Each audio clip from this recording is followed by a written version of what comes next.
Hey everyone, welcome back to WonderGod. Today we will see what if Harry carried the spirits of his parents. Here is short summary. On the night James and Lily Potter died, their spirits never truly left. Bound to Harry, they guide him in secret as he uncovers hidden truths about Hogwarts, unites the four houses, and challenges Dumbledore's plans. But can Harry keep their presence hidden, or will the truth change everything? But before we begin, if you enjoy stories like this, make sure to subscribe to WonderGod and share it with your friends, because it really helps the channel grow. Now, let's begin the story. Lily raced up the stairs, cradling Harry to her. She bolted into the nursery and placed Harry in his crib. Prophecy be damned, her maternal instinct still roared like the lioness she was. She reached into her pocket, only to remember that her wand was in the kitchen, downstairs. She rubbed her baby boy's cheek tenderly, and smiled. Tears ran down her cheeks and splashed, scattering Harry's face and pillow with diamond-like droplets. She had barricaded the door with everything she could lay her hands on, including the dresser and changing table. However, it was nowhere near enough to slow down, let alone stop, arguably the darkest of the dark wizards to exist in the last half-century. A single blast of magic obliterated not only the door, but also her impromptu barricade, leaving her standing defenseless against the Dark Lord. There was no choice, there never is a choice for a mother who loves her child. She stood in the depraved Mont's path, and did the only thing she could do: beg for her child's life. Not Harry, please, not Harry. Stand aside, you silly girl, stand aside. His voice held something that simply radiated evil, malice, and hatred. Now. She refused to budge. Not Harry, please, no, take me, kill me instead. She bargained desperately. This is my last warning. Something, not so much a spell, but a blast of pure magic, a show of his power, burned a furrow across the floor and into the wall, leaving a smoldering black groove. Not Harry. Please, have mercy, not Harry. Not Harry. Please, I'll do anything. She cried desperately, no budging from her position in front of her son, though the blast of magic had nearly hit her foot. Stand aside, girl. He laughed, finally raising his wand to her. Lily's mind worked frantically. She needed to protect Harry, no matter what. As the horrid jade spell sped towards her, she glanced over her shoulder, locking matching emerald eyes for the briefest of moments with her beloved baby boy. Her dying thought, as the spell struck her, was a promise to him that she would always be with him. The spirit of James Potter stood helplessly as the mortal remains of his wife crumpled to the floor. All he could do was stand and watch, unable to render any assistance or help. He cursed Voldemort, Peter, and most of all himself for failing to protect that which mattered most, his family.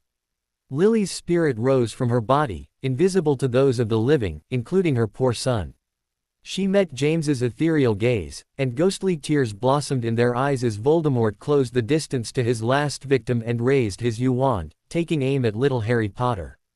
Both Lily and James charged to him on pure instinct and overlapped each other, together forming a protective barrier between their son and their most hated enemy. For the third time that fateful evening, a jet of viridian light leapt from the wand's tip. Suddenly there was hellish chaos.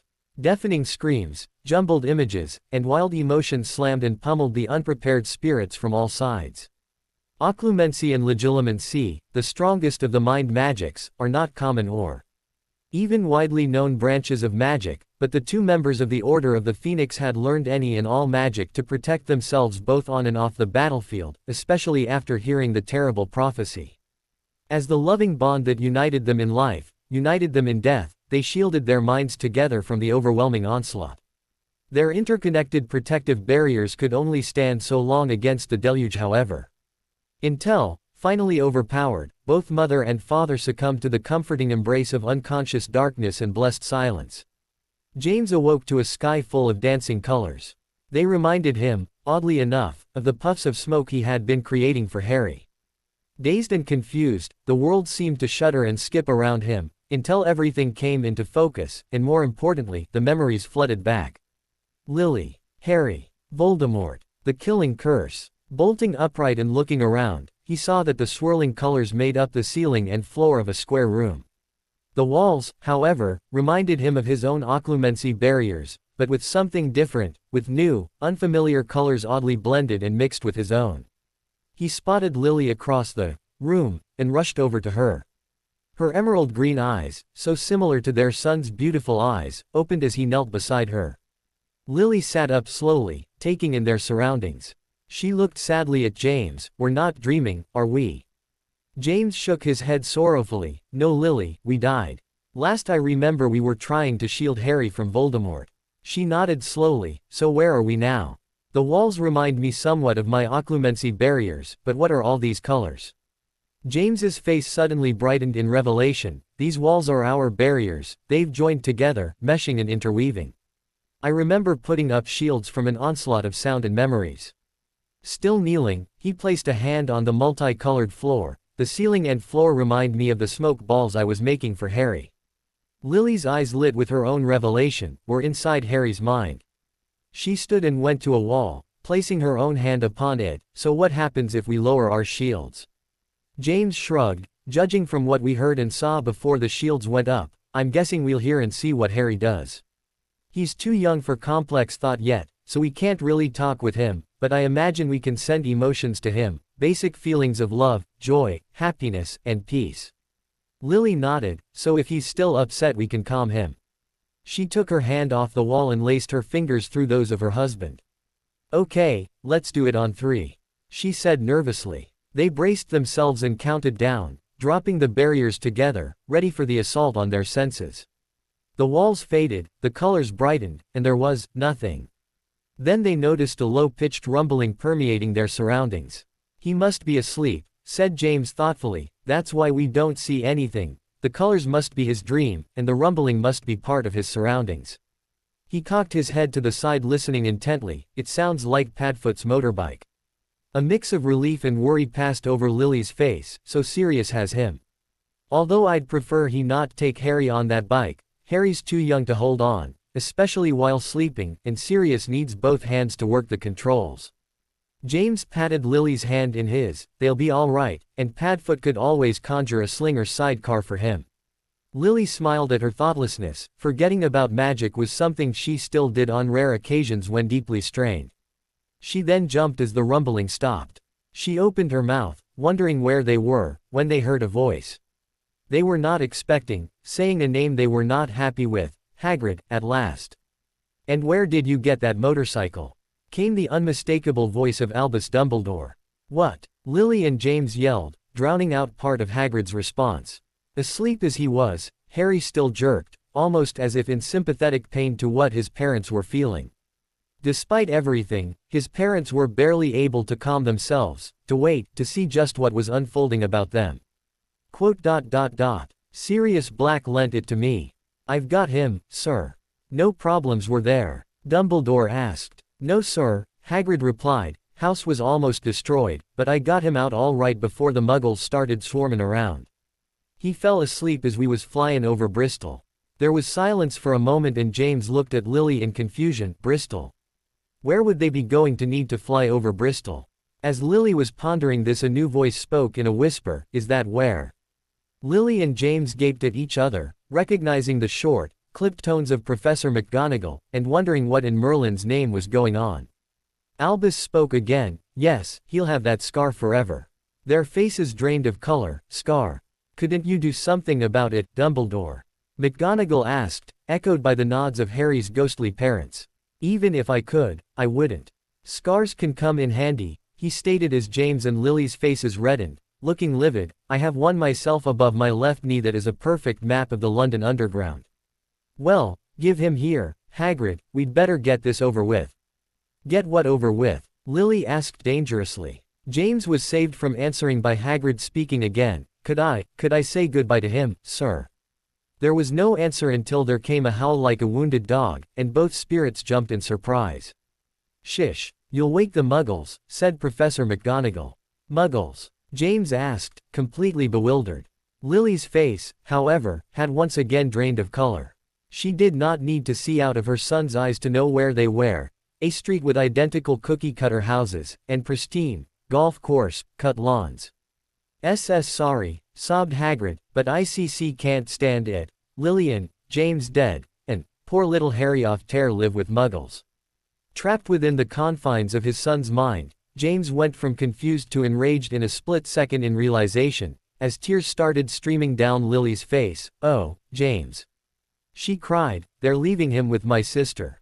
James pulled her into an embrace, knowing he could do nothing besides hold his wife in his arms, and rage in silence. Damn Voldemort. Damn the Order. Damn the Ministry for its cowardice.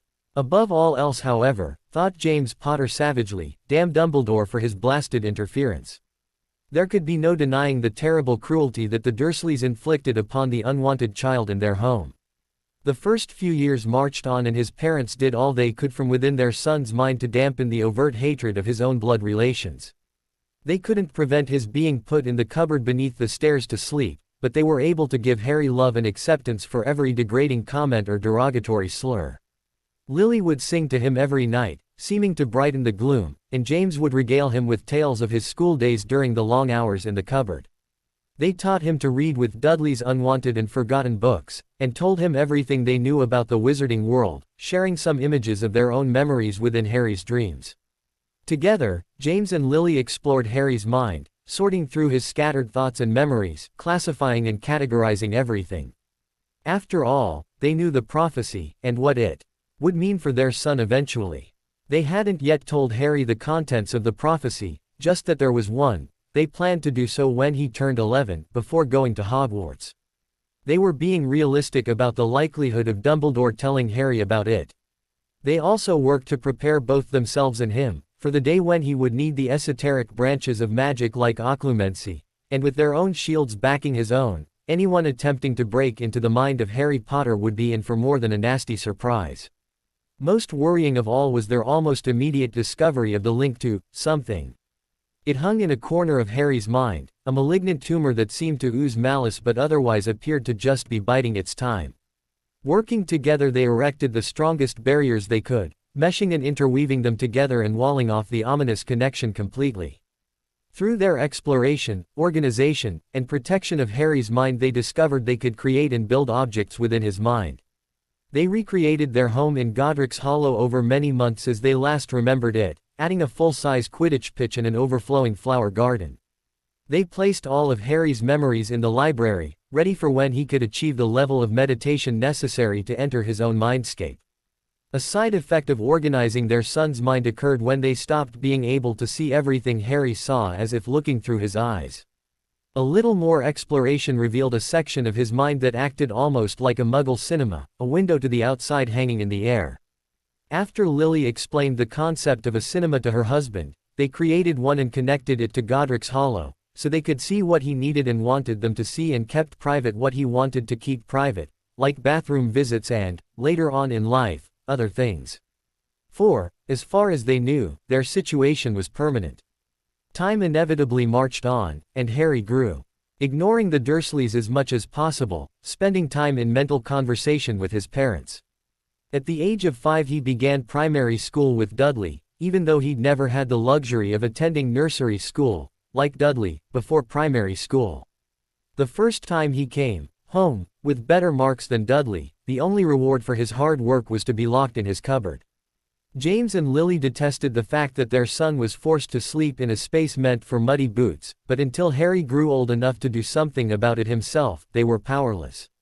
They had realized just how little they could change within the Dursley household on Harry's first day of school. Harry had told his teacher, innocently, of the room he slept in, as if it were a normal thing to do. Her face had drained of color and she had disappeared to the office during lunch. But the next day she seemed unaware of anything being amiss, and when Harry repeated his living conditions she seemed to get a sudden headache. Lily had worked for St. Mungo's, the wizarding hospital, before Harry's birth and recognized the symptoms of a memory modification. There would be no help from the school, or apparently the magical world, for Harry. Not for no reason was James Potter one of the ringleaders of the Marauders, however. After a moment of thought, he had a splendid idea.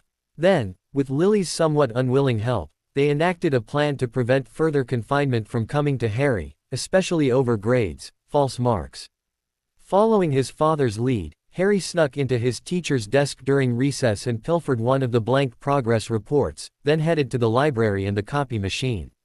After some practice Harry was able to forge his teacher's signature, and put down marks that wouldn't get him in trouble. When Vernon signed the fake form, Harry forged his signature on the real one. Thus he was able to do well in school without risking the ire of the Dursleys. It took Harry many weeks of constant effort, but with his parents' guidance, and the groundwork of an organized mind, he was able to visualize the door behind closed eyes and step into his mindscape for the first time at the age of 7. The reunion within his mind was one of tearful happiness. Unwilling as they were, his parents used this opportunity to explain everything that they could, showing him the blocked link, their theory as to why they were in his mind, about the war and Voldemort. They showed him the organization they'd done of his memories, and taught him how to put new memories directly into his library.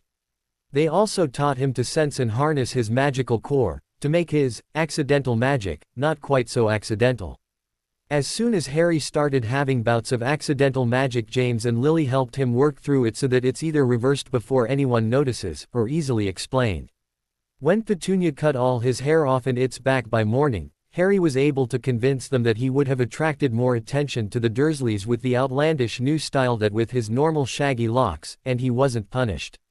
When he ended up on the roof of the school kitchens, they were able to guide him back through the accidental apparition, coaching him through the basics of strong desire and intent, to get him back on the ground with none the wiser. When the Dursleys started leaving Harry at Mrs.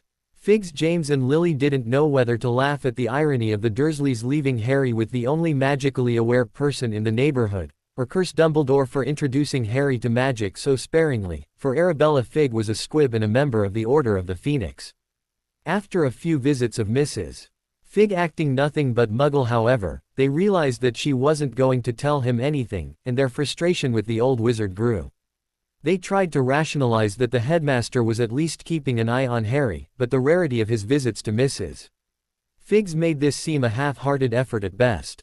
Lily then had her own brilliant idea. Harry offered to do the yard work for Mrs.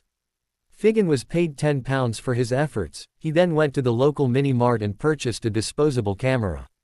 When the Dursleys went out to dinner one night, leaving Harry to fend for himself, Harry took copious photos of his cupboard, Dudley's 2 rooms, and the guest room, showing that the Dursleys had the room to board him properly, and never had. The following day he went back to the mini-mart and had them developed. He now had proof of their neglect. It was Dudley's 11th birthday and Petunia was not happy. She hung up the phone in the hall and turned to Vernon with a sour expression on her face. Apparently Mrs. Figg had broken her leg and couldn't watch Harry.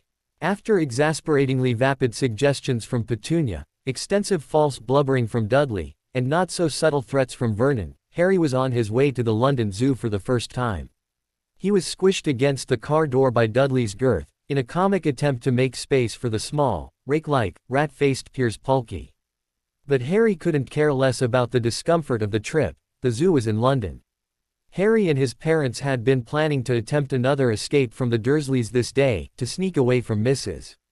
Figg before they returned. Their first try had been when he was 7, a week after he had entered his mindscape the first time. He had gotten as far as the small park down the street. Attempted to hail the night bus without a wand, and failed. He didn't have enough control over his magic to summon the triple-decker transportation. This unexpected trip to the zoo put them much closer to their goal of the Wizarding Pub, the Lakey Cauldron, and the entrance to Diagon Alley. They had tried on previous occasions after Harry gained sufficient control of his magic to escape Privet Drive, but Harry's wayfish size and overlarge clothing had made him appear even younger than he was and drew the attention of unwanted eyes. Various police officers had already had their memories modified after stopping him and hearing of his abuse, and they didn't want the magical world to realize what Harry was trying to do. Specifically, they didn't want Dumbledore to realize it, as it was obvious he wanted Harry to stay with the Dursleys for some unfathomable reason. Harry had the best morning he'd ever had outside his own head. After all, visiting his parents, who shared love and happy times with him, was far better than being around the hateful Dursleys.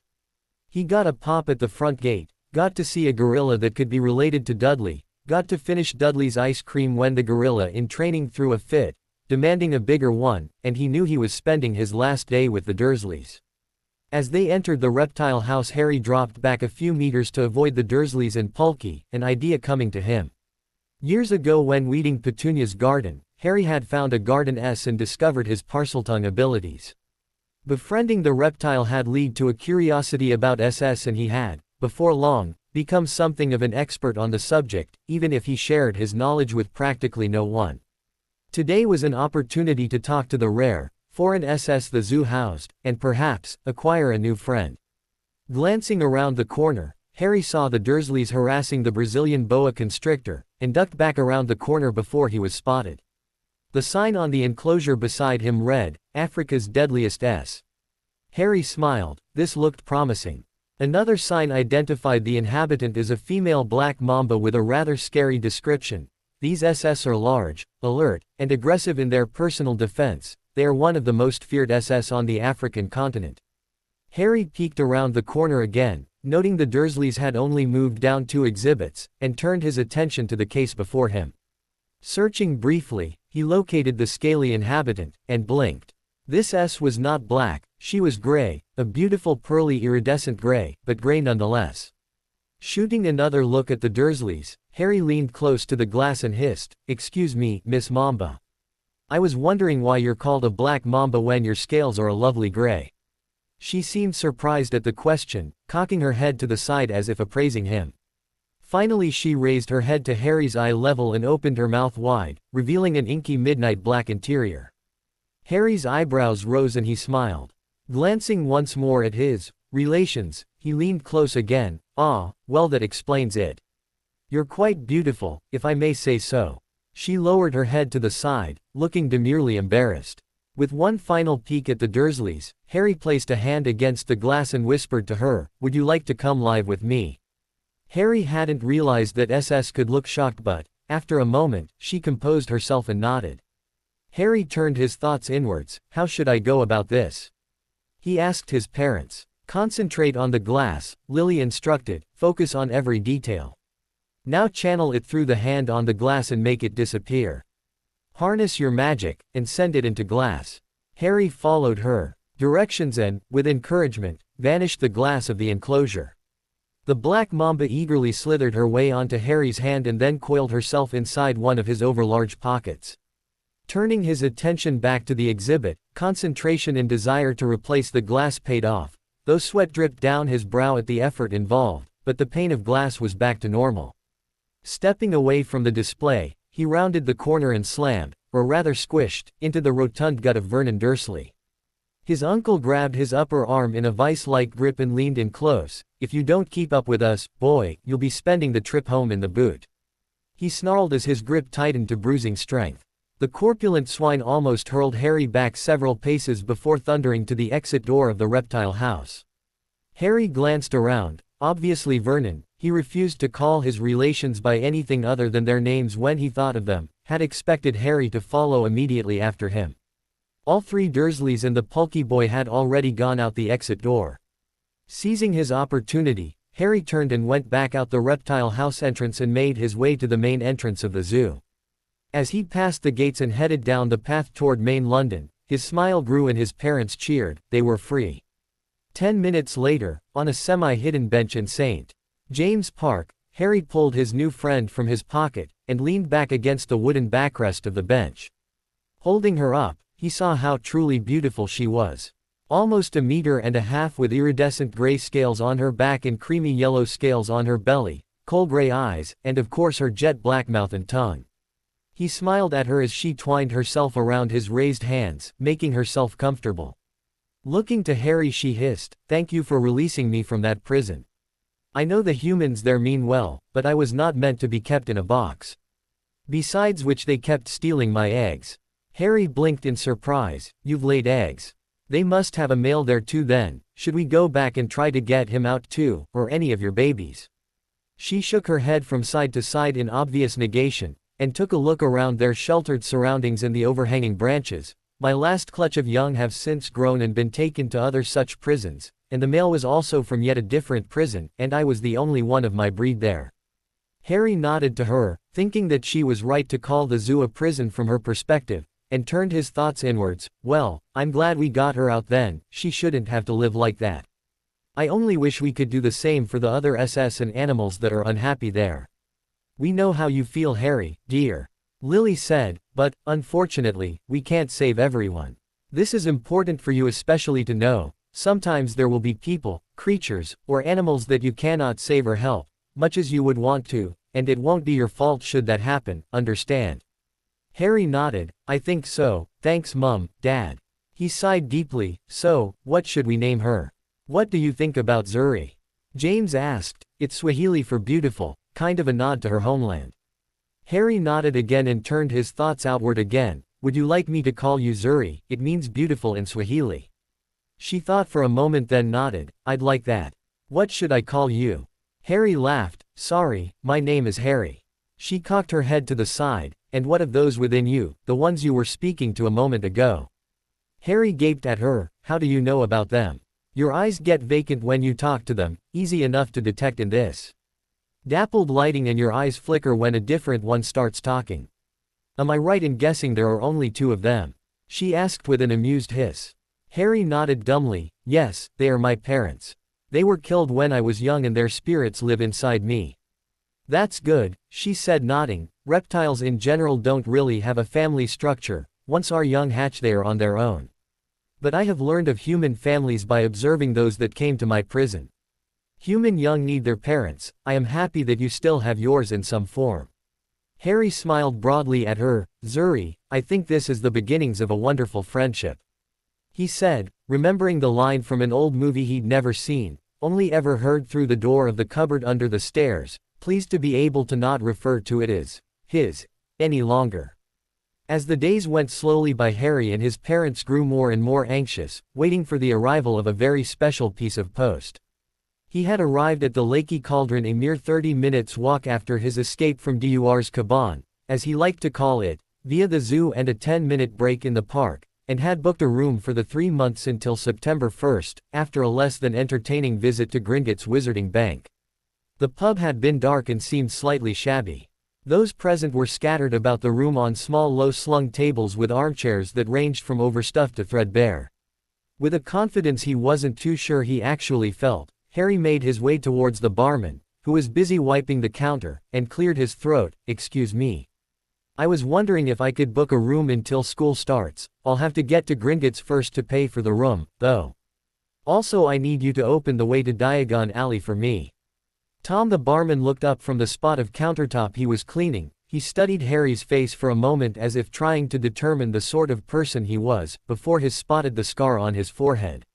He paled, mouthed, Harry Potter, and looked about ready to start shouting before Harry held up his hand. He'd had several occasions growing up where a stranger would wave or smile at him, one even bowed to him while he was in a shop and then disappeared shortly afterwards.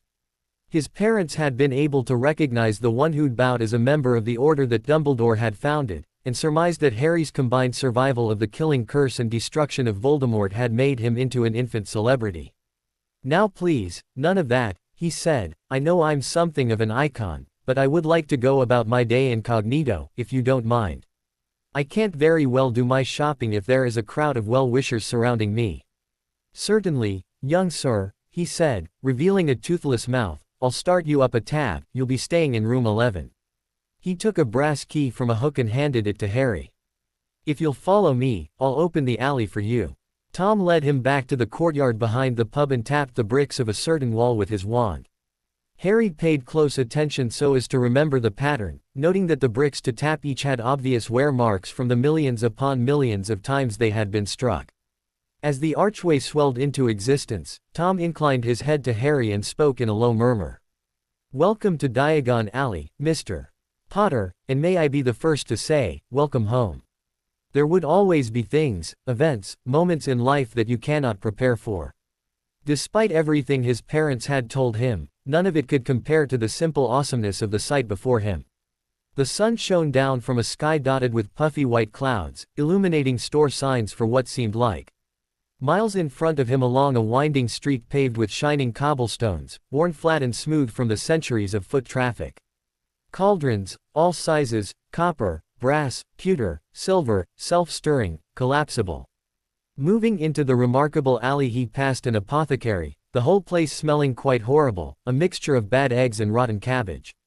A low, soft hooting and the smell of sawdust came from a dark, shuttered shop with a hanging sign that read, Elop's Owl Emporium, Tawny, Screech, Barn, brown, and snowy. Several boys of about Harry's age had their noses pressed against a window with broomsticks in it, the Quidditch shop according to Dad. There were shops selling robes and shops selling telescopes, scales, and strange silver and gold instruments Harry had never seen before. Windows stacked with barrels of bat spleens and eel's eyes, tottering piles of spell books, quills, and rolls of parchment, potion bottles, and small globes of the moon beside larger globes of the entire galaxy. And then, partway down Diagon Alley, near an intersection with another, darker-seeming lane called Nocturne Alley, stood an imposing 5-story pure white marble building, Gringotts Wizarding Bank. Standing beside its burnished bronze doors, wearing a uniform of scarlet and gold, was unmistakably a goblin. He stood about a head shorter than Harry, had a swarthy, clever face, a pointed beard and, Harry noticed, very long fingers and feet. He bowed as Harry walked inside. Now he was facing a second pair of doors, silver this time, with words engraved upon them. Enter, stranger, but take heed of what awaits the sin of greed. For those who take, but do not earn, must pay most dearly in their turn. So if you seek beneath our floors a treasure that was never yours, thief, you have been warned, beware of finding more than treasure there. A pair of goblins bowed him through the silver doors and he was in a vast marble hall. About 100 more goblins were sitting on high stools behind a long counter, scribbling in large ledgers, weighing coins in brass scales, examining precious stones through eyeglasses. There were too many doors to count leading off the hall, and yet more goblins were showing people in and out of these. Harry walked up to the goblin at the counter and cleared his throat. My name is Harry Potter and I would like to talk to someone about my finances. As it turned out he was unable to access his trust until his 11th birthday, so Tom let him stay at the pub on credit for the intervening month, apparently being the savior of the wizarding world had its perks. Finally, a week before his birthday, the Hogwarts letter arrived. The purple wax seal bore the Hogwarts coat of arms, the image of a lion, an eagle, a badger, and AS surrounding a large stylized letter, H. The envelope itself was made of rather thick yellowish paper, parchment according to Mum, which was the precursor to modern paper. Turning the letter over, Harry read the address and frowned slightly, sharing his displeasure with his parents. His new address was emblazoned across the front of the envelope in excruciatingly exact detail. Mr. H. Potter, Room 11, The Lakey Cauldron, Charing Cross Road, London. His parents both know that Professor Minerva McGonagall personally addressed and signed every letter to new students, which amounted, at most, to about 30 students. Considering what his parents had told him about the night he was let on the doorstep of 4 Privet Drive, she would have paid special attention to Harry's letter. Hard, but fair, was his father's almost grudgingly opinion of the professor, and there was no doubt that she would not have missed the fact that the letter was addressed to the Lakey Cauldron, and they were also sure that she would have immediately told Dumbledore. They know where you are now, remarked his mother, I just know that man is going to try to interfere. Both Lily and James were more than a trifle upset that 10 years had gone by without a single visit from the headmaster. The rare visits to Mrs. Figgs over the years should have seen something done to correct the situation, but nothing had changed. Harry was as underfed, improperly clothed and mistreated worse than many a house elf.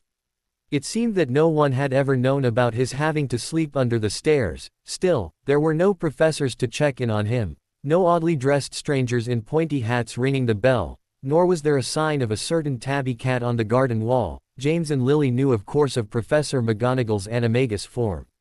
For all intents and purposes, not a soul had cared one whit for the living arrangements of little Harry Potter.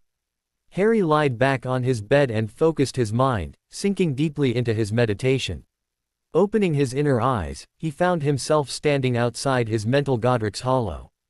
The door opened and Lily rushed out and enveloped him in a loving hug. James was right behind her and wrapped his arm around Harry's shoulders, rubbing Lily's back with his free hand. Harry sighed in contented release and embraced his mother, glancing to his father with thanks in his eyes. James smiled and nodded, knowing that sometimes a child just needed to be held. Don't you worry about that, Harry, we can handle Dumbledore and we won't let you go back to that house. We just have to be prepared for his manipulations, Lily said soothingly. Over the years the three of them had grown distinctly cold towards Dumbledore, annoyed at his manipulations and apparent disregard for Harry's health and welfare. Hell, With Dumbledore's connections and influence, he's probably the reason we haven't seen Moony or Padfoot in all this time, although I hope he used that influence to get Peter Pettigrew the Dementor's key. James said, spitting his former friend's name like a curse. They had told Harry all about the Fidelius charm, how they had chosen the secret keeper and then changed it at the last minute. Harry knew that the only person not involved in the casting of the charm was Sirius because he suggested using Pettigrew to throw Voldemort off their trail. Peter, as a matter of fact, had betrayed them, and the rest, as they say, is history. The three Potters retreated into the home they had created within their son's mind, partly to cheer each other up from the high of getting that all-important piece of post and the immediate crash of anticipating Dumbledore's manipulations, but mostly to simply be together, in the only way they now could. The elder Potters regaled their son with more stories of their past and of the world they lived in, and Harry's excitement grew at the thought of finally returning fully to the real world, his world. With the wonders of Diagon Alley having been perfectly described, the description of Hogwarts itself by his parents had him anxiously awaiting September 1st. The wonderful shops of the alley, including the Goblin Wizarding Bank Gringotts, Ollivanders, and the apothecary, had been defined in crystal clear detail and fondness. The school seemed to come alive as rooms such as the Great Hall, the library, the kitchens, and Gryffindor Tower were reminisced on lovingly. Eventually Harry fell asleep on the couch in the sitting room, and James carried him up to his room, the only room in the house that had changed from the original Godric's Hollow. There are some joys of parenting that the Potters could have taken for granted, but they never had the opportunity to do so. Tonight it was James's turn, however. Limited it was, to tuck his son into bed. When Harry awoke on his bed in room 11 a week later, with Zuri coiled up on his, for a long moment he again wondered whether the highs and lows of that day were real. He turned his head, as he had for the past week, and grinned. Sure enough, the Hogwarts letter was still there, propped on his nightstand. Harry was on his feet and dressed in seconds. He had a great deal to accomplish. There was a vault to visit, a birthday to celebrate, and an innkeeper to reward with a hefty tip. The bank in the throes of business was a remarkable sight, with every goblin teller seated engaged in some business transaction or another and every booth in use. Harry marveled. The goblin he had addressed upon entering seemed incapable of not risking a glance up at Harry's forehead, just as he had a month ago when Harry had come the first time. With a sigh that only his parents, and possibly Zuri, could hear, he pulled his fringe out of the way. The goblin didn't seem to react at all, at least not that Harry noticed, ringing a small silver bell. Moments later, an older goblin ambled up to the counter and met Harry's gaze with his own coal-black eyes, which once again swept across Harry's scar. Eyebrows raising just a fraction. "Right this way, Mr. Potter," said the goblin, leading them past the counter and through one of several hundred doors. Walking down a small corridor with 4 sets of matching gilded doors, they entered the ones on the far left. Though now mostly accounts, bankers and financial advisors, the goblins' race had and would always be warriors first, and as warriors, should be on their guard. The doors swung inwards of their own accord, and the goblin gave a short, half-bow to the wizard standing before him. "Greetings and welcome to the Bank of Gringotts, Mr. Potter." His eyes rose to meet Harry. "My name is Ragnarok." Following the prompting of his parents, he bowed from the waist, slightly lower than Ragnarok had, and rose with his right hand crossed over his, fist clenched against the shoulder representing his holding a goblin war axe. "Greetings, Ragnarok, may your gold forever multiply," replied Harry, taking care to meet the gaze of the slightly astonished goblin, "and may your enemies suffer horrible deaths upon your blade." Ragnarok broke into a rather terrifying smile. This meeting, he realized, would be an interesting one. "Mr. Potter," he gestured towards the couch and coffee table instead of towards his desk and the somewhat uncomfortable chairs. "First, may I say I am sorry that you couldn't be seen a month ago. Goblin law would not allow you access to your trust vault until you reached school age. Now, your financial situation has been a bit of a conundrum amongst the goblins. The Potter family has long carried strong relations with other magical races, goblins included. As such, the contents of the last Potter's will is known to us. We were, therefore, curious as to why the contents of the will and its instructions were not carried out at the time." Harry nodded, hearing everything the goblin says being confirmed by his parents. "I know that I was never to go to my mother's sister. I also never received any, and I mean any, sort of communication from the wizarding world until my Hogwarts letter. I would have at least expected letters from friends of my parents, well wishes, or even birthday cards. With a wave of his clawed hand, a selection of pastries, cakes and other delicacies were brought to the coffee table, accompanied by a selection of beverages, both wizarding, goblin and much to Harry's surprise, Muggle. I would suggest trying the pumpkin juice. It was Ragnar's way of buying time, to ponder the situation and the disturbing information that he had just learned. Mr. Potter, it would appear that there has been a breakdown in communication, leading to the wishes of one of our most honored families not being carried out. Reaching his desk, the goblin pulled open a drawer and extracted a single, thick dossier to remove several pieces of parchment. As to your finances, you will have access to your trust vault in a few days when you turn 11. This vault is intended to pay for your schooling and day-to-day living expenses. When you come of age at 17, you will gain access to the Potter family vault, although you can examine the contents immediately. He scanned the file and grinned evilly. Fortunately, your arrival a month ago was before we attempted to send you the key to your vault, and I would assume your lack of post in the past would mean that you would never receive your key. Harry frowned. There are apparently many things about myself and my life that are not being carried out as per my parents' wishes. How much do I have in each vault? Ragnar scanned the file again. In your trust vault there is 300,000 galleons or £1, 500,000. This will refill to that amount at the end of each school year from the family vault until your schooling is completed, at which time the trust will merge with the family vault. Within the Potter family vault there is 100 million galleons or £500 million. As well as antiquities, personal items salvaged from Godric's Hollow, including both your parents' wands and family heirlooms. There is also a file of your holdings. Property deeds, shareholdings, the Potter's will, and birth certificates for the three of you, and finally, the death certificates for your parents. Harry nodded. Having been told the approximate amount by his parents beforehand, he was able to keep his composure as his wealth was laid before him. Do you have a copy of my parents' will? He took a cautious sip of the juice and found a rather pleasant mellow flavor with just a hint of sweetness to it, quite like drinking a pumpkin pie. Ragnar nodded and pulled out a piece of parchment from within the file before him. He slid it across the desk to Harry and leaned back in his chair, observing the reactions flitting across Harry's face as he read, the frown growing deeper and deeper, until it was etching furrows into the young man's features. According to this, there were 4 people in the magical world that I was to go to, my godfather first and foremost. Where is Sirius Black and why was I not placed with him, or my godmother Alice Longbottom? Why was I not placed with any of these other people, Remus Lupin, or Poppy Pomfrey?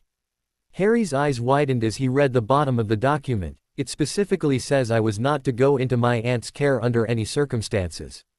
That if the above people were not available I was to be placed in a magical family approved of by the goblins of Gringotts. Harry looked up and finally saw the disturbed look on Ragnar's face. Harry paled and James cursed within Harry's mind. What is it? What happened to these people? Ragnar shifted uneasily and cleared his throat. Mr. Potter, what I have to tell you will be very difficult to hear, much less say, as all these families were close to the Goblin Nation. I ask you to hold your questions until I have finished. Taking a breath he continued, Mr.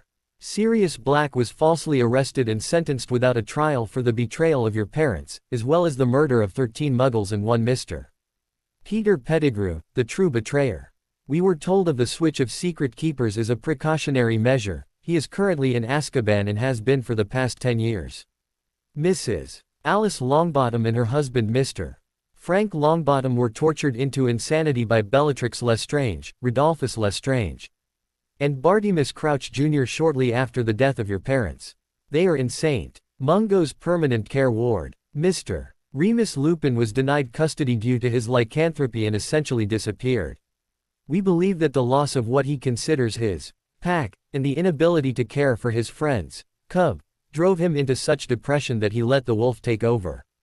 Madame Poppy Pomfrey works at Hogwarts as a healer. We have reason to believe she was either never told of her eligibility to raise you, or her memory was modified. At the first mention of Sirius' fate, Harry had to retreat into his mind to help control his father, who had started raging. The 3 of them then sat in silence as the fate of the remainder of their friends was revealed. When Ragnar finished, they were stunned for a moment before Harry jumped up and exited his mindscape. Coming back to himself, he addressed Ragnar. This is a lot to take in. What happened to the Longbottom's son? Who denied Madame Pomfrey the knowledge of her eligibility? Why was Sirius not given a trial? Ragnarok spread his hands. I can only answer the first question accurately, Mr. Potter. Mr. Neville Longbottom was taken in by his grandmother, Mrs. Augusta Longbottom. He is doing well and will be joining you this year at Hogwarts. We speculate that the same person who left you at your aunt and uncle's was responsible for not informing Madame Pomfrey, Albus Dumbledore. Wait, my apologies for the interruption, but this will was witnessed by Albus Dumbledore, Harry said in shock, pointing out the relevant signature. He knew all of this and still disregarded it. It would seem that Mr. Dumbledore has ulterior motives when it came to your upbringing. He paused, a look of distaste spreading across his face, in regards to the lack of a trial for Mr. Black. The ministry will have everyone believe that the evidence against him was so incontrovertible that a trial was unnecessary. When, in reality, they were so euphoric at the downfall of Voldemort, that they couldn't be bothered to prove Mr. Black's guilt, using him as a scapegoat. Harry sat, immersed in his thoughts and speculations with his parents, before nodding to Ragnarok. Thank you for the information, sir. These things will be taken care of. Now as to my holdings, I am aware that I have a house in Godric's Hollow but that there may be some damage to it. Has anything been done to repair it? Ragnarok looked through the file again. Actually, Mr. Potter, it was turned into a war memorial. Preserved as it was the night of your parents' death as a reminder of the Potter sacrifice, they call it. You also have 4 other ancestral homes, one here in England close to Stonehenge, one in Scotland not far from Hogwarts, one in France outside of Versailles, and finally one in Italy near Venice. You are unable to visit these homes until you're of age, unfortunately. Harry nodded again, expecting this. Very well, I'd like to go to my vault, please. I'll visit my family vault at a later time, however. I have shopping to do for school, among other things. Ragnarok stood and nodded, waving for Harry to follow him. They head out the corridor into the main hall, and across to another door that opened to reveal a track and mining cart. After clambering into the cart they sped off through a twisting maze of tunnels, coming to stop in front of a vault door. Ragnarok took out a gilded key, unlocked the vault, and handed the key to Harry. He then pulled a leather money bag from his pocket, handing it to Harry as well and explained, this bag is charmed with goblin magic, linked directly to your vault, to be bottomless and weightless. The link will be activated after you have placed any amount of money from the vault into the bag for the first time. It is a small token that I can extend to you on behalf of Gringotts for the problems that the bank has caused you. Lily was quick to assess that what the goblins referred to as a small token was in fact a gift and a service that was extended to only the most valued of clients.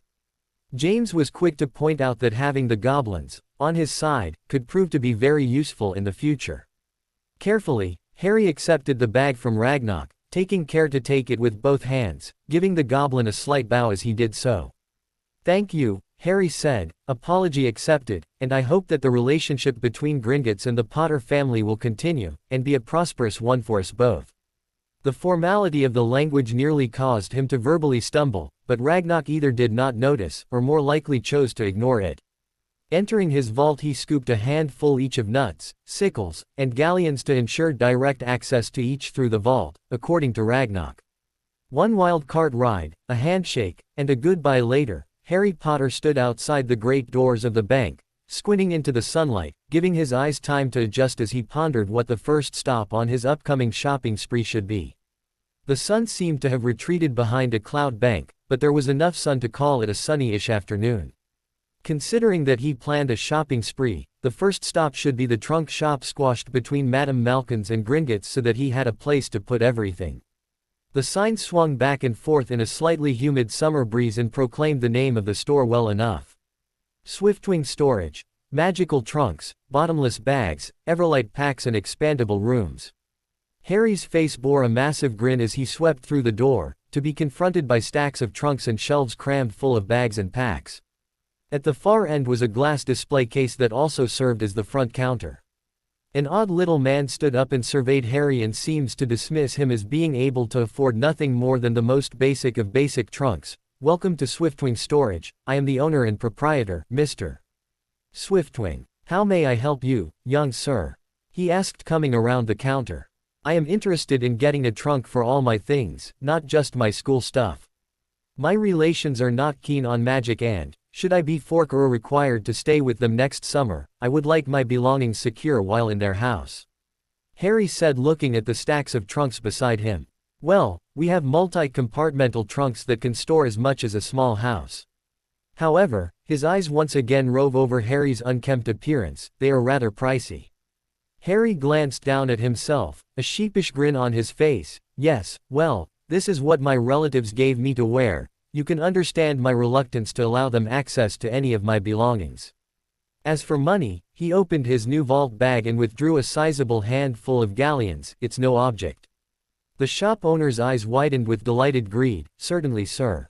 He says, leading Harry to the back of the store where a row of sleek black trunks stood, almost as if each was atop its own pedestal, looking down with superiority over the lesser, stacked models. These trunks have anywhere from 3 to 7 individual compartments.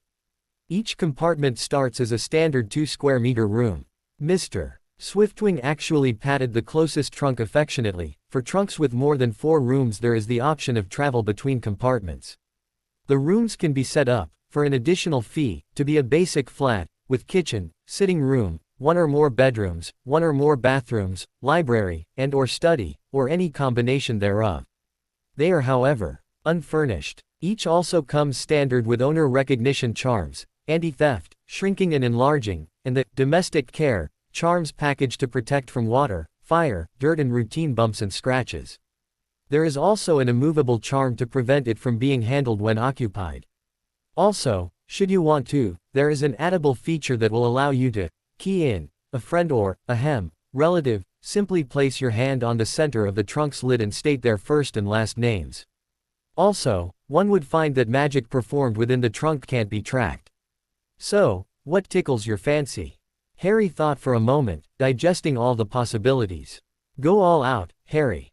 James declared encouragingly. Not only do you deserve it, but you need it with the possibility of returning to the Dursleys, not to mention how much you're planning to get. Harry looked to the store owner. Mr. Swiftwing, I am about to make your day. Harry ended up with a 7-compartment, flat, trunk containing a kitchen, a bedroom with a walk-in closet, a bathroom, a sitting room, a library, and a study. The 7th room was left empty as the future habitat for Zuri to hibernate and live in during the colder months of the year. Now outfitted with a trunk, he also purchased an Everlight pack for his school books and a bottomless bag for his more personal belongings. The bag and pack came with the same security features as on the trunk as well, minus the immovable charm. Harry even debated on getting an expandable room for Privet Drive, but as his mother rightly pointed out, the Dursleys would not take kindly to him altering their house, and he could always stay in the trunk.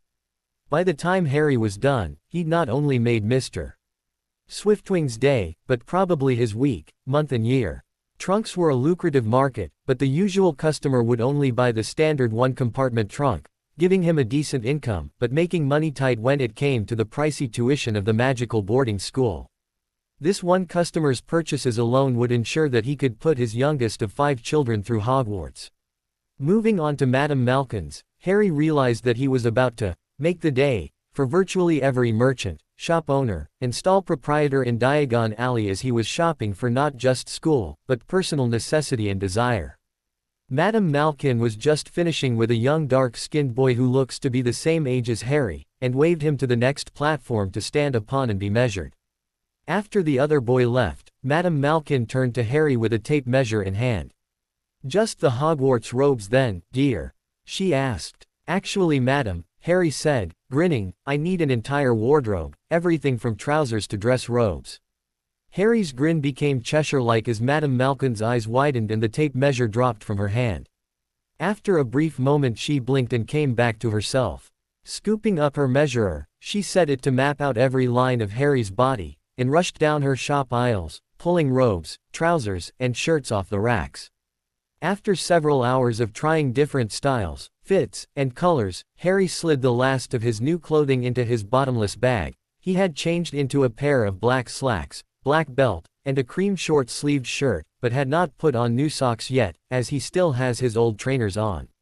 All told, he ended up with 6 pairs of trousers, 3 in khaki and 3 in black, 7 short-sleeved button-down shirts and 7 long-sleeved button-down shirts in black, white, cream, red, green, blue, and deep golden yellow, one of each color and sleeve length. After 10 years of wearing faded tints as clothing, Harry was ready for some color. 3 sets of basic black school robes and 2 school hats, a light one for summer and a woolen one for winter, and a rather expensive, but very practical new dress robe that could be changed to any of the same colors as his shirts, and more.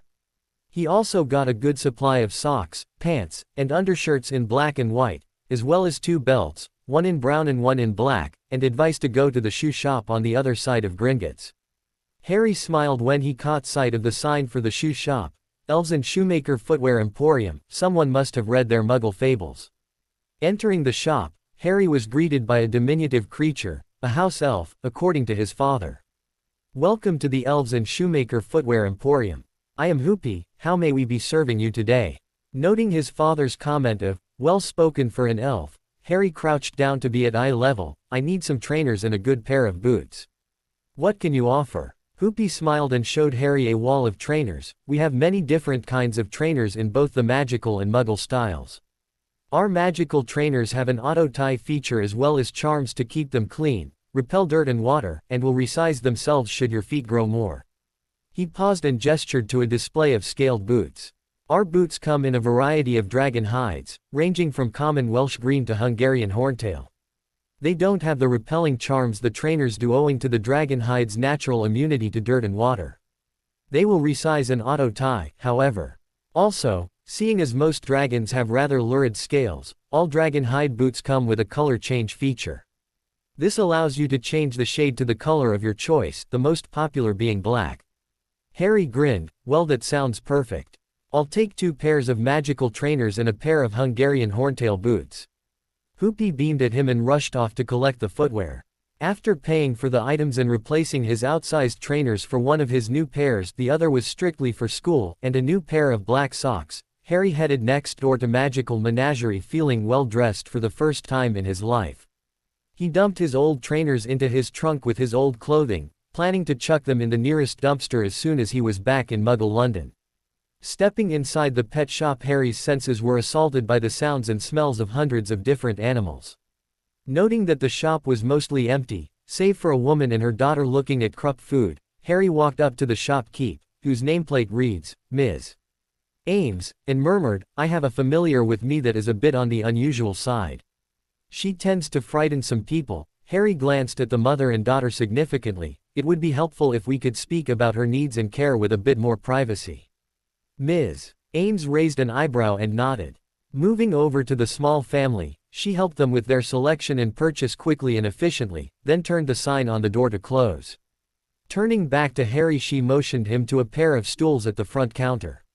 Sitting down, Harry extended his arm to the countertop and watched the woman carefully as Zuri slid out of his sleeve, down his arm, and coiled onto the counter. Both Ms. Ames' eyebrows rose at this, but she made no motion of aversion or disgust, a good sign. "Ms. Ames, I need all the equipment necessary to create a suitable habitat for her in a 2-square-meter room, as well as a colony of breeding mice for her to eat. I will tell you now that I am willing to spend a great deal of money on this, however I am also a parcelmouth." Ms. Ames' eyes, which had been studying Zuri with admiration, snapped back to Harry so fast they are almost audible. Harry lifted his own eyebrow at this. There is nothing dark about speaking to reptiles. Just because Voldemort, Harry paused at the expected wince. Yes, I speak his name. Just because he and Slytherin spoke to SS does not mean it is automatically evil. If anyone paid attention to wizarding history, they would know and remember that Merlin could speak Parseltongue as well. If this is still disagreeable to you, I can take my business elsewhere. After a pause, Ms. Ames nodded and finally spoke. I agree with you, sir. As a collector and seller of exotic animals, I find that there are a lot of unwarranted prejudices against certain creatures. I actually rather wish I could speak the language myself.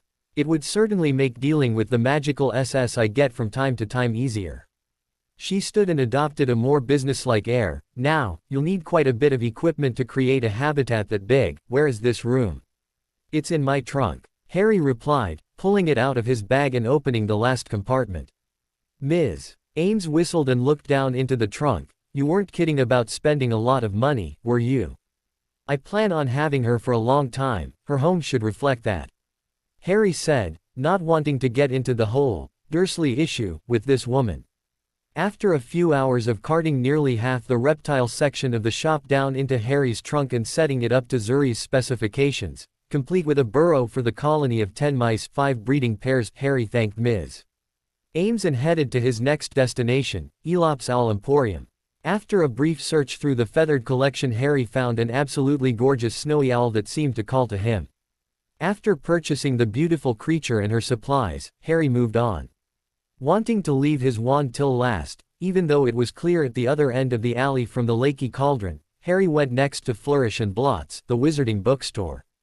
In addition to his school books, Harry bought extra books on each of his subject as well as several books each on occlumency, leglemency, wizarding politics, magical animals, animagus transformation, warding, spellcrafting, and various other subjects that were taught in later years like divination, arithmancy, and ancient runes.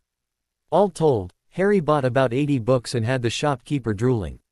Stopping in the stationery store next door for ink, quills, and parchment, where he went a bit crazy on some color-changing ink, self-rolling parchment, and dicta quills, Harry also found a fountain pen and bookmark set that had 4 unique pens and 4 metal bookmarks. Each one was stylized after each of the 4 Hogwarts houses. They were very fancy, quite expensive, and strictly decorative, but Harry liked them so he splurged a bit.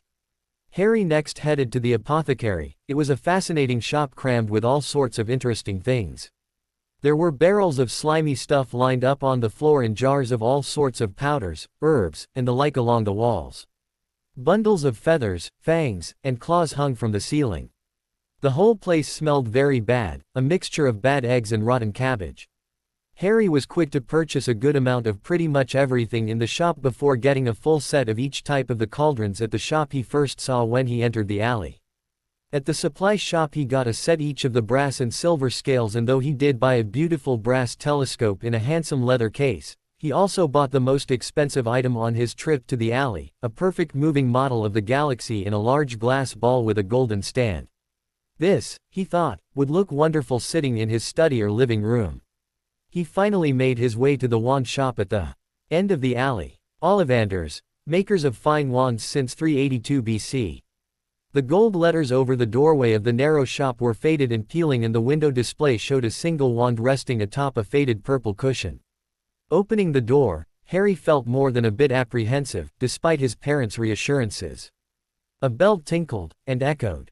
It was a tiny place, and yet somehow, the store had the feel of library to it, a strict one where instead of books, were wands, thousands of narrow boxes piled up neatly, the tallest stack stopping just before they would touch the ceiling. For some reason, the back of his neck prickled. The very dust and silence in here seemed to tingle with some secret magic. "Good afternoon," said a soft voice. Harry jumped, creating a loud crunching noise, and he got up quickly off the spindly chair he had sat on. An old man was standing before him, his wide, pale eyes shining like moons through the gloom of the shop. "Hello," said Harry awkwardly. "Ah yes," he said, yes. I thought I'd be seeing you soon. Harry Potter." It wasn't a question. "You have your mother's eyes. It seems only yesterday she was in here herself, buying her first wand. 10¼ inches long, swishy, made of willow. Nice wand for charm work." Harry could feel his mother's shock at this pronouncement and took that to mean Mr. Ollivander's comment was accurate. Mr. Ollivander moved closer to Harry. Harry wished he would blink. Those silvery eyes were a bit creepy.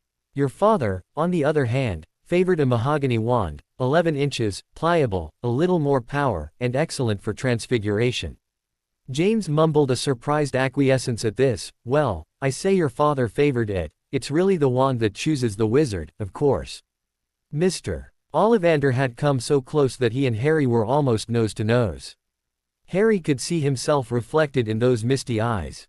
And that's where Mr. Ollivander touched the lightning scar on Harry's forehead with a long, white finger. "I'm sorry to say I sold the wand that did it," he said softly. 13½ inches, you. Powerful wand, very powerful, and in the wrong hands, well, if I'd known what that wand was going out into the world to do. He shook his head and then, to Harry's relief, turned away. Well, now, Mr. Potter, let me see. He pulled a long tape measure with silver markings out of his pocket. Which is your wand arm? I'm right-handed, said Harry. Hold out your arm. That's it. He measured Harry from shoulder to finger, then wrist to elbow, shoulder to floor, knee to armpit and round his head. As he measured, he said, every Ollivander wand has a core of a powerful magical substance, Mr. Potter. We use unicorn hairs, phoenix tail feathers, and the heartstrings of dragons. No two Ollivander wands are the same, just as no two unicorns, dragons, or phoenixes are quite the same. And of course, you will never get such good results with another wizard's wand. Harry suddenly realized that the tape measure, which was measuring between his nostrils, was doing this on its own as the wand maker flit around the shelves, taking down boxes. That will do, he said, and the tape measure crumpled into a heap on the floor. Right then, Mr. Potter. Try this one, beechwood and dragon heartstring, 9 inches. Nice and flexible. Just take it and give it a wave. Harry took the wand and, feeling rather foolish, much to his parents' amusement, waved it around a bit, but Mr. Ollivander snatched it out of his hand almost at once. Maple and phoenix feather, 7 inches, quite whippy. Try. Harry tried, but he hardly raised the wand when it, too, was snatched back by Mr. Ollivander. No, no, here, ebony and unicorn hair, 8.5 inches, springy. Go on, and try it out. Harry tried, and tried. He had no idea what Mr. Ollivander was waiting for. The pile of tried wands was mounting higher and higher on the spindly chair, but the more wands Mr. Ollivander pulled from the shelves, the happier he seemed to become. You're a tricky customer, E.H. Not to worry, we'll find the perfect match here somewhere. I wonder, now, yes, why not? Unusual combination, holly and phoenix feather, 11 inches, nice and supple. Harry took the wand. He felt sudden warmth in his fingers. He raised the wand above his head, brought it swishing down through the dusty air, and a stream of red and gold sparks shot from the end like a firework, throwing dancing spots of light onto the walls. His parents' voices cheered in his head. Mr. Ollivander cried, "Oh, bravo! Yes, indeed, oh, very good. Well, how curious, how very curious." He put Harry's wand back into its box and wrapped it in brown paper, still muttering, "Curious, curious." "Sorry," said Harry, "but what's curious?" Mr. Ollivander fixed Harry with his pale stare. "I remember every wand I've ever sold, Mr. Potter, every single wand. It so happens that the phoenix whose tail feather is in your wand, gave another feather, just one other. It is very curious indeed that you should be destined for this wand when its brother, why, its brother gave you that scar." Harry swallowed and his parents muttered softly. "Yes, 13.5 inches, you. It is curious indeed how these things happen. The wand chooses the wizard. Remember, I think we must expect great things from you, Mr. Potter. After all, he who must not be named did great things, terrible, yes, but great." Harry stopped off at the Leaky Cauldron to have lunch before heading into Muggle London, mulling over the rather bizarre, and almost one-sided conversation with Ollivander and the entire experience of shopping for a wand. Zuri may have all she would ever need, but Harry still had an apartment of his own to furnish. Hailing a taxicab from downtown Muggle London, he made his way to Harrods. Though the famous department store was 7 stories and 4.5 acres, Harry took his time. He wandered through the 3rd floor of the store, looking about in awe at everything on display from solid wood bed frames, dining sets, and wardrobes, to plush seating. The salesman let him wander around for almost 15 minutes before wandering over himself. Almost immediately, Harry felt that same something that had drawn him into the store in the first place. An odd tingling that seems to trickle and trail across his skin, and his parents were quick to confirm what he suspected: magic. And it was coming from the salesman himself. Harry smiled brightly as this would make it a lot easier to get his purchases into the trunk. "I need to purchase enough furniture to fill a flat, including bedroom, living room, dining room, office, and kitchen sets," Harry said, shaking the man's hand and leaning in close. "I trust your service to be magical." The salesman suddenly matched Harry's smile with a grin of his own and nodded, "Of course, sir. Magical or muggle, we at Harrods cater to all needs and lifestyles." Allow me to show you our lovely mahogany bedroom set to start with, unless of course you are searching for a particular style. Harry broke into a full grin as he was led through a selection of fancy four-poster beds, his parents reminiscing fondly in his head of the similar beds in Hogwarts. He finally settled on a lovely rosewood four-poster. He found the mahogany too dark, with ivy carvings running throughout the wood, complete with taupe sheets and pillowcases, a crimson comforter, and indigo hangings that rather remind him of the British flag. Finishing off the bedroom with a matching rosewood wardrobe and dresser, a pair of bedside tables, some wrought iron table and floor lamps and an area rug that matched the bedding, he moved on to deck out his living room. Matching overstuffed black suede leather couches, a rosewood coffee table and end tables, a few wall-mounted book, video, music shelves, more wrought iron floor lamps, and a large television and rosewood entertainment center, that the salesman assured him would function without a hitch around magic, filled his living room, and he made a mental note to go to a music store later. Next, his study was furnished with two standing rosewood bookshelves on either side of a matching desk that he stocked with the parchment, ink, and quills he had purchased at Flourish and Blott's. His library was filled with the rosewood standing bookshelves with a small alcove to the side equipped with an overstuffed armchair, matching the furniture in the living room, and a rosewood side table with a wrought iron table lamp. All the extra books purchased in Diagon Alley would be placed on the shelves in the library. He also purchased a fairly large amount of Muggle books encompassing fiction and nonfiction. The bathroom was equipped with a black whirlpool tub, walk-in shower, toilet, and sink. Harry purchased cream towels monogrammed with a stylized P and matching bath mats. He also got every toiletry he would ever need, including a deluxe shaving kit for later in life. For the dining room he chose, again, a round rosewood table with 4 chairs, and a wrought iron chandelier that the salesman helped him mount above the table. The table and chairs also had ivy carved into them, reminiscent of his bedroom set. He also went through Harrod's home decoration section on the second floor, getting a few homey touches for the trunk. In the kitchen Harry went all out, purchasing rosewood cupboards with black marble countertops, and top-of-the-line appliances, from a double-door refrigerator that he could stand in comfortably, to a stainless steel stove-oven combination. Rather like a bull in a china shop, Harry went crazy on chinaware, cutlery, tools, and utensils to make even top chefs go green with envy. The salesman even helped Harry move everything into the trunk, although leaving the actual positioning and final placement at Harry's discretion, something that was going to take a while, he realized. The sun was just beginning to retreat behind the clouds and set in the western sky. He made a last stop at Sainsbury's local down the road, to stock up on all the food he had always wanted before and could never have, as well as an eclectic array of movies and CDs. It would have been tricky without his trunk to manage the quantity he had. As it was, he took the risk of popping it out to drop his purchases inside before shrinking it back into his pocket. His room in the Leaky Cauldron had a lot of furniture organizing awaiting him. 3 hours later Harry placed the last of his school books on the new shelves in his study.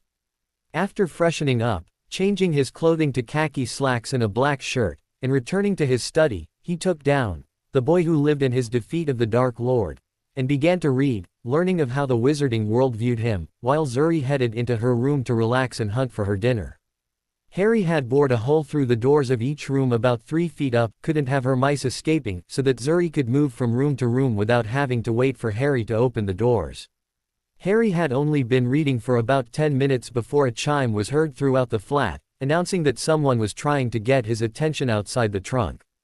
Having sent his new post owl, Hedwig, off with his reply to Hogwarts as soon as he had returned to his room, he had delayed posting his reply until his birthday. He and his parents had a good feeling who was attempting to get in touch with him. As he exited the trunk there was another knock on the door and Tom could be heard on the other side. "Sir, you have a visitor. A representative from Hogwarts wishes to speak with you. He is downstairs in the pub." Harry groaned and shrunk his trunk, dropped it into his pocket, and took a deep breath. They had come. With a gentle, almost easy-going smile, he opened the door and was greeted to the sight of a smiling Tom. "Thank you. Do you know who it is? I would rather go down there at least a little prepared. I have a feeling they will not agree with my staying here until term starts."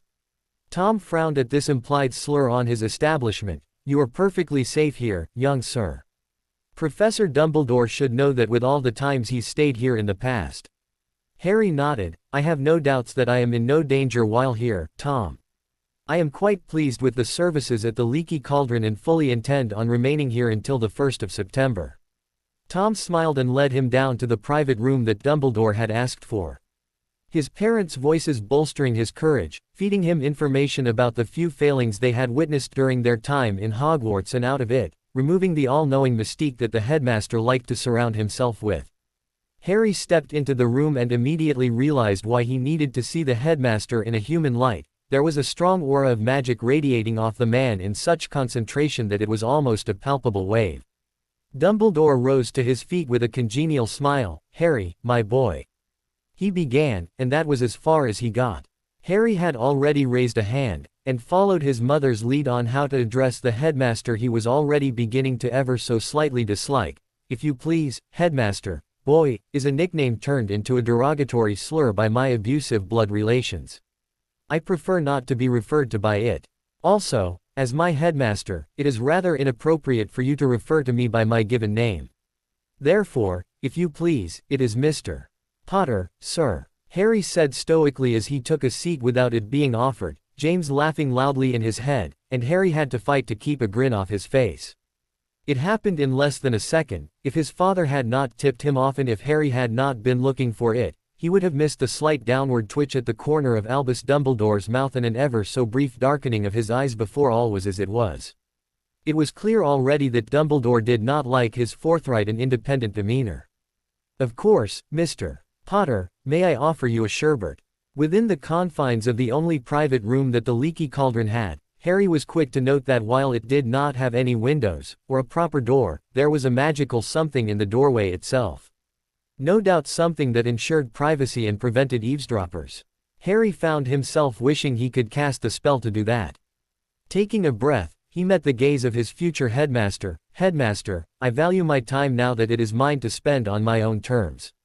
Without having my days solely devoted to excessive chores, I am able to do as I please.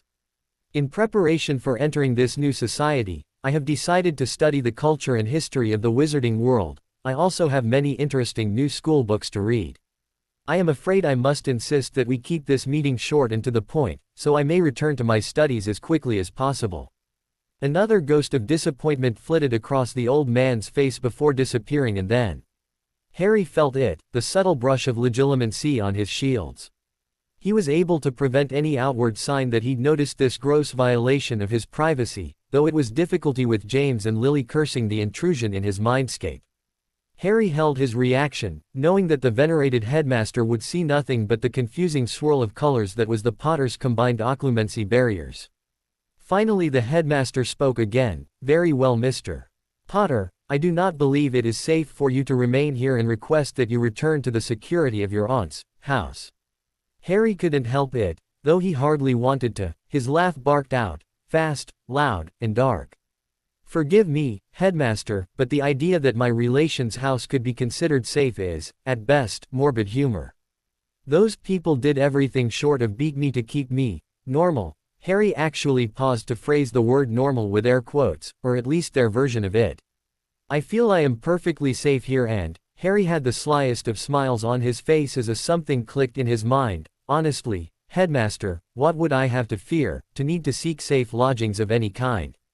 Dumbledore shook his head, all traces of a smile now gone. I am afraid I can't tell you that, Mr. Potter. There are things you are too young yet to know. However, I must insist you return to your aunt's house. Shaking his head in return, Harry frowned. I am sorry, sir, but you have no control over where I go or what I do outside of Hogwarts School of Witchcraft and Wizardry. Even as Supreme Mugwump, there is nothing you can do unless I break a law, which I haven't done. Seeing as there is apparently no reason for me to live in a safer, Harry again made air quotes, location until school starts, I will remain here. Dumbledore frowned as well. There is reason, Mr. Potter. Just because I chose not to divulge it to you, does not remove the reason. Harry stood. Well then, I thank you for your concern and advice. However, based on the information at hand, I have decided to stay here at the Leaky Cauldron until the 1st of September. Now, as I said before, sir, I have a mountain of studying awaiting me. Good evening, sir. He swept out of the room in a manner that reminded Albus Dumbledore of Severus Snape. The only thing missing from Harry's determined and slightly more dramatic exit was the billowing of a cape or robes that normally accompanied the Hogwarts potions master. Dumbledore did not bother trying to call the beau, Mr. Potter back. He was probably more than halfway up the stairs. In fact, by the time he had stepped from the room, Harry was back in his trunk, a can of soda balanced precariously on one knee as his parents' laughter echoed through his mind. Even though he was trying to study, he couldn't help but share a smile with them. Can you two keep it down in there? I'm trying to learn out here. Their laughter continued. You should try relaxing and coming in here instead, retorted his father. To Harry's chagrin, even his mother seemed to agree with the sentiment. After his near-spectacular failure to persuade Harry to return to No. 4 Privet Drive, Headmaster Albus Percival Wulfric Brian Dumbledore, Grand Sorcerer, Supreme Mugwump of the International Confederation of Wizards and Chief Warlock of the Wizengamot and Bearer of the Order of Merlin, First Class, made a further 3 attempts to meet with Harry, and change the boy's mind about staying at the Leaky Cauldron. These follow-up attempts were neither failures nor successes, as Harry had said all he was going to say on the subject and point-blank refused to attend the meetings. The headmaster was forced to admit, just to himself, that Harry's unexpected forthrightness had put him on the back foot and wrested the initiative away from him. In an attempt to regain that initiative, the headmaster unleashed his attack dogs, one after the other. Minerva McGonagall was first. As Transfiguration Professor and head of Gryffindor House, she attempted to regale the boy with tales of his parents' exploits. What she didn't know was that Harry had heard every story she told from those who knew them best. His refusal was polite and semi-formal to the Scottish professor, and she left with a certain amount of admiration for the young child that had refused her so politely, yet firmly at the same time. Lily had excelled at many subjects during his years at Hogwarts, as had James, but she stood out foremost in the mind of Professor Phileas Flitwick, Charms Professor and head of Ravenclaw House. As his mother's favorite teacher, and as professor of her favorite subject, he, unfortunately for Dumbledore, was met with the same firm but polite refusal, mainly due to the fact that Harry was worried he might slip up in front of the diminutive professor and mention something he shouldn't know. It was with a measure of shock and irritation when Severus Snape, former schoolmate of both his parents, as well as, arguably, his father's arch-nemesis while at school, arrived. The internationally renowned potions master and head of Slytherin House had no problem making his disdain for Harry very clear and was swiftly and brusquely directed out the door. The last, and what Harry and his parents thought, desperate attempt to get him to return to Privet Drive came from the herbology professor and head of Hufflepuff House. In her capacity as an unbiased representative, with no ties to his parents, she was the closest to success but ultimately saw her efforts end in miserable failure as well. While the professors were loyal to the headmaster for a variety of their own personal reasons, the 3 unbiased professors came to roughly the same conclusion in their debriefing with the venerable head of Hogwarts. They shared many of Harry's insidious comments regarding the fallibility of all men, and the near-hilarious nature of their task in trying to exert the headmaster's control over an 11-year-old boy. It left them however with serious food for thought over whether their loyalty, while a good thing, need be so blind. They also found themselves impressed, much to Snape's horror in agreeing with the assessment of his fellow heads of house. For a just-turned 11-year-old boy, Harry Potter was incredibly mature, level-headed and even-tempered. It was possible, Flitwick conceded, that given who his parents were and the events surrounding that fateful night, Harry Potter could well be a wizard to watch out for. Between the almost clockwork-like houndings from the Hogwarts staff, Harry spent his time out in Diagon Alley, befriending shop owners and picking up gossips on everything going on in the magical world, ranging from the mundane, if exciting and ever-changing, love lives of Quidditch superstars to the under-the-table, backhanded, smoke-and-mirror dealings of the current Minister of Magic, Cornelius Fudge. Within his trunk, the library continued to grow with both new titles and several more ancient and valuable tomes from Flourish and Blots. Harry also added the large variety of different ingredients he purchased from the apothecary, and ate his way through every flavor of Florine Fortescue's ice cream. The magical menagerie owner, Ms. Ames, fast became a friend, with her indulgent guidance, educating him in magical creatures and a multitude of magical SS. including the rare and ever sought-after Runespore, a rather remarkable S with 3 heads that made conversation not only extremely unusual but also somewhat confusing. When Harry awoke on the 1st of September, he was excited to be finally going to a place where he could learn to use the magic he had been reading about, and the wand motions he'd been practicing with his quill. He placed Zuri into her room within the trunk, where she immediately set about trying to reduce the mouse population and let his snowy owl fly from the window, sending her ahead of him to the castle. Shrinking his trunk, he slipped it into his pocket and made his way to King Cross Station.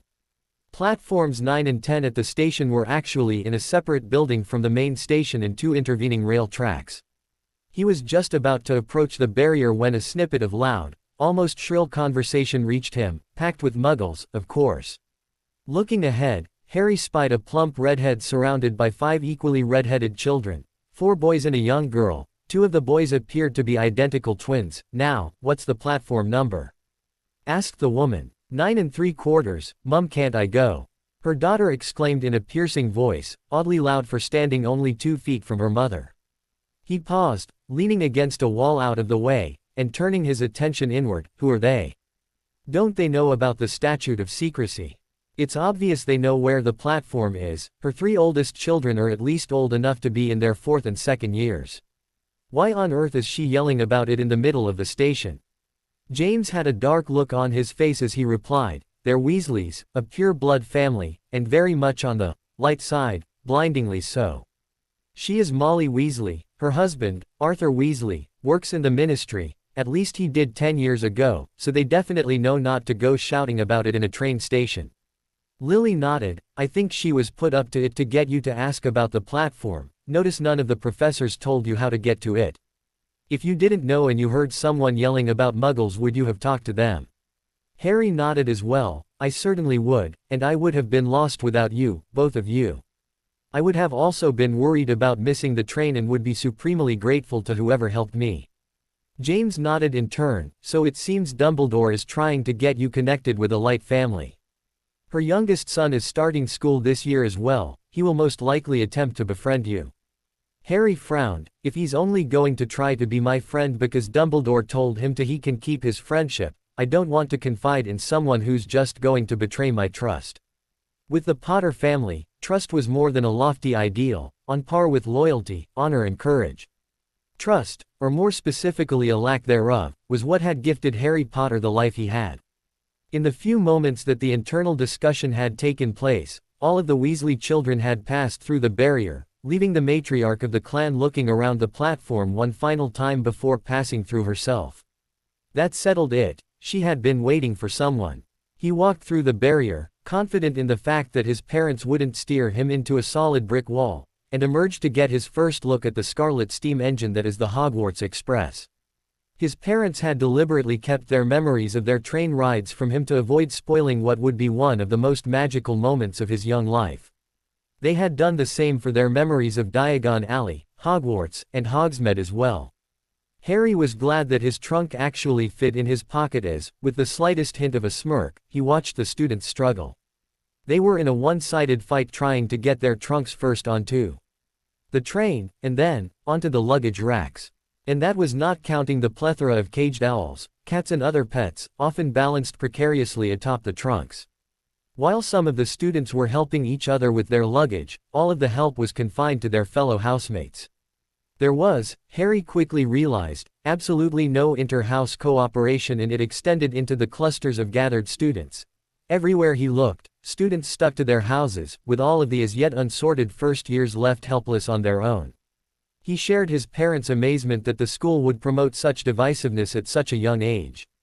As Harry made his way to the train, he passed a round-faced boy in the midst of telling the severe-looking woman accompanying him that he had just lost his toad. "Oh, Neville," the old woman sighed, and Harry was stopped short by his parents' exclamations. "That's the Longbottom boy," James shouted. "It's Alice's son," Lily cried at the same time. He winced at the sudden burst of noise, and his parents cheekily whispered apologies he could barely hear. He'd deal with them later, a practical joke when he dropped into his mindscape for a visit perhaps. Advancing to the pair, Harry held out his hand to the elderly woman. "Mrs. Longbottom, I presume. My name is Harry Potter. I had been hoping to meet you and your grandson. From what I learned at Gringotts, he and I should have grown up together. Certain events occurred to prevent that, unfortunately. They also informed me of the current condition of his parents. My deepest condolences to you both. While I know almost exactly how you may feel, I believe you may have it worse. Neville blinked in surprise and nodded. I didn't think anyone would ever see it that way. Everyone always says that I've got it better because they're still here. They don't understand what it's like seeing them that way. The boy hesitated, knowing that they'll never get better, never recognize me or anything. Harry gave the boy a supportive smile. I was able to make peace with what happened to my parents and move on, but you got stuck in a kind of limbo. They may never heal and it will be many years before they die. It seems as though you're trapped in a waiting game, wait for them to either fade and die or heal and live. That is much worse than simply losing them, in my opinion. Harry didn't tell Neville that the main reason he was so accepting of his parents' death was that, to him, they'd never died. He didn't know if he'd ever tell anyone, it just seemed too personal. Though, if he did ever decide to come out, Neville would be the one he spoke to first. In truth, their parental situations had become the exact opposite of each other. Neville had his parents' bodies without their minds, while Harry had his parents' minds without their bodies. Yet they also had their similarities. Neither boy could ever adequately introduce his friends to their parents. They could never receive an honestly physical loving hug, nor, unless the Longbottom's condition changed, truly attend any of the important events in either boy's life: graduation, marriage, children. Mrs. Longbottom smiled at Harry and shook his offered hand. If only you had been able to come to us, how much better both your upbringings might have been. Harry quirked an eyebrow. It seemed Mrs. Longbottom knew a bit about his Muggle relations. Indeed, I would have rather enjoyed growing up with someone I could relate to. At her slight nod, his suspicions were confirmed. I would greatly appreciate a contact within the magical world. Will you allow me to correspond with you? I'm sure it will be beneficial to us both. At her nod, Harry turned to Neville. Come on. We'd best get on board before the train leaves us behind. He picked up one end of Neville's trunk, his still secure in his pocket, and helped him lug it to an empty compartment. Halfway there he spotted a small green toad hopping along the platform and scooped it up mid-jump. He showed it to Neville before sticking it in his pocket, and Neville smiled and nodded his thanks. After securing their compartment, Harry pulled the toad back out and handed it to Neville, who immediately placed it on his right shoulder. Thanks for finding him. Some stupid owl had a go at him and he scarpered, shot off my shoulder like he was attached to a rocket. Harry frowned. That's rather rude. People should be more careful with their pets. I set my owl on ahead so she wouldn't have to deal with the train and crowds, and my other pet is in my trunk. Do you know whose owl it was? Neville nodded. It was one of the redhead boys, the oldest one. I actually watched him let it out, before it attacked Trevor. He did a double take. Where is your trunk? Harry smiled and pulled out his miniaturized trunk. Neville let out a low whistle of approval. That is quite a departure from the norm. How many compartments did you get? There are 7, or the basic flat with a spare room for my lovely familiar, whom I rescued from London Zoo. Harry expanded his trunk and opened Zuri's room. Neville, I'd like to introduce you to Zuri, my black mamba. Zuri, this is Neville, my new friend. Neville had been cautiously admiring Zuri until Harry spoke to her. His reaction was almost identical to Ms. Ames. You're a Parselmouth. He whispered, but there was no fear in his voice, only awe. Harry nodded. I wanted to get it out in the open, so if it bothers you we can go our separate ways sooner rather than later. It's not a dark ability, it was just associated with some dark people recently. Merlin was one, too. Neville nodded in agreement. I remember reading about that in one of the books in my family's library. I thought it was odd that one of our most revered ancestors had this supposedly dark ability. When I looked further into it, I found that speaking Parseltongue is a celebrated ability in places like Australia, Africa, and China, where poisonous SS are prevalent. Harry smiled and extended his arm out to Neville slightly, offering to let him hold Zuri. Neville accepted her without hesitation and held her up to his face, looking into her eyes. Zuri cocked her head to the side and stared intently at Neville for a moment, her tongue flicking out a few times, before turning to Harry and hissing at him. Harry laughed in response. Neville raised a brow. What did she say? He asked. Still chuckling, Harry replied, she said she likes you. even if you do smell of toad. The boys settled comfortably into their compartment, lounging across seats and space normally reserved for at least 6 people. Zuri had found a comfortable perch, coiled around Neville's waist and along his arm. Trevor had settled in on Harry's outstretched leg, and with Neville's trunk on the floor between them, they had an impromptu card table. Harry had brought a Muggle deck of cards with him, something Neville thought was brilliant as he hated playing with exploding snap decks. Harry taught him simple card games such as blackjack, 5-card draw, and war.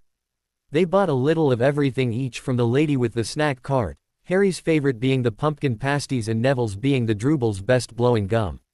After an hour or two their compartment door slid open. Standing in the doorway was the youngest red-headed boy. He surveyed the compartment, noting the pile of sweets and the Muggle cards before he noticed Zuri wrapped around Neville.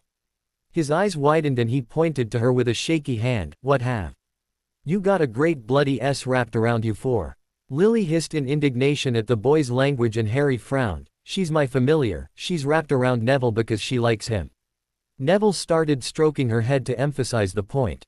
The boy's mouth dropped open before he stuttered out, How do you know it likes him?" Harry's frown deepened. "She told me she likes him, that's how I know." His eyes snapped to Harry at this and his voice hardened. "You're a Parseltongue," he exclaimed. "First off, he is a Parselmouth. Parseltongue is the language he speaks. Secondly, so what if he is?" Neville demanded. "Merlin was a Parselmouth too. Just because 2 famous dark wizards were Parselmouths doesn't mean that everyone that inherits the ability is born dark. You shouldn't judge people based on things they have no control over. It would be as if we automatically didn't like you because you have red hair. It's not something you can choose to have."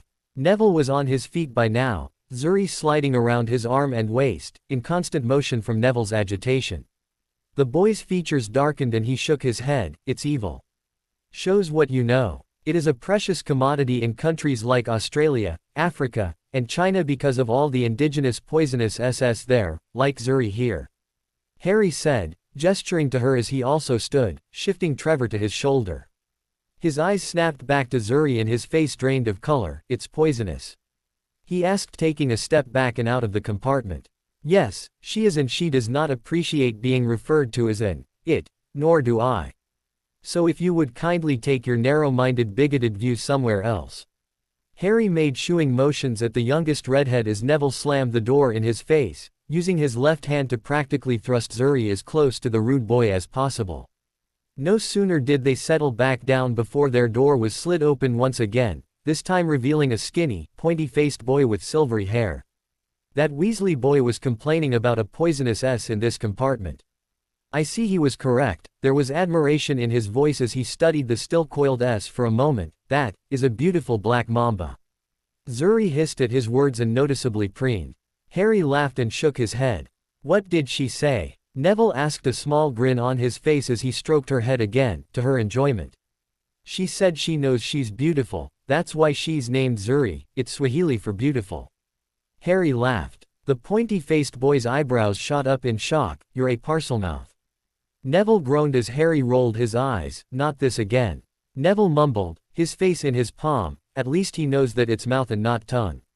"Yes, I'm a Parselmouth, and no, I'm not a dark wizard," Harry said, again making air quotes. "Just because I was born with certain abilities doesn't make me inherently evil." The boy raised his hands in a placating gesture. "I didn't say you were evil, I was just surprised. It's a very uncommon, if not rare, gift." "Well, at least you're open-minded. This is Zuri, Trevor, Neville Longbottom," Harry said, pointing to each in turn, "and I'm Harry Potter."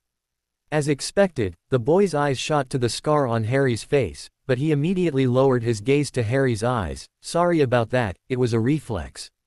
It's a pleasure to meet you all. My name is Malfoy, Draco Malfoy." Harry smiled at his name, ignoring his father's warning that the boy was rotten because of his father. He'd make his own opinions of the boy, and Draco's eyes narrowed as his cheeks pinked. "Do you think my name is funny?" Harry shook his head quickly. "No, I like it. It means dragon." Draco smiled at that and moved further into the compartment, offering his hand first to Neville, then Harry. "Would you like to join us for the rest of the trip?" Neville offered, lifting his feet off the seat in invitation. "Yes, feel free, we have plenty of treats too." Nev and I already ate all of our favorites, but you're welcome to the chocolate frogs, cauldron cakes, and Bertie Bott's. Harry added, gesturing to the pile of sweets. Draco nodded, grinning, and took the offered seat and a box of the every flavor beans. Draco, Neville and Harry had passed the remainder of the trip to Hogwarts together, alternating between conversation, laughter and a comfortable silence. There was a point where Draco started talking about blood purity and how wizards were better than muggles. Harry and Neville were quick to counter his arguments.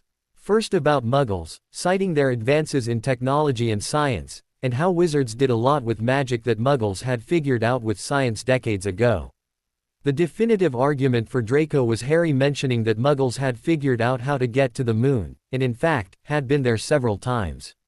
When they began talking about blood purity, the conversation grew extremely solemn. After several minutes of back and forth, Harry decided to end it. Draco, think who you're talking to. Neville and I both lost our parents to Voldemort's ideas of blood purity. The two boys gasped and flinched, and he decided to nip this in the bud immediately. What? No one says his name, we just say, you know who, Dark Lord, or, he who must not be named. Draco answered. Voldemort personally killed my parents, I'm calling him by his name. And, not to put too fine a point on it, but your aunt and uncle took Nev's parents from him. There is no argument you could give us about purebloods being better than half-bloods or muggle-borns that could make our losses worth it. Imagine your parents being ripped from you because someone thought it would be a good idea to remove the purebloods to make way for new blood. This, more than anything, opened Draco's eyes to the horrors his family and others of like minds had committed for an idea that didn't really make sense. He then decided to shed his father's dogma, and make up his own mind. Later, it was Draco who noticed that the train seemed to be slowing, confirmed by the fact that the countryside was no longer streaming by. Figuring it was about the right time, they had barely shed their jackets before a disembodied voice echoed through the train, "We will be reaching Hogsmeade Station in 5 minutes' time. Please leave your luggage on the train, it will be taken to the school separately." Harry grinned in anticipation and the two boys mirrored him. The friendship was new, but the fact that they were in the same boat had eased most of their nerves. The last of the sweets, candies and pastries disappeared into Harry's trunk. Zuri was returned to her habitat, and was accompanied by Trevor with the understanding that he was not for eating. Shrinking his trunk and pocketing it, he joined the mishmash of students in the corridor, shuffling his way towards the exit, stumbling out onto the tiny, barely lit platform. There was no wind, but still, tendrils of chilly mist seemed to wisp around them, beeping the warmth from the gaggle of children Harry recognized as the rest of the first years. Out of the darkness, a lamp flared to life, illuminating a giant of a man, who seemed to be more beard and hair than actual face. His voice was a deep boom, like a cannon firing, that grabbed and held their attention more than his words ever could. Furs years. Furs, years over here. Come on, follow me, any more furs years. Mind your step, now. Furs, years follow me. Slipping and stumbling, they followed the large man down what seemed to be a steep, narrow path. It was so dark on either side of them that Harry thought there must be thick trees there. Nobody spoke much. "You'll get furs sight o' Hogwarts in a sec," their guide called over his enormous shoulder, "just round this bend here." There was a loud, ooh, as the narrow path opened suddenly onto the edge of a great black lake. Perched atop a high mountain on the other side, its windows sparkling in the starry sky, was a vast castle with many turrets and towers. "No more in 4 to a boat," the huge man called, pointing to a fleet of little boats sitting in the water by the shore. Harry, Neville, and Draco were followed into their boat by a nervous-looking bushy-haired witch. "Everyone in," he shouted, filling a boat by himself. Right then, forward, and the fleet of little boats moved off all at once, gliding across the lake, which was as smooth as glass. Everyone was silent, staring up at the great castle overhead. It towered over them as they sailed nearer and nearer to the cliff on which it stood. "Heads down," yelled the walking mountain as the first boats reached the cliff. They all bent their heads and the little boats carried them through a curtain of ivy that hid a wide opening in the cliff face. They were carried along a dark tunnel, which seemed to be taking them right underneath the castle, until they reached a kind of underground harbor, where they climbed out onto rocks and pebbles. They then clambered up a passageway in the rock after the massive man's lamp, coming out at last onto smooth, damp grass right in the shadow of the castle. They walked up a flight of stone steps and crowded around the huge, oak front door. "Everyone here." The immense man raised a gigantic fist and knocked 3 times on the castle door. As the castle doors opened, Harry caught sight of a magnificently large cavernous room. Then Harry saw who had opened the doors. When he had been staying at the Leaky Cauldron, she had been the first of the heads of house that Dumbledore had sent. Attempting to sway him with his parents' antics in their school days and feeling certain that Harry would follow them into her house. "The furs, years, Professor McGonagall," said the giant man. "Thank you, Hagrid. I will take them from here." She pulled the door wide. The entrance hall was lit by torches, its ceiling was so high it was barely visible. There was a wide marble staircase opposite them, double doors to their right, and smaller doors scattered about. As they were led across the flagstone floor to one of the smaller doors off to the left, Harry's attention was caught by 4 massive hourglasses, filled, not with sand, but with gemstones as big as his fist. The first glass held innumerable fire-red rubies, the second contained cobalt-blue sapphires, within the third were forest green emeralds, and the fourth possessed golden-yellow citrines. Professor McGonagall left them in a small room after delivering a speech that his parents quoted along with her, word for word. Harry, Neville, and Draco were chatting about what they needed to do to be sorted. This was one of the things his parents had remained tight-lipped about, saying only that it was tradition for the firsties not to know.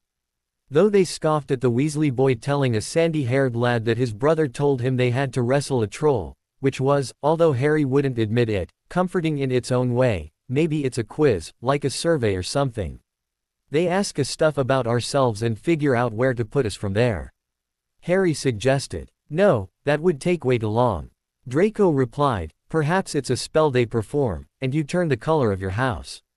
Harry and Neville nodded, thinking this plausible. Yeah, or we could put our names in a goblet or a hat or something and it spits it back out according to house, kind of like the cup from the Triwizard Tournament. Draco nodded at this suggestion, but Harry was lost. What's the Triwizard Tournament?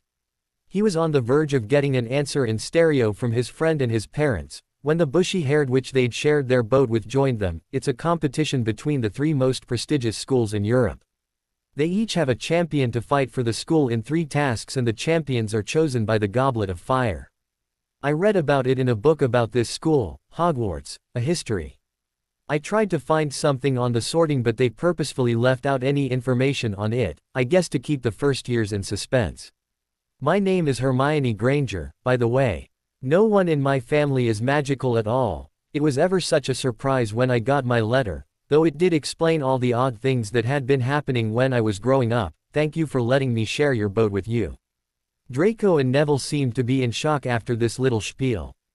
Truth be told, Harry was too, but he had parents to bail him out, or his mother at least. Poor dear, she must be terrified. Never knowing about magic until you get this strange letter, and then whisked away to this mid-boggling place where everything is new and different and you have no one to help you through it. Harry, in a fit of compassion, held out his hand to the young witch. Her features lit up and she smiled broadly, revealing rather overlarge front teeth. This is Neville Longbottom, Draco Malfoy. Each boy nodded as he was introduced, and I am Harry Potter. He finished. Oddly enough, her eyes did not flick up to his scar, though they did attempt to widen to the size of galleons. You're Harry Potter. I've read about you, you're in several books. Harry acted shocked even though he'd read a great deal about himself during his summer studying, more to give Hermione and the rest a topic of conversation, to hopefully enlarge his circle of friends. Neville and Draco nodded confirming what she said. What did they say about me? He asked, even as his father mocked him about being a touch too S-like for his own good, whatever that meant. They mainly talk about what happened the night you defeated you-know-who. Neville answered. Harry frowned at this. I didn't defeat Voldemort. Predictably, they all flinched and he prepared to repeat what he'd said on the train. What? No one is supposed to say his name. The books all call him, you-know-who, or he who must not be named. Hermione answered. His followers called him the Dark Lord. Draco added in a soft whisper, and Harry winced himself, well aware that it could not be an easy topic for his friend to talk about, after their eye-opening conversation on the train. Then Harry scoffed, that's ridiculous, and I'm not going to be afraid of saying the name of a man who's been basically dead for the past 10 years. Anyway, I didn't defeat him, I was the only known survivor of that night, and no body was recovered. There is no proof that he is dead, and I'm not going to be caught off guard if he does return. Out of respect for others I won't say his name in public. But I'm not calling him by those absurd titles. I'll call him," he paused for a moment to run through names with his dad, "the Dork Lord, he who must be hyphenated, or Moldy Voldy. The best I can do for you know who is what's his name, as it implies that he's not worth remembering." His three new friends looked at him with a mixture of incredulity and amazement. Never had they heard someone talk of the most evil wizard of their time with such blasé disrespect. They were saved from formulating a response by a scream from the back of the room. Some 20-odd ghosts had just glided through the back wall. They were talking amongst themselves, apparently oblivious to the students milling about in the room, until one of them, a portly monk by the looks of him, took notice. "New students," said the ghost Lily identified as the fat friar, smiling around at them. "About to be sorted, I suppose." A few people nodded mutely. "Hope to see you in Hufflepuff," said the friar. "My old house, you know." "Move along now," a sharp voice said. The sorting ceremony's about to start. Professor McGonagall had returned. One by one, the ghosts floated away through the opposite wall. "Now, form a line," Professor McGonagall told the first years, "and follow me." The four of them joined the line of students and headed back across the entrance hall to the double doors Harry had seen earlier. The room on the other side of those doors was, in 2 words, absolutely breathtaking. Thousands, possibly more than 100,000 candles floated in midair over 4 long tables, where the rest of the students were seated. These tables were laid with glittering golden plates and goblets. At the top of the hall was another long table where the teachers were sitting. Professor McGonagall led the first years up here, so that they came to a halt in a line facing the other students, with the teachers behind them. The hundreds of faces staring at them looked like pale lanterns in the flickering candlelight. Dotted here and there among the students, the ghosts shone misty silver. Harry's eyes were drawn upward and he saw a velvety black ceiling dotted with stars. Hermione leant over and whispered, "It's bewitched to look like the sky outside. I read about it in the book, Hogwarts, a history." Professor McGonagall silently placed a 4-legged stool in front of the first years. On top of the stool she put a pointed wizard's hat. This hat was patched and frayed and extremely dirty. For a few moments, nothing happened. Then the hat twitched, ripped open on one side, and began singing a song about the qualities of the different houses. The whole hall burst into applause as the hat finished its song. It bowed to each of the 4 tables and then became quite still again. Professor McGonagall then stepped forward holding a long roll of parchment. "When I call your name, you will put on the hat and sit on the stool to be sorted," she said. "Abbott, Hannah." A pink-faced girl with pigtails stumbled out of line, put on the hat, which fell right down over her eyes, and sat down. After a moment's pause, "Hufflepuff," shouted the hat. The table on the right cheered and clapped as Hannah went to sit down with the Hufflepuffs. Harry saw the ghost of the fat friar waving merrily at her. "Bones, Susan." "Hufflepuff," shouted the hat again, and Susan dashed off to sit next to Hannah. "Boot, Terry." "Ravenclaw." The table second from the left clapped this time. Several Ravenclaws stood up to shake hands with Terry as he joined their ranks. Brocklehurst, Mandy, went to Ravenclaw too, but Brown, Lavender, became the first new Gryffindor, and the table on the far left exploded with cheers. Harry could see Weasley's twin brothers catcalling. Bulstrode, Millicent, then became the first Slytherin. The Slytherin table was more self-possessed than the rest of the hall, but they applauded cordially for Millicent. Finch Fletchley, Justin, Hufflepuff. Sometimes, Harry noticed, the hat shouted out the house at once, but with others it took a little while to decide. Finnegan, Seamus, the sandy-haired boy next to Weasley in the line, sat on the stool for almost a whole minute before the hat declared him a Gryffindor. Granger, Hermione. Hermione almost ran to the stool and jammed the hat eagerly onto her head. Ravenclaw, shouted the hat. Hermione waved to Harry, Neville, and Draco, before heading to her table. Longbottom, Neville. The hat took a long time to decide with Neville, but it finally shouted, Gryffindor. And Neville waved to Harry and Draco as he went to the Gryffindor table. Draco stepped forward when his name was called and got placed at once. The hat had barely touched his head when it shouted, Slytherin. He headed to the Slytherin table after waving to Harry, looking pleased, though slightly apprehensive. There weren't many people left now. Moon, Not, Parkinson, Pansy, joined Draco at the Slytherin table. Then a pair of twin girls, Pottle and Pottle, were separated, one in Gryffindor and one in Ravenclaw. Then, Perks, Sally Ann, and then, at last, Potter, Harry. As Harry stepped forward, whispers suddenly broke out like little hissing fires all over the hall. Potter, did she say? The Harry Potter. The last thing Harry saw before the hat dropped over his eyes was the hall full of people craning to get a good look at him. Next second he was looking at the black inside of the hat.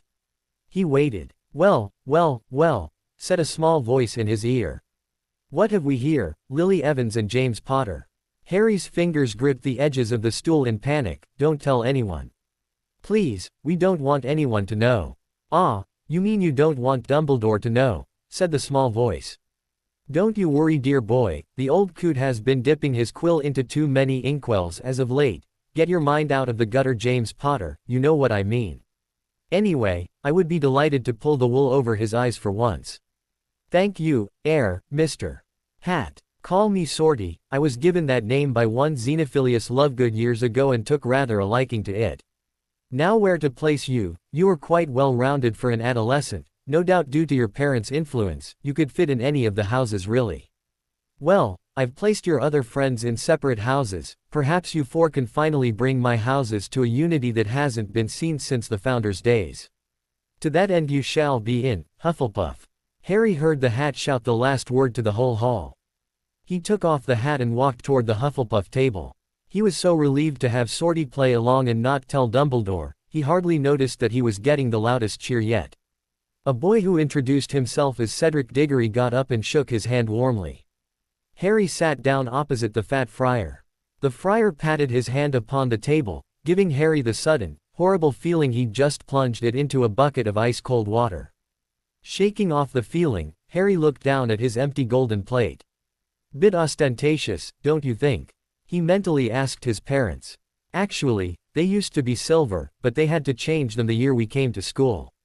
James replied. Really? What for? Harry asked. That year, a boy came to the school that had an illness that was affected by silver. He was the kindest, smartest boy I knew. His name was Remus Lupin and he was, and still is, a werewolf. James said solemnly, a rare emotion for him. He could see the high table properly now. There, in the center of the table, in a large golden chair, sat Albus Dumbledore. Dumbledore's silver hair was the only thing in the whole hall that shone as brightly as the ghosts. He was looking at Harry with a combination of surprise and disappointment. Apparently he didn't want his little savior in Hufflepuff. Harry looked back to the few remaining first years and had to bite his tongue to keep from bursting into laughter. The Weasley boy was staring at him with a mix of horror and defeat. Ah, seems he finally realized who he was insulting on the train, so much for trying to worm his way into your circle of friends. James laughed. We don't know for certain that he was told to do that, though that expression leaves little doubt. Lily replied. Now there were only 4 people left to be sorted. Thomas, Dean, a tall black boy, joined Neville at the Gryffindor table. Turpin, Lisa, became a Ravenclaw, sitting next to Hermione, and then, Weasley, Ronald. After a few moments the hat shouted, Gryffindor. Harry felt bad for Neville as Ronald Weasley gave him a contemptuous look and sat next to one of his twin brothers. Finally the last first year was called and Zabini, Blaise, was made a Slytherin, joining Draco. Harry slowly followed the Hufflepuff prefect, heading to the dormitories in Badger territory. For once his parents were just as excited. This was a completely new experience for all of them. Both James and Lily had been sorted into Gryffindor, and while they had had friends in the other houses, Lily had even had a friend in Slytherin, Severus Snape. They had never been in the other common rooms. The prefect led the first years through the doors of the Great Hall and towards the grand staircase. However, instead of going up the stairs they were lead to a door off to the right. After descending a flight of stairs they came to a stack of large barrels in a nook on the right-hand side of the kitchen corridor. The prefect, who had introduced herself as Gabriel Truman, beckoned them forward. This is the entrance to our common room. Tap the barrel 2 from the bottom, middle of the second row, in the rhythm of Helga Hufflepuff, and the lid will swing open. We are the only house at Hogwarts that also has a repelling device for would-be intruders. If the wrong lid is tapped, or if the rhythm of the tapping is wrong, the illegal entrant is doused in vinegar. Gabriel tapped the sequence out on the correct lid and the barrel lid swung open. One by one they crawled inside, along the passageway behind it, and emerged into the coziest room Harry had ever seen. It was round, earthy and low-ceilinged, and its circular windows had a view of rippling grass and dandelions. There was a lot of burnished copper about the place, and many plants, which either hung from the ceiling or sat on the windowsills. Gabriel spoke up again after everyone had come through the passageway. Our head of house, Professor Pomona Sprout, is head of herbology, and she brings the most interesting specimens, some of which dance and talk, to decorate our room, one reason why Hufflepuffs are often very good at herbology. Harry looked around again. The overstuffed sofas and chairs were upholstered in golden yellow and sable black. Harry noticed that the room was arranged rather oddly. Rather than having separate sections for studying, playing games, and socializing, everything was rather haphazardly placed around the open room. He turned toward Gabriel as she started speaking again. Now I know our setup seems a bit slapdash, but we firmly believe in unity and devotion. Everyone works and cooperates with each other. We act as a family unit. You will hear other houses boast of their security arrangements, but it so happens that in more than 1,000 years, the Hufflepuff common room and dormitories have never been seen by outsiders. Like badgers, we know exactly how to lie low, and how to defend ourselves. Her voice grew slightly cold. We are looked on as the weakest of the 4 houses, the leftovers, the rejects, the ones who weren't good enough to get into the other houses. For this we must band together within our house to prevent the others from taking advantage of us. I won't sugarcoat it for you, even with the famed Gryffindor-Slytherin rivalry, Hufflepuffs are the ones most often jinxed, cursed, tricked, been the butt of cruel jokes, and even attacked. There were shocked gasps around the group. Yes, this is why we must stick together as a house. They may treat us as the underdogs, but this also means they underestimate us. They think we are all pushovers, and if we are open and honest with each other when one of us is attacked, the attacker will have the entire house's retaliation to deal with. Now, the boys' rooms are down the hall on the right and the girls' are down the hall to the left. A brief warning to the boys: the girls' hall is spelled to trap any boy stepping foot within it, so don't try. Our house ghost is the friendliest of them all, the Fat Friar. You'll recognize him easily enough. He's plump and wears monk's robes, and he's very helpful if you get lost or are in any kind of trouble. All right, have a good night and we'll see you in the morning. Harry followed the other first-year boys down the right-hand hall into their door. All of the dormitory doors were black, perfectly round like a barrel top, with a shiny brass knob set in the center. Lily remarked that they were like the Hobbit holes in Tolkien's The Hobbit, one of her favorite books. Copper lamps cast a warm light over the 4 posters, all of which were covered in patchwork quilts, and copper bed warmers hung on the walls, should they have cold feet. In the first-year dorm room there were 3 beds, one for him and one each for Justin Finch Fletchley and Ernie Macmillan. They were interspersed around a circular room. The 4 poster beds were hung with golden yellow drapes and laid with black bedding. Beside each bed was a small desk and chair, for homework and studying, with a small bookshelf above the desk. At the foot of 2 of the beds was a standard black trunk. Harry immediately knew which bed was his as his trunk was still securely tucked into his pocket. The other 2 boys were exploring the room as well. Ernie was at the other side where he opened an identical door, revealing a full bathroom, complete with shower and tub. Justin was reading the names on the identical trunks, announcing that the bed to the left of Harry's bed was his and the one to the right was Ernie's. Justin looked up at Harry in confusion. "Did you not bring a trunk, Harry?" Harry grinned and nodded. "Oh, I did. When I went to Diagon Alley I was alone, so I went a bit overboard with my purchases.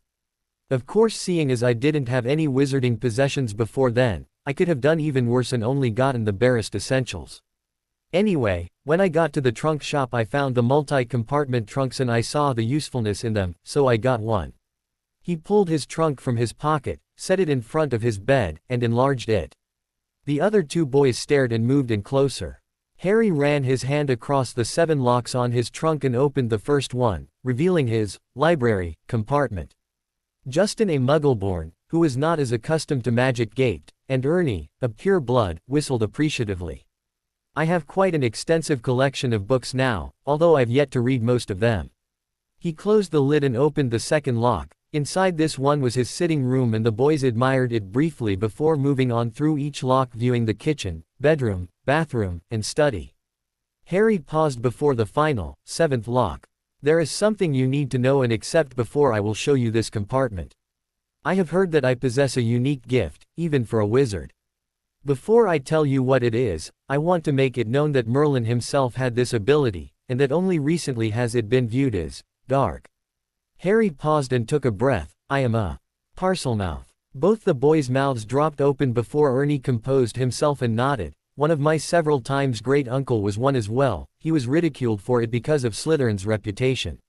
Many people tend to want to forget that the greatest wizard of our past was a speaker, they only want to acknowledge those who were dark with the ability." By the end of this revealing piece of information, Justin was nodding, already accepting Harry's ability. He paused. "Why are you telling us this? Do you have AS in that last compartment?" Harry laughed and nodded. As a matter of fact, he unlocked the final lock and opened the lid. Zuri slid out, having been resting on a branch near the opening. "I do. Gentlemen, meet Zuri. I'm going to introduce you to her, so I'll be speaking in hisses. It's a bit unnerving at first, so brace yourselves." He turned back to Zuri. "These are Justin Finch Fletchley and Ernie Macmillan, and they are to be our roommates." Turning back to the boys, Harry noted that they both looked a bit peaky. Ernie was the first to speak. "Well, that was disturbing. I can see how it can be thought of as dark. It sounds menacing no matter what you say, and you were just introducing us, right?" Harry nodded. "The funny thing is, I don't hear it. When she talks or I speak to her, I hear it as English. There is no hissing." "Well, that's bizarre. I wonder if it was that way with your great-uncle, Ernie." Justin mused. Ernie shrugged. "I don't know, he never really spoke of it, considering how ostracized he was because of it." Harry nodded, pulling out his pajamas before shrinking his trunk again. "I can understand that. I had a rather unpleasant encounter with a narrow-minded boy on the train. Ron Weasley, now a Gryffindor, was adamant that it was evil and he wouldn't hear anything to the contrary. Now, you may be wondering why I chose to show you all of this instead of just keeping it to myself, including Zuri and my abilities. I figure that we're going to be living together for the next 7 years minus the summers. We need to be able to trust each other, but I do have a bit of security. 2 of the features on the trunk are that no one but me can open it, and that no one can move it when I am in it. So, should I actually leave it somewhere, it and its contents will be protected." Harry began changing for bed. Ernie and Justin nodded, following suit. "Good thinking, wish I could afford one." Ernie said, "Those things are outrageously expensive." Harry smiled, a little embarrassed at his extravagant purchases. "Yes, well, in strictest confidence, my relatives are not the greatest people alive. They have this idea of normal, and anything that doesn't fall into that mold is hidden away. When I arrived, I was the personification of anything and everything they hated and feared, so I was not treated as a member of their perfect family. In keeping with that, they gave me only the barest essentials to stay relatively healthy and prevent any outside suspicion. I never had toys, new clothing, adequate food, the list goes on. So when I finally came to the wizarding world and found myself the heir to my parents' fortune, I splurged a bit." Ernie and Justin were shocked and appalled by this revelation. They had never imagined that the famous Harry Potter could be treated this way by his own family. Harry frowned. "Keep in mind, I did not tell you this trying to garner your sympathy. I have severed ties with my relations and don't intend on ever going back.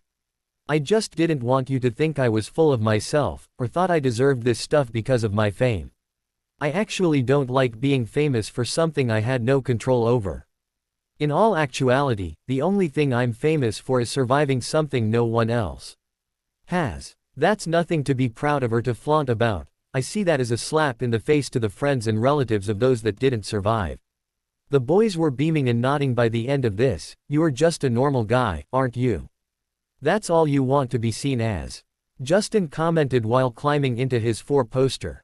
Harry nodded emphatically. "More than anything," he said, pulling his hangings closed and settling into bed.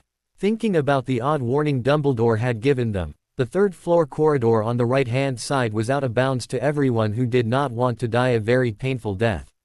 It was a real test of trust for him to expect a school full of children not to satisfy their curiosity. The next morning at the Hufflepuff table, Harry received his class schedule from Professor Sprout. After briefly scanning it, he looked to the 3 other house tables and his first friends. Neville seemed to be getting on well with 2 of his Gryffindor housemates. He nodded to Harry and sent a glance down the table to Ronald Weasley, who was scowling into his porridge, seated between his twin brothers, who were studiously ignoring their brother. Raising an eyebrow at this, Harry looked to Hermione at the Ravenclaw table, finding her chatting avidly with one of the twin girls that was sorted last night, a Parvati or Padma Patil. Harry couldn't remember which one had been sorted to Ravenclaw. After a few attempts, he caught her eye and she nodded as well. Finally looking to the Slytherins, he found Draco seated next to a dark-skinned boy whose name Harry only remembered because he was sorted last. Blaise Zabini and he were having a polite conversation over their breakfast. Harry could see that the other Slytherins were a bit taken aback by Draco's sudden change in attitude. 2 hulking boys and a pug-faced girl seemed at a bit of a loss and were watching the conversation between the 2 with confused expressions on their faces. Harry caught the eye of his final friend and received his nod as well. After finishing their breakfasts, the 4 friends met up in the entrance hall and compared schedules. The Slytherins and Gryffindors had only one class together, potions, while the Ravenclaws and Hufflepuffs shared the most, though there were a few exceptions. That morning's class was charms for Harry and Hermione and potions for Draco and Neville. Talk then turned to their new roommates and Neville started off with the Gryffindors. Well, the Weasley boy is just as much a bigoted jerk as his first impression on the train implied. He immediately snitched on you to the other Griffs about being a Parselmouth. Half of them were about as horrified as he was, until I told them you were my friend and a nice guy, and about Merlin and so forth. Also that I'd held your S and she was very friendly as well. Well, after a few odd looks they all seemed to calm down and his brothers, the twins, got on to him for telling someone else's business. They asked him if he would like it if someone told all his secrets to people, like the reason he was afraid of spiders. He got all red-faced and left after that. Their names are Fred and George by the way, but don't ask me to tell you which one is which, I can't differentiate between them. The other 2 in my room are Dean Thomas and Seamus Finnegan, a Muggle-born and half-blood respectively. So far they're pretty cool. Hermione picked up from there. The Ravens are all pretty nice, although there are a few who are kind of stuck up. One of the girls in my room and I really hit it off. Her name is Padma Patil and her twin sister, Parvati, is in Gryffindor with Neville. Apparently she's a bit of a gossip girl, not at all like Padma. There wasn't any drama like Neville had. She grinned at him, as no one spilled the beans about your abilities, but it was lovely meeting all the other Ravens. Harry had told her about being a Parselmouth when they were waiting to be sorted. She had treated it about like Neville had, and was looking forward to meeting Zuri. Draco stepped up for his turn. The Slytherins are an interesting group, he started, making the air quotes Harry had liberally used the previous day. Half of them are what I used to be, Death Eaters in training, the others are on the fence. Although I caused quite a stir when I sided with the non-Death Eaters, he looked pleased at having caused confusion in the ranks. After the long talk he'd had with Harry and Neville on the train about their parents and what had happened to them and others by the Death Eaters, he had come to realize that his father was very wrong in some of his thinking and that he would no longer blindly follow him, or anyone whose views he did not believe in. Blaise Zabini is one of the, on the fence, first years I met. He's smart, and once he found out I was not following my father he and I talked a lot. Harry finished off. The Puffs are a great group. They really stress inter-house cooperation. Apparently all the other houses harass them all the time, thinking they're weak. The 2 guys I'm rooming with are nice, Ernie Macmillan and Justin Finch Fletchley. I told them about Zuri and my abilities right off the bat because I'll be rooming with them for 7 years, and something like that would be hard to keep a secret. They were really cool about it. Ernie's got a great, so on, uncle who's one, so he can relate. The bell rang just as Harry finished and the group split in 2 to go to their respective classes, charms for the Puffs and Ravens and potions for the Griffs and S's. Harry and Hermione headed to Professor Flitwick and charms. As they took their seats in the front, the wee professor climbed up a staircase of books and took his place behind a podium. He began the class by taking attendance. When he reached Harry's name he looked up at him and crooked an eyebrow, a silent acknowledgement of their previous conversation.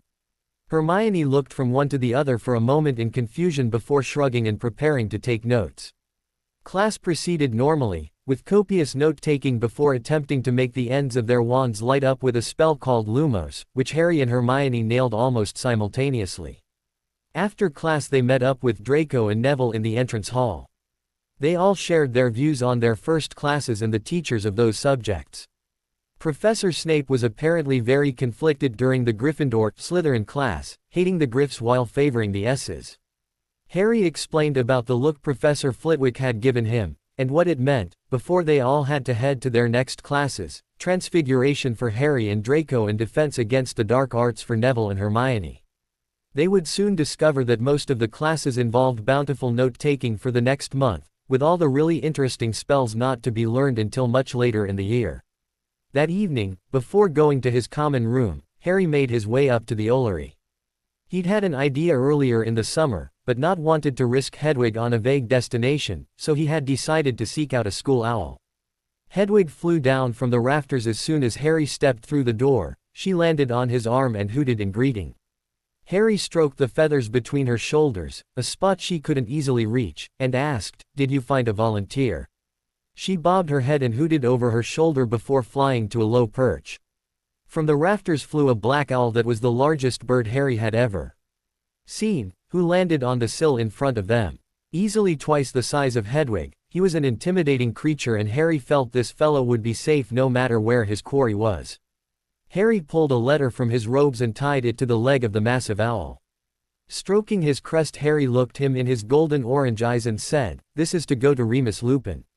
He's a werewolf, so he could be somewhere dangerous. Take care and have a safe flight." Harry watched the owl fly off into the dusk before heading down to bed. September, and their first month of school passed in a flurry of note-taking, spell-casting, and friend-making. The friends the four had made on their first nights in their new houses had all joined their crowd, including the Weasley twins, who had mentioned to Neville that they admired the way he had stood up for Harry in the face of Ron's immature narrow-mindedness. As their group was now 12 students strong, they took to meeting in the Great Hall before breakfast, lunch, and dinner for updates. Anything from the subject matter discussed to the temperament of the professors to any odd occurrences in the class was mentioned to the others.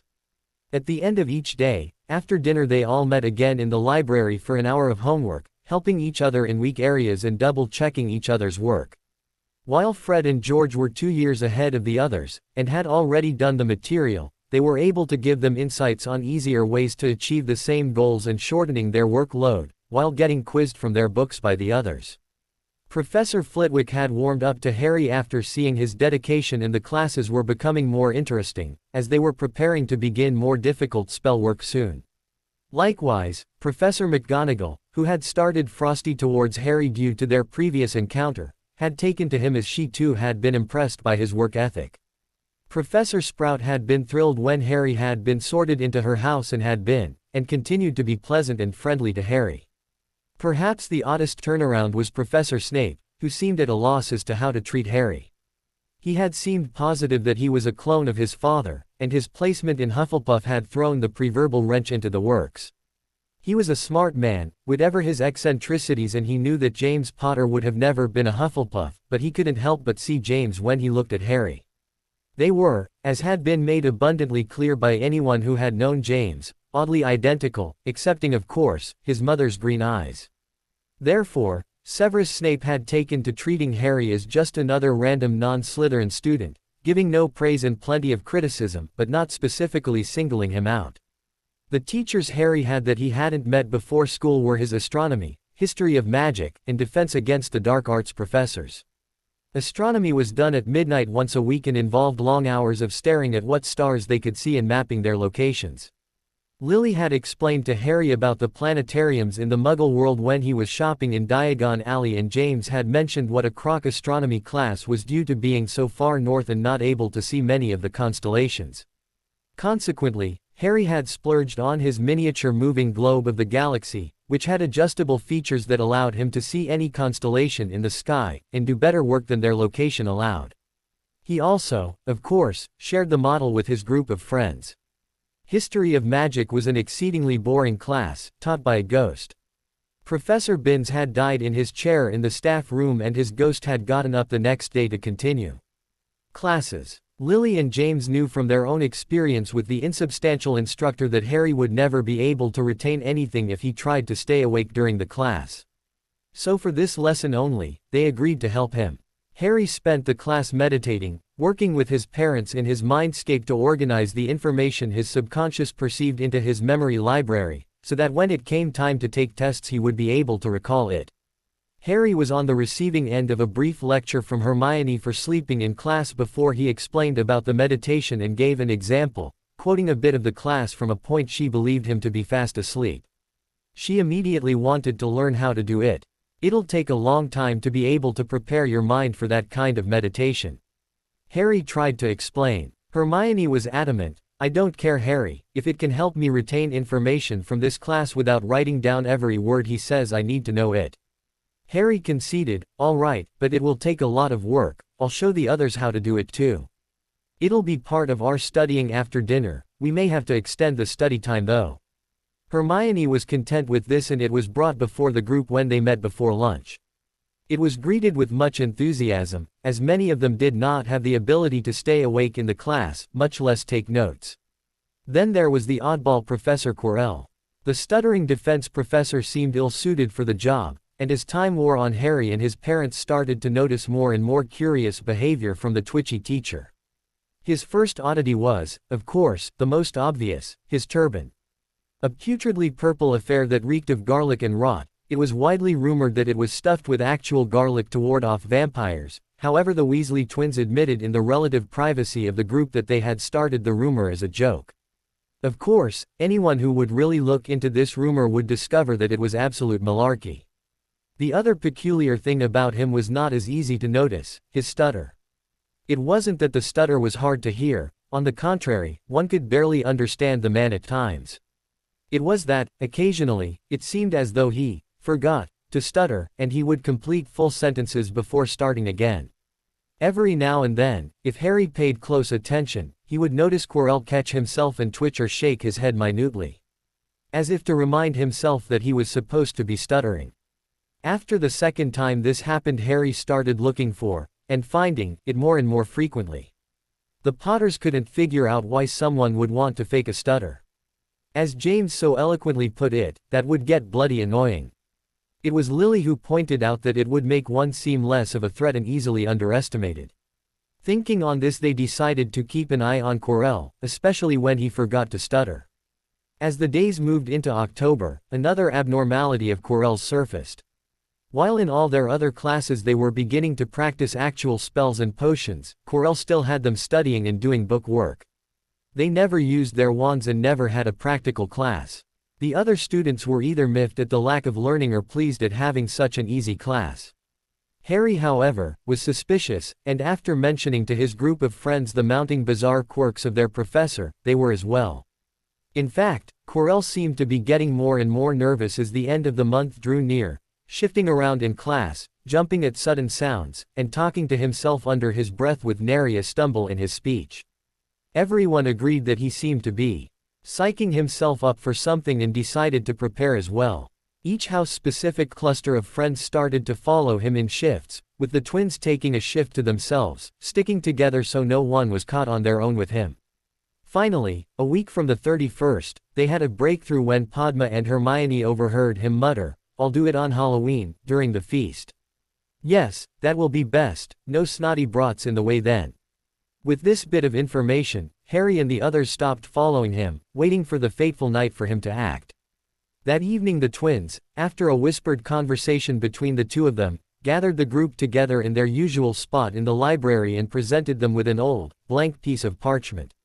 Most of the crowd were confused, waiting for the punchline to this bizarre joke. Harry, however, due to James whooping like a schoolboy and shouting about his lost map, grinned widely. This did not go unnoticed by the twins, who had been looking to Harry, as the unofficial leader of the group, first for his reaction when they turned it on. His grin gave them pause, however, and they shared a glance before laying it on the table in front of Harry and crossed their identical arms in unison. Harry looked from them to the map and back again. "What do I do?" he asked James. He knew the phrase to activate it, of course, but to do that would invite a slew of questions he was not prepared to answer. Fred interrupted his internal conversation before it got started. Well, Harry, care to explain why you are so excited to see a bit of old parchment? Harry blinked a few times, buying his time while James gave him hurried instructions. Well, you guys presented it with such flair, and I've come to expect something really brilliant to happen when you give such a mundane object such an exciting introduction. The twins preened at the praise and accepted the excuse, turning with the rest of the group to the parchment, and Harry visibly relaxed, until he noticed Neville still watching him and growing more and more curious. Realizing he had been caught in his lie, he minutely shook his head and mouthed, "Later." Breathing a sigh of relief as Neville nodded, he turned to the twins just as they intoned together, "I solemnly swear that I am up to no good."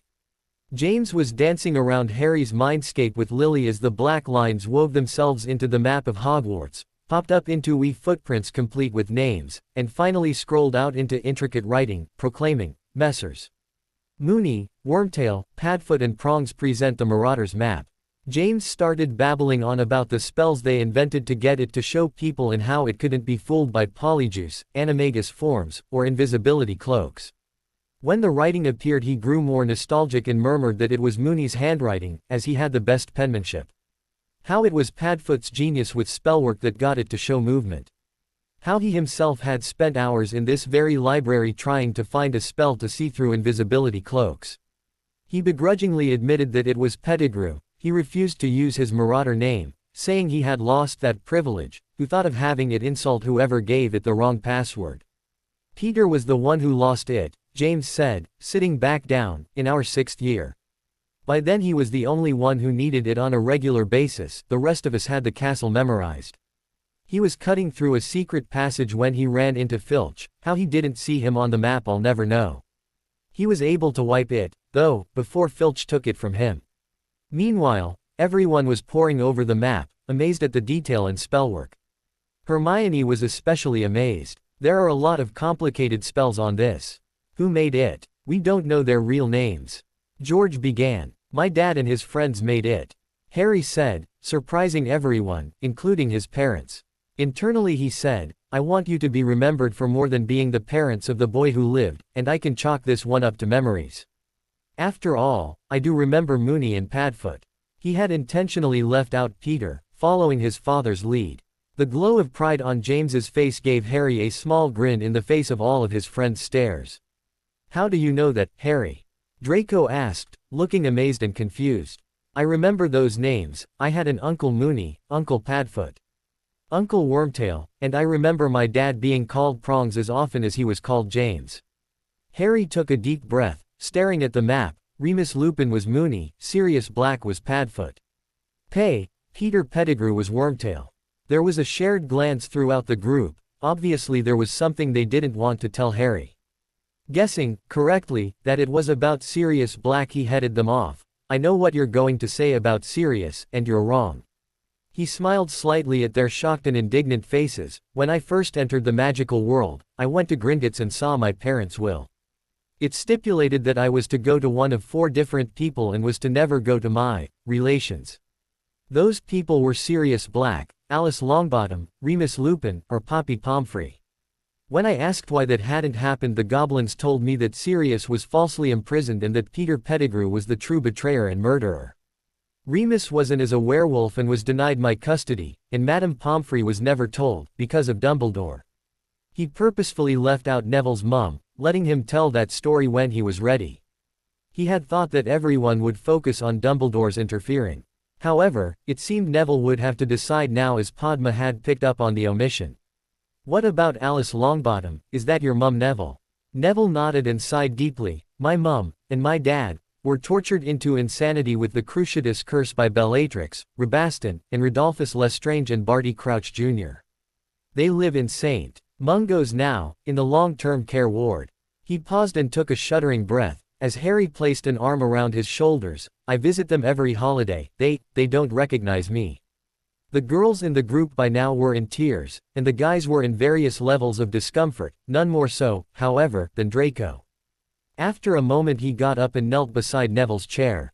Putting a hand on Neville's shaking arm, he spoke in a wavering voice. Nev, I am so sorry for what my family has done to yours.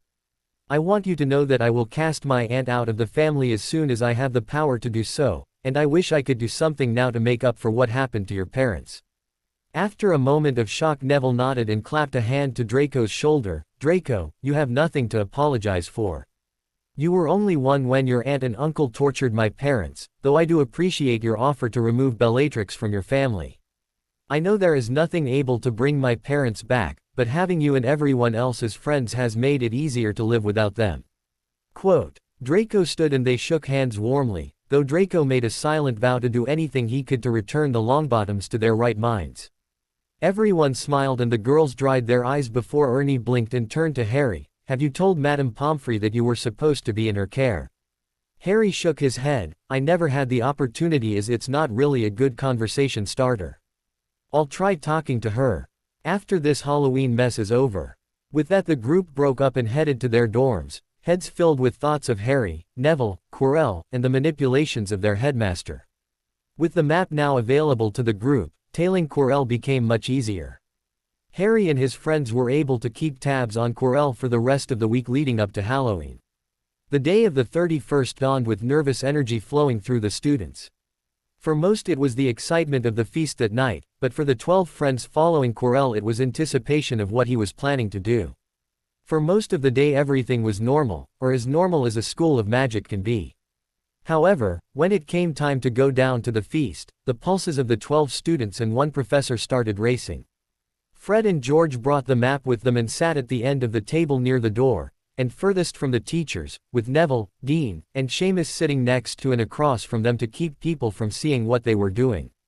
There was a brief altercation when Ron demanded that Neville, who was next to them, move so he could sit with his twin brothers. They were lucky he was so rude about it, or Fred and George would have had to be rather nasty to him for no apparent reason to get him to leave. As it was, his attitude got him snubbed by the group and he chose to sit at the other end of the table, closest to the teachers. Harry, Justin and Ernie, Hermione and Padma, and Draco and Blaise all sat at the same ends of their tables as the Gryffindors, and were able to fairly easily converse with one another across the aisles. The food had just appeared and the 12 were tentatively loading their plates when Quirrell dashed into the room, his face a mask of terror and his turban askew. He raced up to Dumbledore as all eyes followed him, 12 of those pairs narrowed in suspicion. "Troll, in the dungeons, thought you ought to know," he exclaimed to the headmaster without a single stammer before he fainted dead away. Harry and the others exchanged significant glances in the ensuing commotion. They each had noticed his lack of stutter. Harry could see the twins poring over the map before looking up and shaking their heads in unison. "It won't show non-humans, aside from werewolves," James said. "We needed the species available to program it into the map and the only one we had, or cared about at the time, was Moony." Harry was about to answer when Dumbledore shot purple firecrackers from his wand and everyone quieted. "Prefects, lead your houses back to the dormitories immediately," he ordered. The majority of the school were already on their feet when Harry, bolstered by his parents, shouted over the din, "That's a terrible idea." You could have heard an owl pinfeather drop with how silent the Great Hall became after this proclamation. No one had ever contradicted Dumbledore before. He looked at Harry and quirked an eyebrow, his eyes twinkling annoyingly. "And why do you think sending the students to the safety of their dorms is such a bad idea, Mr. Potter?" Harry succeeded in not rolling his eyes, though it was a close thing, because, "Sir, Professor Quirrell just said the troll was in the dungeons, and 2 of the houses are in that direction. The Hufflepuffs are down a floor and the Slytherins are in the dungeons. You really want to run the risk of sending them into the same location as the troll?" Dumbledore blinked and shook his head. "You are quite right, Mr. Potter." He turned to the teachers at the table with him. "Minerva, Phileas, Severus, follow me to secure the troll. The rest of you stay here with the students and seal the doors behind us." With that he and the 3 named professors swept out the door, closing it behind them. Through the hullabaloo, Professor Quirrell lay on the floor, ignored by almost everyone. After a few moments he sat up, looked around at the assembled students, the locked doors, and the remaining professors, and a look of absolute fury passed over his face for a fraction of a second, before he stood and sat with his fellow professors. It could have gone completely unnoticed if it hadn't been for the 12 students watching him for any bizarre reactions. Those 12 stood and formed a cluster next to the doors, so that Quirrell would have to pass them to leave. They knew they wouldn't be able to stop him, but they would know he was gone and be able to follow him on the map. After forming their huddle, Fred and George activated the map in the center of their group and located the troll-hunting professors. 3 of them were in the dungeons. McGonagall and Flitwick were by the Slytherin dorms, and Dumbledore was by the potions lab. Judging by their pace and speed, they were just walking, and they hadn't found the troll yet. Snape, however, was heading straight for the forbidden corridor of the 3rd floor at a rapid clip. He entered the door leading to the corridor and suddenly started dancing around, acting very odd. They couldn't figure out what he was doing, but given the warning from Dumbledore they assumed he was dodging something. What the inhabitants of the castle didn't know was that the troll wasn't in the dungeons. He was currently roaming around the 1st floor, knocking paintings off the walls and crushing suits of armor. The residents of those frames that got damaged would have summoned the professors, but for one minor success in Quirrell's plan, the only portrait in the dungeons was a still life. A bowl of fruit that doubled as the door to the kitchens, and was incapable of housing any other painted creation. Also, there were no paintings in the Great Hall, so no one was able to be told of the damage occurring to the 1st floor until the 3 professors returned from the dungeons. The troll had been causing plenty of carnage on the 1st floor when it came to a staircase and stopped. It looked up towards the 2nd floor and down towards the ground floor before tromping down the stairs to the entrance hall dragging his club behind him. It trudged over to the doors to the Great Hall, and, behind them, the student population of Hogwarts. Harry and his friends, positioned near the door as they were, heard the club thudding down the stairs and scraping along the floor, growing louder and louder as it grew closer to the doors. They looked at each other in shock and fear before rushing to the high table and causing the hum of conversation to quiet. "It's right outside the door. We could hear it coming down the stairs. The troll is out there," Harry said to the teachers staring at them. If he'd had the option he wouldn't have told Quirrell, but as he was sitting with the others there was no avoiding it. Professor Sprout rose to her feet and held her lit wand above her head to draw all eyes to her without arousing the suspicion of the troll outside the door. "We must remain quiet and calm. All 1st through 5th years get back here behind the high table, 6th and 7th years in front of them to protect them." She paused as the troll pounded on the doors to the Great Hall, causing the students nearest to race to the high table in fear. She then turned to the other teachers. "We'll stand in front of the students. If that troll gets through those doors we have to protect the students." Everyone started moving into place as the troll banged on the door again. It shook ominously, but held. The teachers in upper years pointed their wands at the door as it shook in its frame again as the troll pounded on it, apparently smelling the people inside. Harry and his friends were poring over the map, watching Dumbledore and the other professors still walking through the dungeons, obviously oblivious to the plight of the students. Snape, however, was rushing back to the entrance hall. His inked footsteps seemed a bit erratic, as if he were having trouble walking.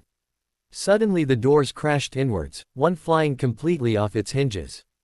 It sailed over the heads of the assemblage and crashed into the wall above the younger years where Professor Sinestra, the astronomy professor, stuck it to the wall with a well-aimed sticking charm. Meanwhile, the troll had shuffled into the room and spied the masses of people.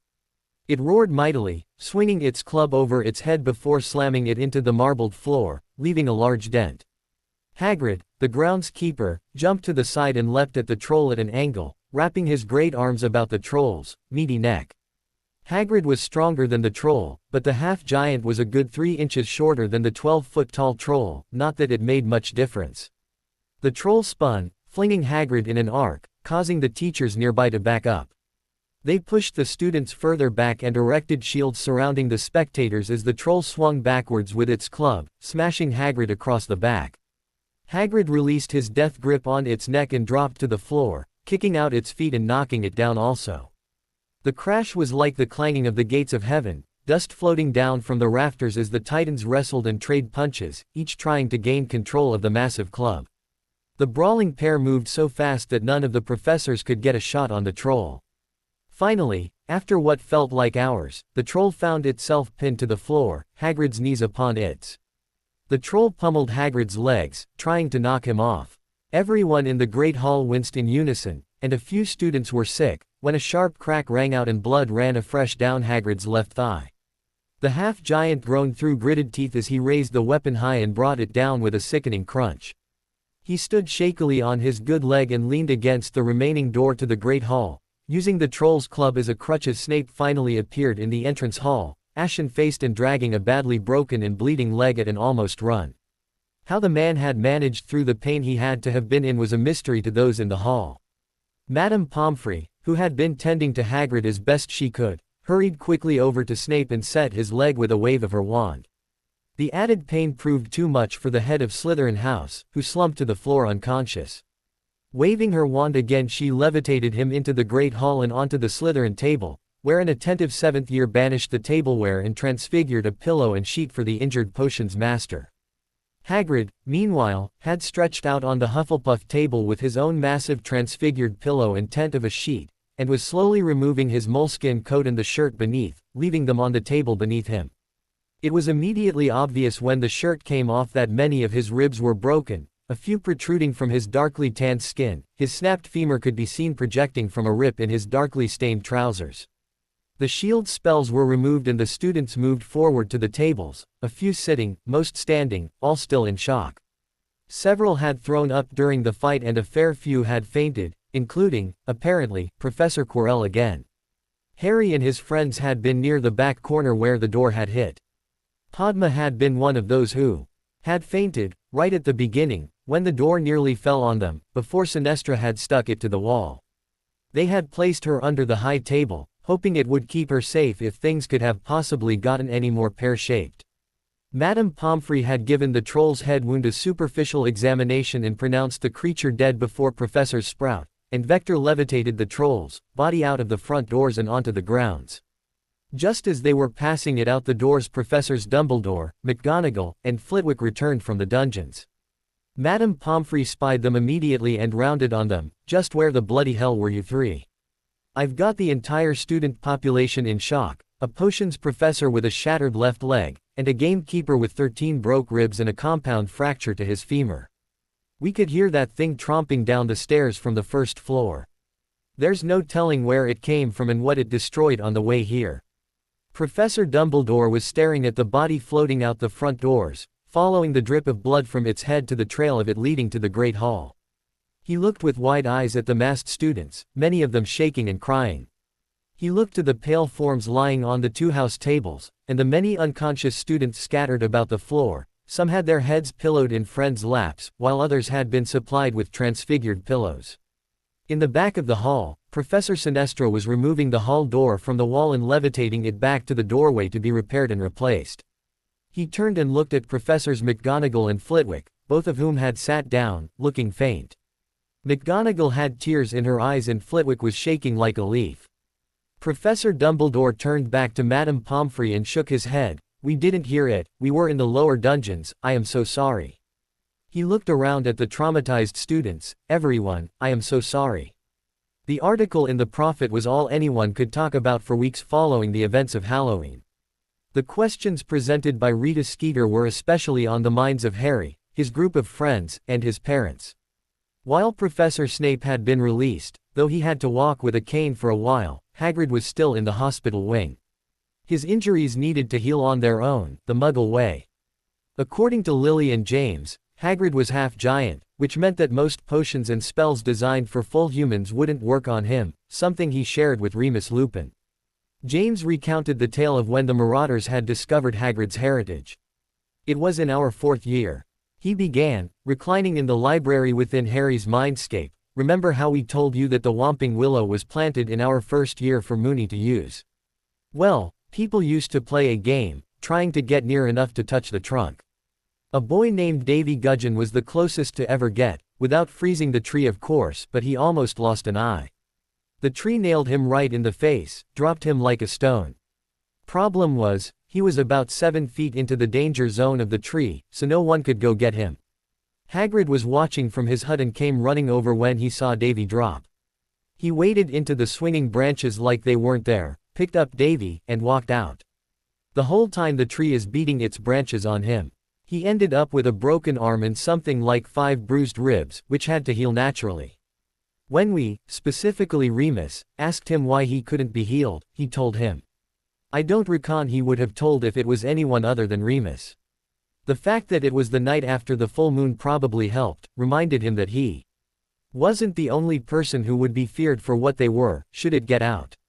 Harry could understand that and decided to visit Hagrid the next chance he got. Following in the wake of the rumors the article started came a buzz of excitement felt by students and staff alike. The Quidditch season was here. Harry, who hadn't yet seen a Quidditch game, was eagerly anticipating the first match. James had been a chaser on the house team in his day and had thoroughly explained the rules to Harry. He had even gone so far as to recreate all the Quidditch books he knew in Harry's mental library. The flying lesson Harry had had earlier in the year had been exhilarating. Paired with the Ravenclaws, he had been next to Hermione when they had kicked off and risen into the air for the first time. The complete sense of freedom and completeness was wonderful, and his dad's voice crowing in his head only added to the elation. Harry couldn't wait until he could try out for the team the following year. The first match of the season was Gryffindor against Slytherin, and there was a bit of good-natured ribbing going on between Draco and Blaise and Neville and the other Griffs in their group. As a show of fairness, Harry and the other Hufflepuffs decided to root for Slytherin and sit with Draco and Blaise, while Hermione, Susan, and Padma sat with Padma's twin, Parvati, in Gryffindor. The chilly November winds sliced through the grounds, and the Hogwarts coalition, as they had taken to calling themselves, were singing Hermione's praises. She had taught everyone a charm to put bluebell flames in a jar and carry them around. The group had each earned a handful of points from Professor Flitwick when they all did the spell at the end of charms, to take down to the pitch with them. Harry had borrowed one of Draco's Slytherin scarves and it complemented his yellow Hufflepuff tie nicely. As they reached the Slytherin stands they passed an agitated Professor Snape limping laboriously past to the teacher's stand. As soon as he spotted Harry his glower deepened. "Potter, what are you doing in the Slytherin stands?" His gaze swept over to Ernie and Justin. "You as well, Hufflepuffs," he said with disdain. Ernie looked indignant. "There is no rule saying that students can't sit wherever they please. We're here to show support for the Slytherins while our Ravenclaw friends are sitting with the Gryffindors." Snape's visage darkened and his eyes dropped to their hands, each clutching a jar of their bluebell flames. "Magic is not allowed outside the classrooms. That will be 5 points each." Draco interrupted him. "We didn't do the spell outside of our class. Professor Flitwick watched us make them after charms, and he told us that we could take them to the pitch." Snape looked over to Draco, noticing for the first time that he and Blaise were there, and holding flame jars of their own. Practically snarling now, Snape turned back to face Harry. "What's the matter, Potter? Too pathetic to speak for yourself, the color of your house bleeding into your hide. What would your arrogant father think of his spineless offspring?" The only outward sign Harry gave of his reaction to this attack was a small frown, though his friends were scowling darkly and his parents were muttering angrily in his head. "Professor, I hadn't felt the need to speak, as my friends were answering your accusations perfectly well on their own. However, to address your points, we, the Hufflepuffs, were invited to the Slytherin stands to watch the match by Draco and Blaise.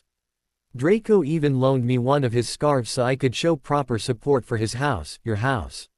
He held up an end of the scarf in example. "We were told by a professor that we were not in violation of the school rules by performing a spell in a classroom and then taking the results of the spell out of that room.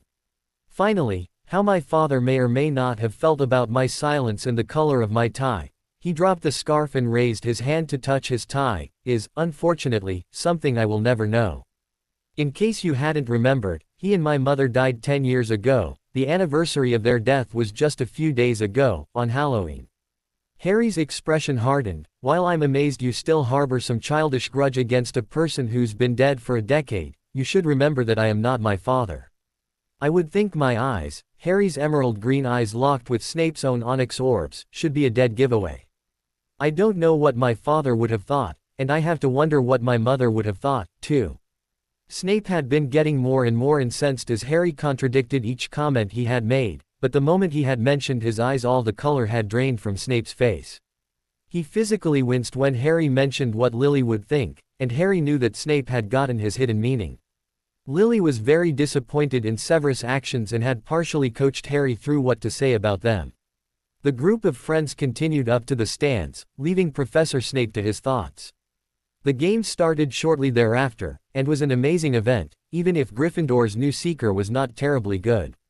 Harry had spotted the snitch quite a few times and James had cheered at each sighting, saying that Harry was a natural-born seeker. It was partway through the game when something peculiar started happening to the players of both teams. Alicia Spinnet, a Gryffindor chaser, was flying above the Slytherin stands when her broom dropped out from under her for a moment, causing Harry and several others to duck or be landed upon. 10 minutes later, Terrence Higgs, the Slytherin seeker, shot like a javelin toward the same stands before he was able to wrench the handle of his broom upwards and avoid a collision. Another 15 minutes had passed when Kenneth Toller, Gryffindor's seeker, finally caught the snitch, and Marcus Flint, Slytherin chaser and captain, came rocketing towards the stands at top speed, terror etched onto his face. He was only prevented from flipping over the back of his broom by the one-handed, white-knuckled grip he had on his broomstick. Harry saw him coming only a moment before he was already upon them, and shoved his arms out to his sides, pushing Draco on one side and Justin on the other, completely out of harm's way. Time seemed to slow for Harry as, with his parents shrieking in his head, his friends shrieking in his ears, and Marcus shrieking as his grip finally failed, Harry's magic reached out and wrapped around Marcus and the runaway broom. Magic is a wondrous thing, but even it can't work miracles. Harry's magic was able to slow Marcus's fall, but not stop him entirely. Likewise, the bewitched broom, propelled by powerful dark magic, could not be stopped completely, only pushed, and even then, not very far. The force of dark magic controlling the broom would not be denied. Harry, being a truly selfless person, would not allow the broom to be diverted into the stands and hurt someone else. So his magic adjusted the angle of the broom to cause the least damage. He felt an odd sort of push, a feeling of immense pressure, and then a strange detachment from his surroundings. There was complete and absolute silence in the stadium as Marcus Flint floated gently to the grass of the pitch. Then Harry heard Hermione scream. Her scream seemed to sharpen his senses, heighten his awareness, and he looked down at the pressure he was feeling. Marcus's broom had pierced him just below his sternum. From the small amount of the shaft he could see protruding between his and the bristles, the broom had gone completely through him. Harry blinked owlishly at the broom, uncomprehending, for a second or two before he fully registered what he was seeing, and then the pain started. Immense, soul-deep pain, like he'd never felt before. He could hear his mother's weeping filling his ears as he drew in a slow, aching breath, and released a piteous beat, before his eyes rolled up into the back of his head. His friends on either side of him reacted without thinking. Grabbing a hold of Harry at shoulder and hip, they held him in the same position, preventing the broom from jostling and creating further damage. The staff in the teachers' stands were at a loss. No one could think of how to get Harry down, as he obviously couldn't be taken down the stairs. He couldn't be moved from his current position without risking more damage. Suddenly, Fred and George Weasley flew over to the stands and one of them pulled out their wand. The Hogwarts coalition had taken to carrying their wands everywhere with them, wary of a repeat of Halloween. Those in the stands simply hadn't the time to draw theirs. Fred, for it was he who had taken out his wand, pointed it shakily at Harry and his support. Wingardium Leviosa. The trio rose smoothly into the air and Fred and George flew to either side, grabbing a hold of Draco and Justin, and guiding them slowly across the grounds, 15 meters high, heading straight for the windows of the hospital wing. Angelina Johnson, a Gryffindor chaser, flew ahead of them and removed the windows, so they were able to fly in easily and avoid jarring Harry. Hagrid, still confined to a bed while he healed, stared agog at the happenings across the aisle from him. Ow in Merlin's beard did, rege, a broom in, I am. No one answered him, no one had an answer to give. Oliver Wood flew through the glassless window, Madame Pomfrey seated on his broom behind him.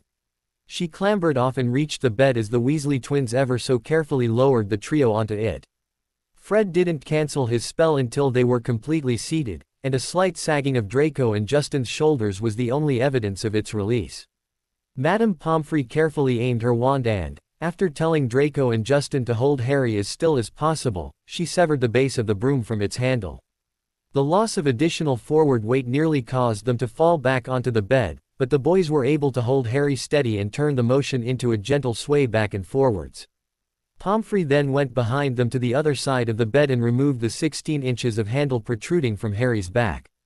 All that was now left was the bit still inside him, and Pomfrey was able to get a complete diagnostic scan, which the magic of the broom in its entirety would have interfered with.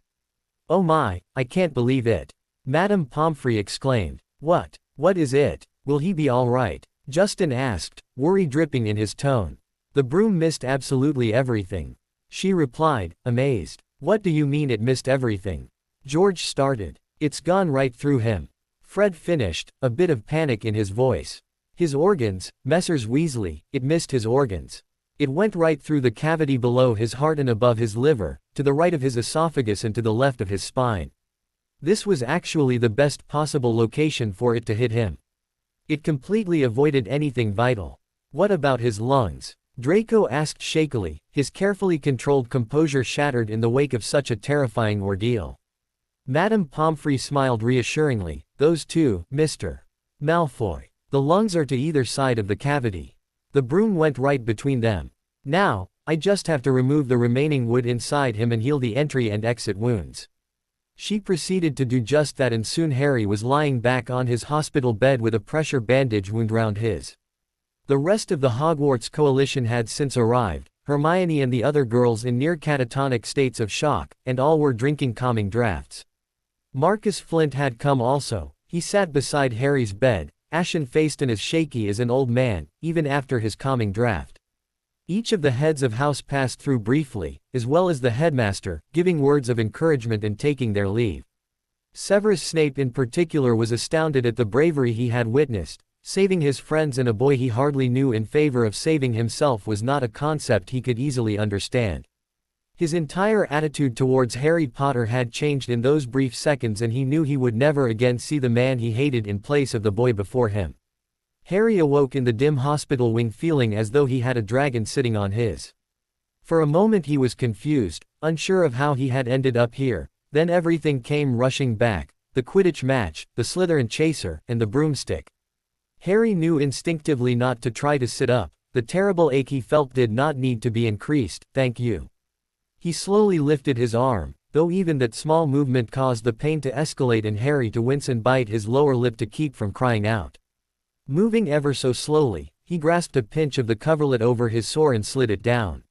He wasn't wearing a shirt, and the sight of the dressing across his torso made his eyes widen in shock. Resisting the bizarre urge to prod the center of the bandage, he replaced the blanket and lowered his arm, taking care to move gently and smoothly. Casting a glance around the room, Harry saw the blurry, yet unmistakable mass of Hagrid in a bed across from him. He assumed there was a silencing spell on Hagrid because he knew the half-giant snored loud enough to wake half the castle. He couldn't see a Madame Pomfrey-shaped blob anywhere and assumed she was in her office. Sinking into his mindscape, he looked around for his parents. Not seeing them in the garden, he made his way into his childhood home and discovered them in the kitchen. Lily was sat at the table, her head in her hands and a full but cold cup of tea in front of her. James was leaning against the counter, both hands splayed on the marble, arms stiff, and head down, his shoulder blades creating prominent ridges. Harry stepped into the room and cleared his throat. Lily's head shot up and James whirled around. Harry had no more than blinked when he was engulfed in his parents' arms, grateful that his physical injuries didn't translate into his representation in his mindscape. "Ma'ak mum, Dad," he mumbled into his father's shoulder, "'sall right. Harry, you almost died." His mother wept, "Your mindscape went black. We were lost for a long while, just floating in a sea of nothingness." His mother always seemed to wax poetic when she was stressed or scared. He guessed she was a bit, okay, a lot of both right now. Harry took a deep breath and sat at the table, his parents joining him. "When the house came back, we were in the kitchen. We haven't really moved much," James said, his voice shaky. "That was about 5 hours ago," Lily continued, "but the outside view is still black. It didn't even show your dreams." Harry bit his lip and sat back. "How long have I been out?" "We're not sure, son," James admitted. There was no sense of time in the blackness. It seemed to last years, decades, even. "Well," Harry sighed, "I woke up before I came here. I can find out soon." He ran his hands through his hair, unconsciously mimicking his father's mannerisms. "I want to stay here for a bit though." James and Lily nodded and each took one of his hands, reminding themselves that he was all right. The next time Harry opened his eyes, it was daylight and Hagrid was sitting up, reading a magazine, judging by the rustle of paper and colorful blob at his midsection. Harry really wished he could reach his glasses, but knew that stretching for the side table would increase his pain 100-fold, given the pain of moving the blanket last night. He braced himself and tried to take a slow deep breath. His lungs only filled about a third full before the pain started up.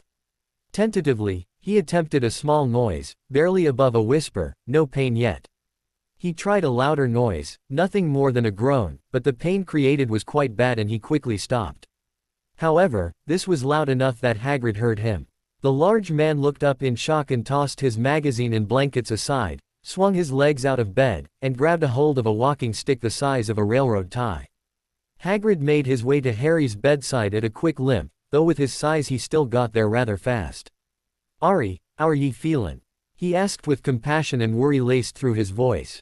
Harry tried to speak but was only able to manage short words and half sentences. "I'm hurtin'." "Hagrid, where's Pom, Phry?" Hagrid's eyes watered up at Harry's obvious pain and turned to face Madame Pomfrey's office. "Poppy, Ari's awake," he called at a low bellow. The Mediwitch bustled out of her office and all but ran to Harry's bedside, Hagrid quickly moving to the foot of the bed and out of the way. "Well, Mr. Potter, I'd say you've given the entire castle quite a scare. How bad is the pain, do you think? Breathing is hard, feels tight and achy. Need my glasses, too." Madame Pomfrey nodded and smiled slightly at the last bit and gently placed the lenses on his face, bringing the room into sharper focus. Harry blinked up at her and Hagrid, "How you feelin'?" "Hagrid, how long have I been out?" Hagrid beamed down at the little wizard. "Ah now, don ye be worryin' aboo me none, Ari. I'll be right, as rain soon enough. Ye've been asleep fair 2 weeks." Madame Pomfrey then placed a vial of potion to Harry's lips. "This is a pain reliever, the next one will reduce swelling, and the one after that is for infection. I expect you don't remember much of what happened." Harry swallowed the first vial and shook his head, his face squidging up at the terrible taste. "Someone was tampering with the players' brooms. I'm told there were other near misses before the final one," she asked as Harry forced down the second potion. "It seemed that all doctors, magical or muggle, wanted to ask you questions right at the moment you were unable to answer." Harry nodded, vaguely remembering the dive-bombing brooms. "Well, the last broom, ridden by Mr. Marcus Flint of Slytherin, shot straight at you head-on. Mr. Flint fell off the back of it and apparently you had one of the most amazing feats of accidental magic I've ever heard of. Second to a 4-year-old who apparated her mother, father, and sister out of their burning house." She placed the last vial to Harry's lips and noted his confused expression. "You don't remember what you did?" "Well, from what I gathered from your friends and the professors that were at the match, your magic reached out and caught Mr. Flint, arresting his fall until he reached the ground. His broom, however, went through you. I can only assume that your magic did what it could to control where the broom struck Mr. Potter. It missed everything." Harry's eyes had gone wide at the mention of the piercement, then clouded with confusion again. "What do you mean, it missed everything?" The Mediwitch smiled slightly at the almost exact same question Mr. Weasley had asked being repeated. "Your organs, Mr. Potter, it missed your organs. It went right through the cavity below your heart and above your liver, to the right of your esophagus and to the left of your spine. It also missed your aorta and inferior vena cava, the arteries connected to your heart."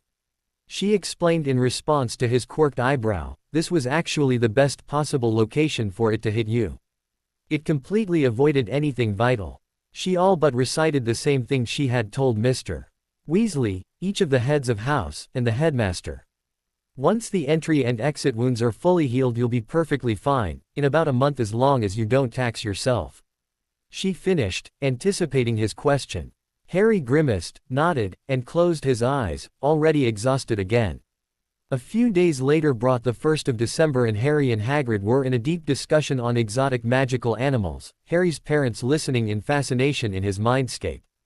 Harry would pluck an animal out of Fantastic Beasts and where to find them. Hermione had brought his school books the day he had awoken, and Hagrid would expound on that animal with more detail than the book ever had. This worked well for the both of them as Harry still couldn't speak for very long before tiring and Hagrid loved to share his adoration of the Naristan creatures. Harry was both terrified and fascinated to learn that Hagrid had introduced a population of Acromantulas to the Forbidden Forest, as well as the colony of centaurs that lived there, and the only domestic herd of Thestrals, which the book didn't even mention. Hagrid told Harry for hours about the skeletal horses, How he had started the herd with a male and 5 females, how his favorite one was a male called Tenebris who was the firstborn in the forest, and how they could only be seen if that person had seen death, which had Harry asking if the whole school would be able to see them after seeing Hagrid kill the troll. Hagrid wasn't sure if it had to be the death of someone of their own species. The talk of the Thestrals prompted Harry to ask if Hagrid knew of any other creatures the book had left out.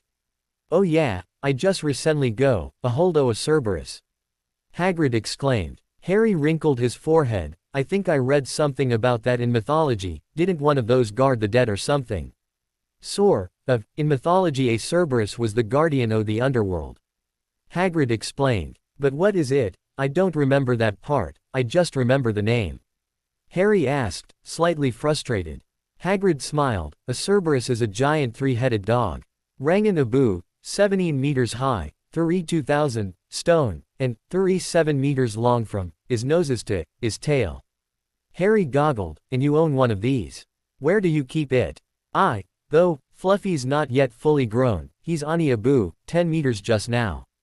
He's heir in the castle," Hagrid said proudly. "He's here, where?" Harry asked, astounded. "Oh, he's up on the 3rd floor garden I should've said to," Hagrid stammered. "Is that why Professor Dumbledore said to avoid that corridor if you didn't want to die?"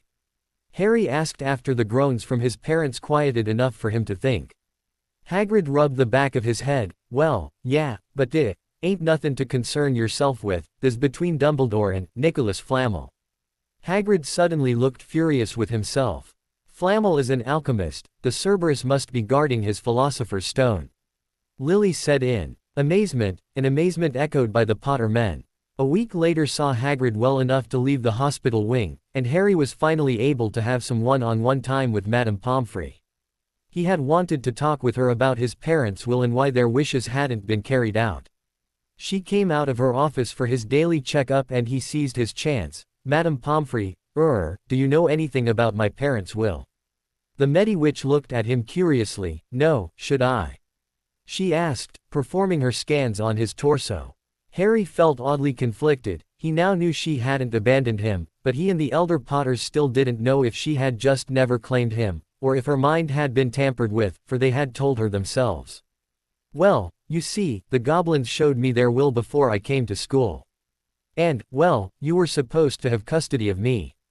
Madame Pomfrey's eyes widened in shock. She stared at him for a full minute before she started shaking and dropped her wand.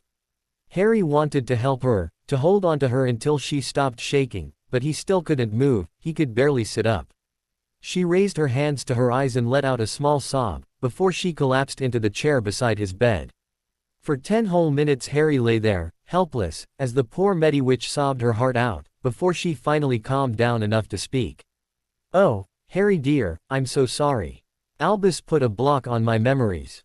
When you told me, when you said I was able to break through it, I had always thought there was something I was forgetting, something niggling at the back of my mind. My magic was fighting the block but I couldn't push through it, until now. When your parents, that night, it was a full day later that you were left with your relatives, Albus brought you here to me first with Hagrid. Then he blocked our memories and went to the Dursleys with Hagrid following after." She took a deep breath. "You were hungry, and you had that horrible cut, but you seemed otherwise unharmed. Then I ran a diagnostic. There is such a massive concentration of dark magic around your scar that there is only one thing to account for it, and when we discovered it, Albus was. I've never seen him like that. He had this look on his face, like you were suddenly made of solid gold and he wanted you for himself. I didn't like that look and I told him that I wanted to claim my right as one of the chosen guardians. We all knew that Sirius Black was the secret keeper, and that he had betrayed the Potters." "He wasn't," Harry interrupted. "Pardon me?" she asked, shocked. "The goblins told me that my parents had switched secret keepers, they switched to Peter Pettigrew," Harry explained. Madame Pomfrey gasped and placed a hand over her heart. "They switched, but Albus performed the spell. He had to know about it." Harry goggled at her. This was not something the goblins had mentioned, they possibly hadn't known. The two of them sat in silence for a few moments, lost in thought. "Well, I think we should keep this under our hats until we are better able to do something about it," Madame Pomfrey said, standing up and retrieving her wand from the floor where it had landed. Albus has a lot of power and a lot of people believe him infallible. I was one of them. We need to be cautious with how we handle this or we'll both find ourselves missing some memories." After receiving Harry's nod of agreement, she bent down and pressed a key to his forehead, on the other side from his scar, and moved off to her office while Harry dropped into his mindscape for an important discussion with his parents. Harry and Poppy, as she insisted he call her, had many whispered conversations over the course of Harry's remaining days in the hospital wing. While the Potters' respect for the aged headmaster had dropped to an all-new low, the incensed Mediwitch had been beside herself for days. She routinely had to be dissuaded, by an increasingly unwilling Harry, to not run off to his office and curse the deserving old goat into the next great adventure. As a qualified healer, Poppy knew all too well the possible side effects of a large-scale memory charm, and she knew she had been suffering the milder ones already.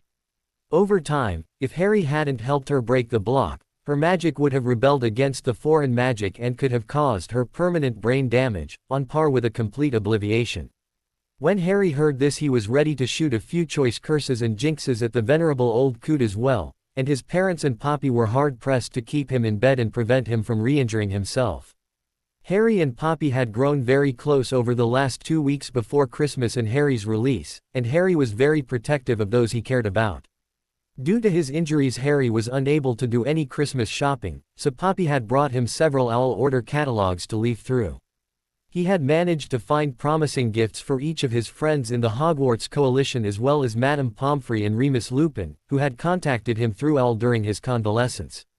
It transpired that the werewolf had been in the Muggle world, working in a call center, something that hid the scars from his condition from the curious public and allowed him the full moons off. The pay was not great, but it was the best he could do. Remus had heard of Harry's injury, and had written that he would be visiting as soon as he could. Sure enough, 2 days before Harry was due to be released, Remus walked slowly into the virtually empty hospital wing. Finding Harry laying flat on his back, as he had for his entire stay, with a magazine floating 2 feet above his face, Remus sat in the available chair and cleared his throat. After raising his wand and moving the magazine to the bedside table, Harry turned his head to face his visitor and his eyes widened before a huge grin split his face. Since the organization of his mind, Harry had been able to recall some of the events of his first year of life, including time spent with his Uncle Mooey. The joy he felt at seeing the old marauder again was nothing, however, to the burgeoning elation that was his father's reaction to finally seeing one of his best friends. Before Remus could do more than blink at Harry's reaction to him, Harry had raised an arm up to place it on the werewolf's shoulder. "Uncle Mooney, it is so good to see you again," Harry exclaimed. Remus was so taken aback by this that he actually started to silently weep, though he didn't take his eyes off Harry. Harry himself was shocked at Remus' reaction and asked, "Mooney, what's wrong? I never thought I'd hear you call me that again. I was so sure that you would hate me because I couldn't take you. I tried for months, but they said I was unfit to raise a child because..." He stopped there, afraid to say too much, not knowing the information Harry was privy to. He was in for a greater shock. "Because of your furry little problem?" Harry asked. The color drained from Remus' face and his eyes widened in shock. "How did you know about that?" "The same way I knew you're my Uncle Mooney. I remember my childhood, before everything happened," Harry explained. "I believe it's a side effect of that night, but I have perfect recall, and I'm apparently a natural occlumens." Harry again made air quotes, as was his habit. Remus felt he should just get used to being shocked. That is a surprisingly good side effect, and a very useful one. The aging marauder visibly shook himself and glanced at Harry's before looking back into his eyes. "How are you healing? I heard what you did and I have to say you would have done your parents proud," he chuckled, "though your dad probably would have given you a bit of grief for saving a Slytherin, and your mum would have done the same for scaring the daylights out of her." Harry laughed outright, as that was exactly what his parents had done, after they had calmed down a bit and realized he was going to be alright. "I'm alright, I'm getting out in 2 days. How are you doing, with the full moons and everything?" "I'm alright," Remus replied, mimicking Harry. Apparently something he used to do to James when he would downplay his injuries. "The moons are hard but they've been worse." Harry was about to ask where he went to keep safe, when Poppy bustled in with 3 lunch trays floating behind her. Remus conjured a small table, a second chair, and a tray for Harry, and Poppy smiled at him in thanks before setting the trays on the various surfaces. They enjoyed a companionable meal, Harry's food floating off the plate and into his mouth. He still couldn't move his torso much, and sitting up straight was a strain they wanted to delay as long as possible to give him adequate time to heal properly. Once the food was eaten, Poppy levitated the trays back out and left the two alone to catch up, and Harry asked his question. Remus actually chuckled. I found an abandoned house on the outskirts of London. It's not fit to live in, but it has an old air raid shelter. I shut the doors and can't open them as Moony. Harry and his parents were impressed with Remus' ingenuity, but wished he could have a better life, something James had been wishing since finding out about his furry little problem. So where do you live then? Harry asked. He knew he wouldn't be able to live with the werewolf, not until his majority anyway, but he would definitely want to see the honorary uncle again. I rent a small room from a squib in London. She doesn't mind my problem as long as I'm nowhere near her when I turn. Remus replied. That's nicer than most people would be, I guess. Have you heard about this new potion? Harry picked up his wand again. He kept it on the bed beside his thigh for easy casting, and levitated the magazine, A Potions Quarterly, over his face again. Reaching up to it, he turned the pages back until he came to the article he was looking for. Wolfsbane? He asked Remus, floating the magazine to his hands. Remus nodded, looking at the article. Yes, but I haven't been able to buy any. It is, unfortunately, far out of my price range. Harry, and the Potters, was saddened at that. When they had read the article, they had hoped that Remus could get a hold of some. Then Harry got a mischievous glint in his eye, forcibly reminding Remus of James. Well, Christmas is coming, Uncle Moony. He began. Harry, as much as I would love to have that potion, 1 moon's worth will be more of a torture than a help, knowing I can't have more. That's why I didn't save up for any. Harry scoffed. What are you talking about, 1 moon's worth? I mean to get you a lifetime supply. Remus' jaw dropped. Harry, that's too much. He insisted. Harry waved him off. Uncle Moony, I have all this inheritance sitting in my vaults, doing nothing but increasing. If I'm not able to spend it on a good cause and a good man, then what's the point in having it? Before Remus could formulate a rebuttal, the hospital wing doors banged open and the Weasley twins ran in. The Potters and Remus could tell immediately that something was wrong. The twins were both shaking and white-faced. One had an old parchment that Harry recognized as the Marauder's map clutched in his hand, the other had his hand securely clamped around a limp brown rat. Remus Lupin actually managed to pull off what can only be referred to as a reverse double take, looking first to the rat, then to the twin holding the map, then back to the rat, then to the map, then to the twin holding the rat, then back to the map, all with a gobsmacked expression on his face. The twins noticed none of this, though if they had it would have been of great use later on as pranking material. Their entire focus was on the white-faced boy on the hospital bed, a boy who currently had the ghosts of his parents cheering their heads off within his mind. For, while Remus was caught completely off guard, Harry and his spectral parents knew that the traitor was at large and only needed to find him, and these wonderful Weasley twins had done it for them. Where did you find him? Harry finally managed to ask. We were looking for Ron, we wanted to invite him to a snowball fight. Fred said. We know he's been a git, George chimed in, but he is still our brother. Harry nodded in understanding, knowing more acutely than most how important and precious family is. He then motioned for the twins to come to the chairs that a semi-recovered Remus conjured. Can you make an unbreakable cage? Harry asked Remus, that kind of spell work still being beyond him and the twins. Remus numbly did so, having the rat closer to him had removed any doubt as to the identity of the rodent. George, who was holding the rat, immediately dropped it into the cage, stunned it again for good measure, and closed the cage. Where was he? Harry asked again. Well, like we said, we were looking for Ron. George began this time. Fred and George had looked through the entirety of Gryffindor Tower that their gender would allow, but still couldn't find their younger brother. Knowing he didn't know where the kitchens were, and that he'd never willingly step foot into the library had them stumped as to his whereabouts. Let's just check the map, Fred said. George agreed and they tucked into a secluded corner of the common room to activate it.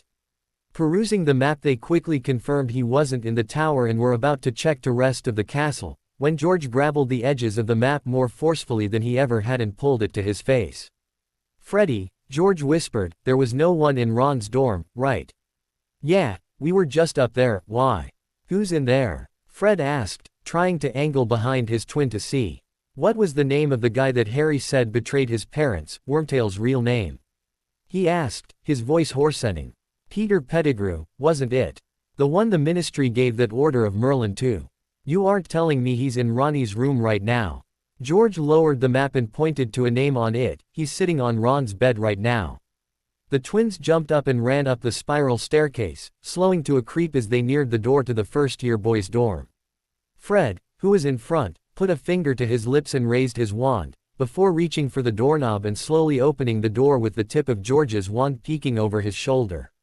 Fred swung the door open, fully expecting to see a man on Ron's bed, and found nothing. Stepping further into the room, the twins spotted Ron's pet rat, Scabbers, asleep on the coverlet. George looked from the map to the rat and back again. He handed the map to Fred, letting him confirm for himself that the map was saying this rat was Peter Pettigrew. Finally Fred lowered the map and raised his wand, sending a stunner at the sleeping rodent. "What do we do now?" Fred asked. "Take him to Dumbledore." "No," George replied, "we'd have to give up the map. We'll take him to Harry. He's still in the hospital wing." George grabbed the stunned creature and the two of them headed for the hospital wing, Fred still clutching the activated map in his hand. They were in too much shock to remember to wipe and hide it. Luckily, they met no one on the way to the hospital wing, though they were running by the time they reached it. As the twins finished their story, Fred passed over the map to Harry, who also confirmed that Peter Pettigrew was in the hospital wing with them. He stared at each name for a moment before looking to Remus and handing it to him. "Harry, what are you doing?" George hissed, looking from the map to Remus and back to Harry. Harry smiled. "Gentlemen, I'd like to introduce you to Remus Lupin, also known as Moony." In any other setting, the Weasley twins would have made a big production of meeting one of their idols. However, seeing as they had just stunned another of their idols, who was not only sleeping on their brother's bed, but had been posing as the family pet for years, they were a little off their game. In the end, they merely shook his hat and told him what an honor it was to meet him. Remus, who was still swimming in shock, finally managed to get his vocal cords working and his eyes to stop darting between the rat and the twins. "How, I thought, but then, what?" he stumbled. Harry chuckled. "Well, I thought I had some time to break this to you gently, as we didn't know the location of the rat," he started, surprising Remus with the amount of venom injected into his voice. "I found out from the goblins, who my parents confided in, that the secret keeper had been switched. Peter Pettigrew, not Sirius Black, betrayed the whereabouts of my family and me to Voldemort." Harry knew that Remus wouldn't flinch at the name, but was impressed that the twins barely twitched. "But there were witnesses that saw Sirius blow up the street and kill Peter," Remus countered. "Ah, but remember back, how much of Peter did they find?" Harry replied, having done extensive research while convalescing. His finger, Remus trailed off, seeing the illogic in that statement for the first time. One couldn't just obliterate all traces of a person sans finger. It wasn't even magically possible. One of the twins perked up. "Scabbers," he gestured to the box, "has been missing a toe on his front paw since Percy found him, 10 years ago." Harry could see when all the pieces fell together in Remus' mind. His eyes widened and his face lost what color it had left. "Then Sirius is innocent. He's been rotting in Azkaban for 10 years, and," his eyes filled with tears, "and I was wrong. How is he ever going to forgive me? Let's concentrate on getting him out of there first," Harry said, his parents whispering in his head, "I have an idea." Remus threw a handful of powder into the fire in the hospital wing and stuck his head into the now green flames, headmaster's office. Colors swirled nauseatingly, and his head spun wildly, before an office appeared, one housing not only Professor Dumbledore but Professors McGonagall, Flitwick, Sprout and Snape as well. Remus knew they were there as he had reverently consulted his old map, commenting on it, unknowingly, in much the same fashion that James had. They had spotted the headmaster and McGonagall meeting with the other 3 heads of house in the corridor and going into the headmaster's office, presumably to have a meeting. "Excuse me, professors. Minerva, would you mind joining Harry, the twins and I in the hospital wing for a small demonstration?" He looked to Dumbledore. "You are all welcome to Came Watch if you like." "What is this demonstration?" Minerva asked, intrigued. Harry found a small article on animagi. He was asking about it and I told him about the spell that transforms an animagus back. He asked for a demonstration and you were the only one in the castle. The twins have brought their brother's pet rat to demonstrate what happens to a normal animal. Remus explained. "In that case, I'd be delighted to help." After glancing to her fellow professors and gaining their acquiescence, she turned back to the head in her fire. "We'll step through immediately." Remus pulled back from the fireplace, stood, and removed the cushioning charm on the hearth before stepping aside. The flames flared green again before disgorging the 5 professors. After the professors had conjured chairs for themselves, Remus jumped into what James reverently referred to as his teacher mode. Now, an animagus is a witch or wizard that can turn into a specific animal. It takes a lot of hard work to accomplish this, and when the witch or wizard achieves their animal shape for the first time, they are thereafter able to do it with ease. For example, he gestured to Professor McGonagall, who stood from her chair and transformed into her cat form. "Now, to reveal an animagus that doesn't want to, or can't, turn back, you perform this spell." Remus waved his wand and incanted, "Animagus Revealo." A beam of white light hit the cat and Professor McGonagall was standing before them again. "Thank you, Minerva," Remus said, nodding to the Transfiguration professor. She nodded back with a small smile and resumed her seat. "Finally, should you perform this spell on an actual animal, it will do nothing, and the animal will be unharmed. Messrs. Weasley, I believe you have brought your brother's pet rat for the demonstration." The twins nodded and brought out the cage with the still stunned rat within. They removed the rodent from the cage and set him on the floor, before resuming their seats next to Harry's bed. Remus once again raised his wand, the picture of innocence, and repeated the spell. As the beam of light hit the stunned rat, Harry quickly glanced at the faces of the professors, specifically Dumbledore, noting the absolute shock that marred his features when a portly man appeared where the rat had been. Remus was ever the consummate actor and began a brilliant performance. Dropping his wand, he stumbled forward a few steps before sinking to his knees beside the newly revealed man, Peter Pettigrew. "But, how, I though you were dead. How is this possible?" Now it was Harry's turn. "Wait, Peter Pettigrew. Pettigrew, I remember." Suddenly, much to Harry's surprise as anyone's, his voice deepened severely and his eyes went blank. "Lily. Take Harry and run. It's him, Pettigrew betrayed us. Run, I'll hold him off." Harry's eyes cleared briefly before clouding with tears and disappearing behind his hands as he sobbed. Within his mind, Lily Potter joined her son in crying her heart out, crumpled in her chair within their viewing room. Next to her, James Potter had collapsed in a dead faint, having expended an obscene amount of energy to project his voice through his son's body. Outwardly, things were in pandemonium.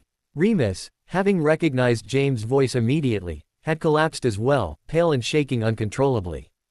He knew in his very soul that those had been James Potter's last words, and it broke his heart as tears ran unchecked down his face. The twins, having experience with 2 younger siblings, tried to console Harry as best they could, only knowing that the words he'd just said were not part of the plan, and had obviously deeply affected their young friend. They understood enough without recognizing Harry's father's voice, and rightly assumed that Harry honestly remembered his parents' dying moments. Across the room the reactions were varied. Professor Sprout, Flitwick and McGonagall had also broken down in tears, all stoicism and professionalism forgotten. They too had reached the conclusion Remus had, while McGonagall had also recognized James Potter's voice emanating from his son's mouth, and it had shaken her to her core. Dumbledore, who had also recognized the late Potter patriarch's voice, had come very close to a heart attack. His hand clutched at his as his eyes stared at the boy sobbing in the hospital bed. He had no idea how the boy had channeled his father's voice, but for him to remember something like that was terrifying. Snape's reaction, however, was the most astounding. Hearing the voice of his childhood tormentor, and he had no doubt it was genuine, sacrificing himself for a woman that Severus had loved, and still loved, dearly, allowed him to finally let go of the hate and jealousy he'd harbored for the dead man for over a decade. His already pallid face had whitened further at the thought that had the boy continued, he could very well have heard Lily's dying words. It was something he never wanted to hear and produced within him a feeling he'd never imagined he'd have, sympathy towards a Potter. Through it all the chubby man still lay, obliviously, on the hospital wing floor. Suddenly, from Madame Pomfrey's office came the teary-eyed matron herself. She rushed over to Harry's bedside and gently pulled him into a hug, mindful of the lingering soreness in his. He clutched her to himself like a drowning man and sobbed all the harder. Poppy's appearance shook the 5 professors from their stupors and goaded them into action. Dumbledore stood and shot ropes from his wand, trussing Pettigrew up like a Christmas turkey. Remus added his own ropes as well. They had planned to reveal to all the heads of house that Pettigrew was the secret keeper, so Dumbledore couldn't sweep it under the rug, but the method had left Remus somewhat numb. He had expected that he would never hear his best friend's voice outside of Pensieve, and to have it come from a boy who was almost his physical double had Remus suffering terrible flashbacks. He soldered through it, however, and continued with the plan. Dumbledore, we have to take this to the DMLE. If Harry's memory is correct, then Sirius is innocent. We have to get him out of that place. His exclamations were met with agreement from, surprisingly, all 4 heads of house, and Dumbledore's tentative plan to use Severus' hatred of Sirius Black to distract the others enough for him to send a discreet memory charm to the still stunned man, was ended before it began. Right, I'll flow Amelia, Minerva declared, standing and wiping her eyes with a tartan-laced hanky. She strode purposefully to the fireplace and had called and reached the department head before Dumbledore could get his ducks in a row. Meanwhile, the other 3 heads had added their own ropes, so that the only thing that was visible was his easily recognizable face. In no time at all Amelia Bones had confirmed the bound Mont's identity and whisked him away for questioning at the ministry. Harry, Remus, Poppy, and the Weasley twins bade the professors goodbye as they left the hospital wing and finally were able to relax. Justice would be done, soon. On a pitiful spit of blackened rock, in the middle of a perpetually torrential sea, sat the wizarding prison, Azkaban. Contained in a cell deep within this prison, sat a black Irish wolfhound, who was also an innocent man. For 10 years he had sat, either as a dog or as a man, waiting for an absolution that would seem never to come. He had had few visitors over the past decade of life unlived, so when a visitor came one cold and dreary day, he immediately took notice and stood in the middle of his cell. The bars of his cell, so solid and ever-present, melted away to admit a middle-aged, monocled woman bearing a rolled parchment and a thick woolen blanket. Draping the blanket over her arm, she unfurled the parchment and read aloud, "Prisoner 24601, Sirius Black, son of Orion and Walburga Black, last scion of the noble and most ancient house of Black, is hereby found innocent of all crimes for which he was arrested. He is forthwith released from Azkaban prison and given full restitution for his unlawful incarceration, on this day December 21, 1991. Madame Amelia Bones, director of the Department of Magical Law Enforcement, rolled the parchment back up, placed it into the numb fingers of the newly freed inmate, and draped the blanket around his shoulders. As she led the haggard man from the damp, stone room, his eyes remained fixed on the parchment in his hand. Through the passageways, past the other prisoners, his gaze never wavered. It was not until he was sitting in the boat headed back to the mainland, that he raised his eyes and finally spoke. How? Peter Pettigrew was discovered to be hiding in the form of a rat within Hogwarts. Remus Lupin discovered him by accident when demonstrating the animagus revealing spell to a pair of twin third years, and Harry Potter. She told him gently. Harry, how is he? When can I see him? He asked desperately. Well, he's seen better days, as a matter of fact, though he will be released from the hospital wing today. You can see him soon, after you've had a once-over by a healer. She said, helping him from the boat and leading him to the apparition point. What was he doing in the hospital wing? What happened to him? Sirius asked, frantically, after the squeezing feeling of apparition had passed. That is a rather convoluted story, and I'm afraid I don't have all the information on it. He was the victim of a cursed object during a Quidditch match and sustained an injury to the torso. He has needed several weeks of recuperation, but he is now fully recovered and ready for a Christmas spent with his godfather. Madame Bones explained, now leading him through Street Mungo's. He wants to see me. Sirius asked, awed. He is most excited to see you, I'm told. He has talked of nothing else since learning of your incarceration. She said with a small smile. Does he remembers me? He stammered. Oh, quite well apparently, I'm told he has a photographic memory and can even remember parts of his childhood, you included." She chuckled slightly. He gave Remus Lupin quite a turn when he called him Moony. Sirius paled slightly. If he remembers that far back, does he remember that night?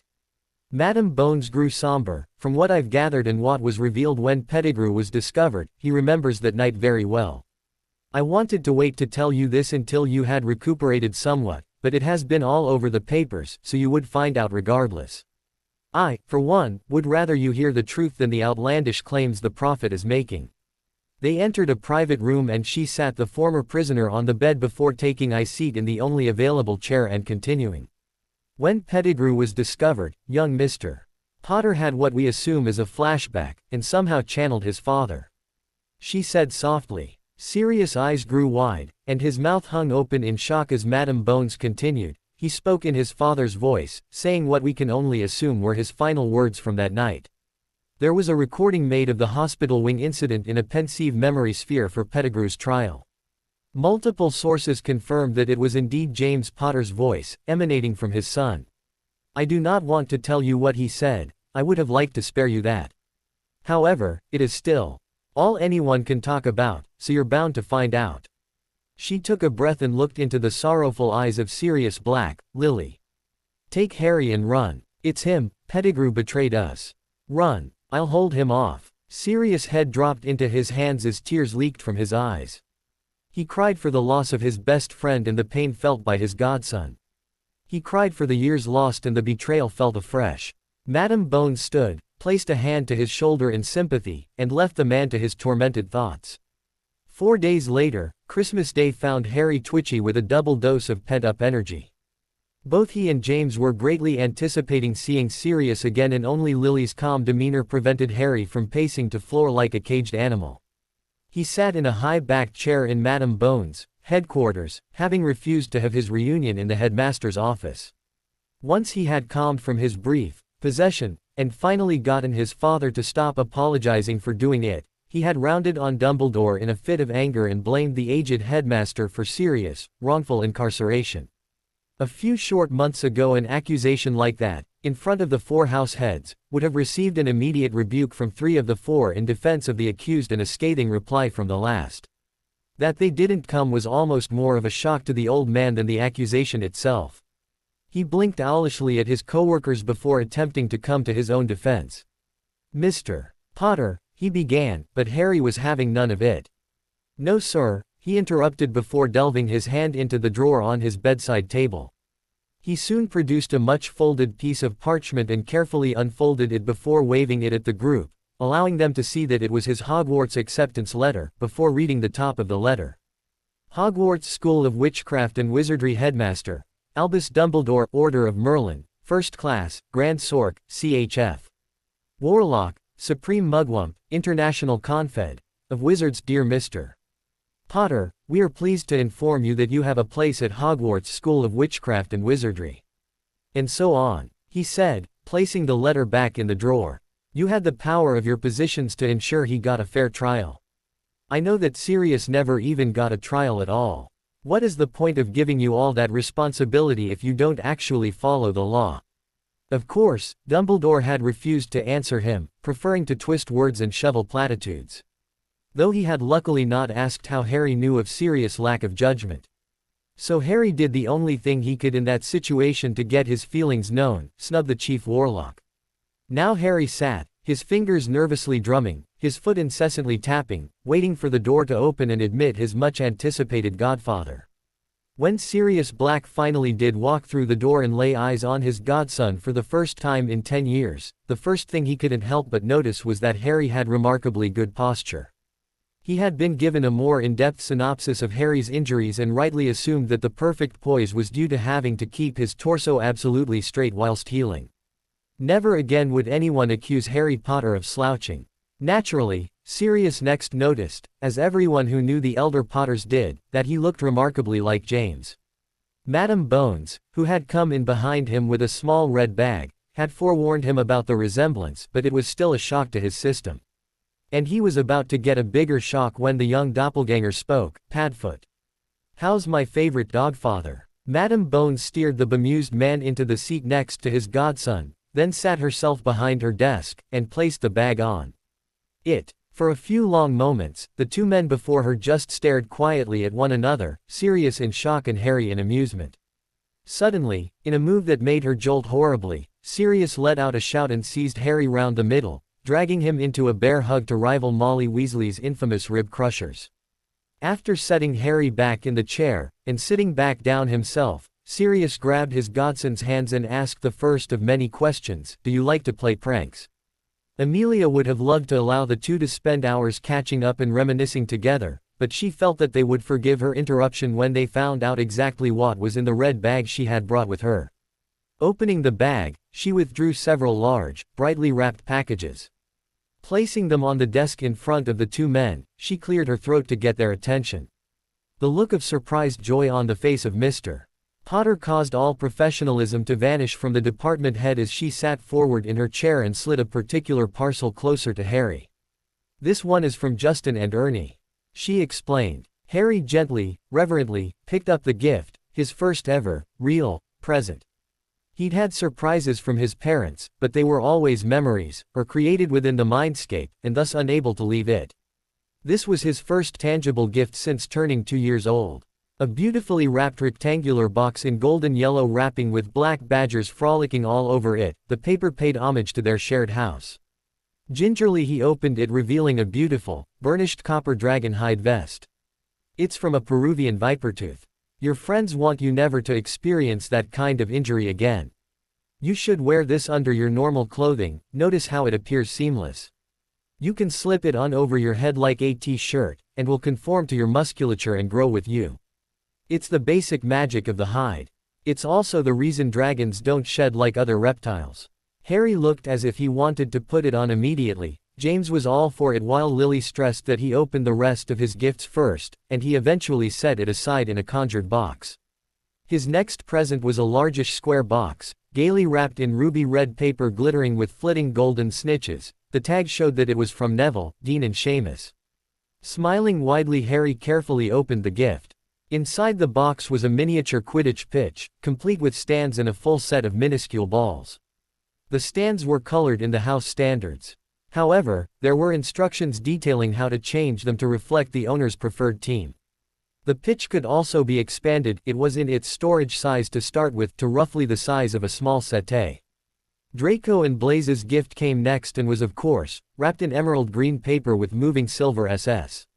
This gift showed just how different the schoolhouses were now, as opposed to even last year, never mind a decade ago. For it was obvious that the Slytherins had coordinated with the Gryffindors to give complimentary gifts. Within the Slytherins' shoebox-size parcel was a matched set of 14 Quidditch player figurines, 7 in white robes and 7 in black robes. The robes, like the stands of the pitch, could be changed to represent the teams of the owner's choice.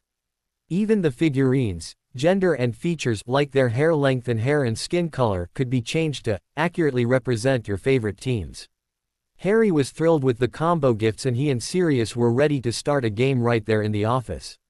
Reluctantly, he set the figures aside and moved on to the gift from Hermione and Padma. Picking up the cobalt blue covered bundle, with wiggling bronze quills, Harry could tell that their gift to him was a book. Removing the wrapping, Harry discovered a very thick book on wandless magic. Inside the front cover was a note from the Ravenclaw girls. "Harry, we don't know if you realize it, but you did wandless magic that day in the stands.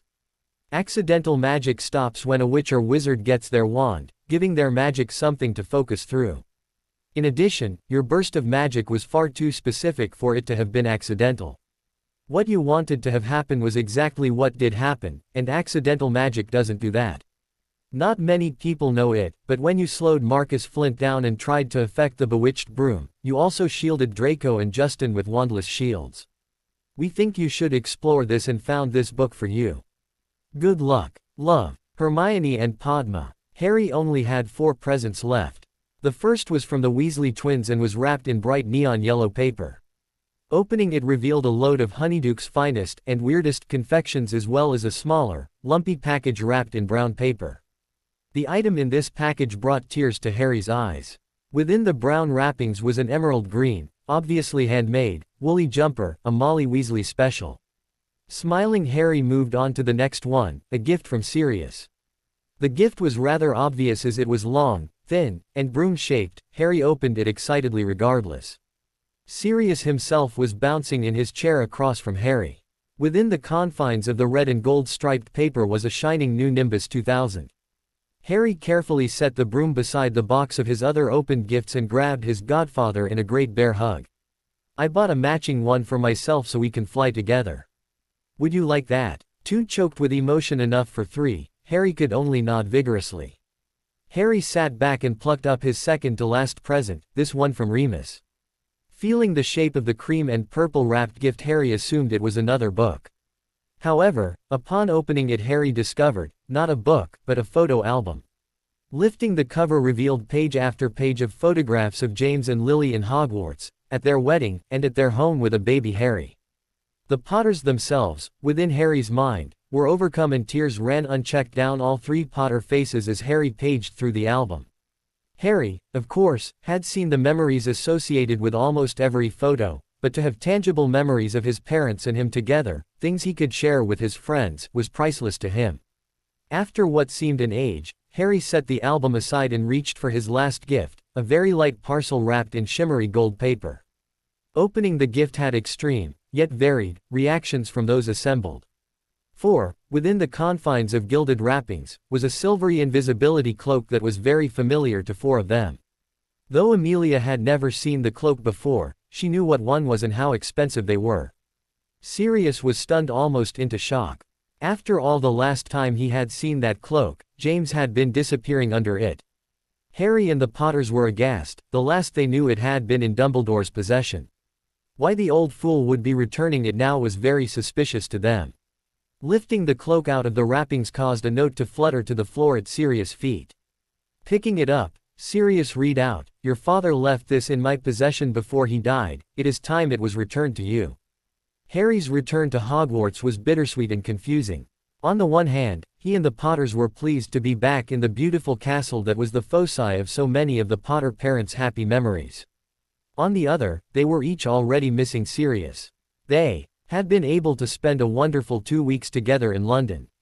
Sirius had booked a pair of rooms at the Lakey Cauldron, and he and Harry had explored Diagon Alley, with a quick sneak peek down Knockturn Alley. Sirius and James was of the mind that the majority of the mystique of the lane was the curiosity of the unknown that attracted the young children to venture into it behind their parents' backs. Taking Harry in and dispelling the mystery ensured that he had no real desire to go down it on his own. They had also spent time in Muggle London, visiting the cinema, seeing a film about Peter Pan growing up, called Hook, the landmarks Parliament, Buckingham Palace, Westminster Abbey, and Big Ben, Hyde Park, and the London Zoo. Harry had told Sirius about his parcel abilities during their first meeting, in Madame Bones' office, knowing the DMLE head already knew from her niece. He had also introduced them to Zuri, enlarging his trunk on the floor of the office. Therefore, when they went to the zoo, Sirius was not bothered by Harry talking to the inhabitants of the reptile house. Harry discovered that Zuri's old habitat now housed a male of the same species. He had asked Zuri if she would like to meet the male, as a possible companion.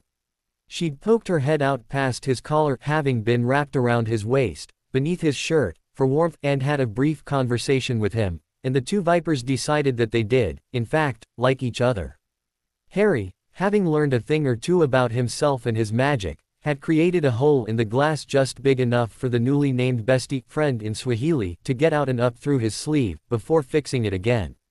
When Sirius saw this, he thought it was a fabulous prank on the zoo, to loose two SS out of the same enclosure with no way of knowing how they got out. Harry had stepped into the nearby loo and enlarged his trunk to allow Zuri and Bestie into her, now their, room within. Harry had asked Madame Bones to do a scan of his father's cloak before they left her company, of course. The discovery of 3 separate charms on it was enough to get Sirius and the Potters incensed and to get Director Bones Flo calling her head Auror.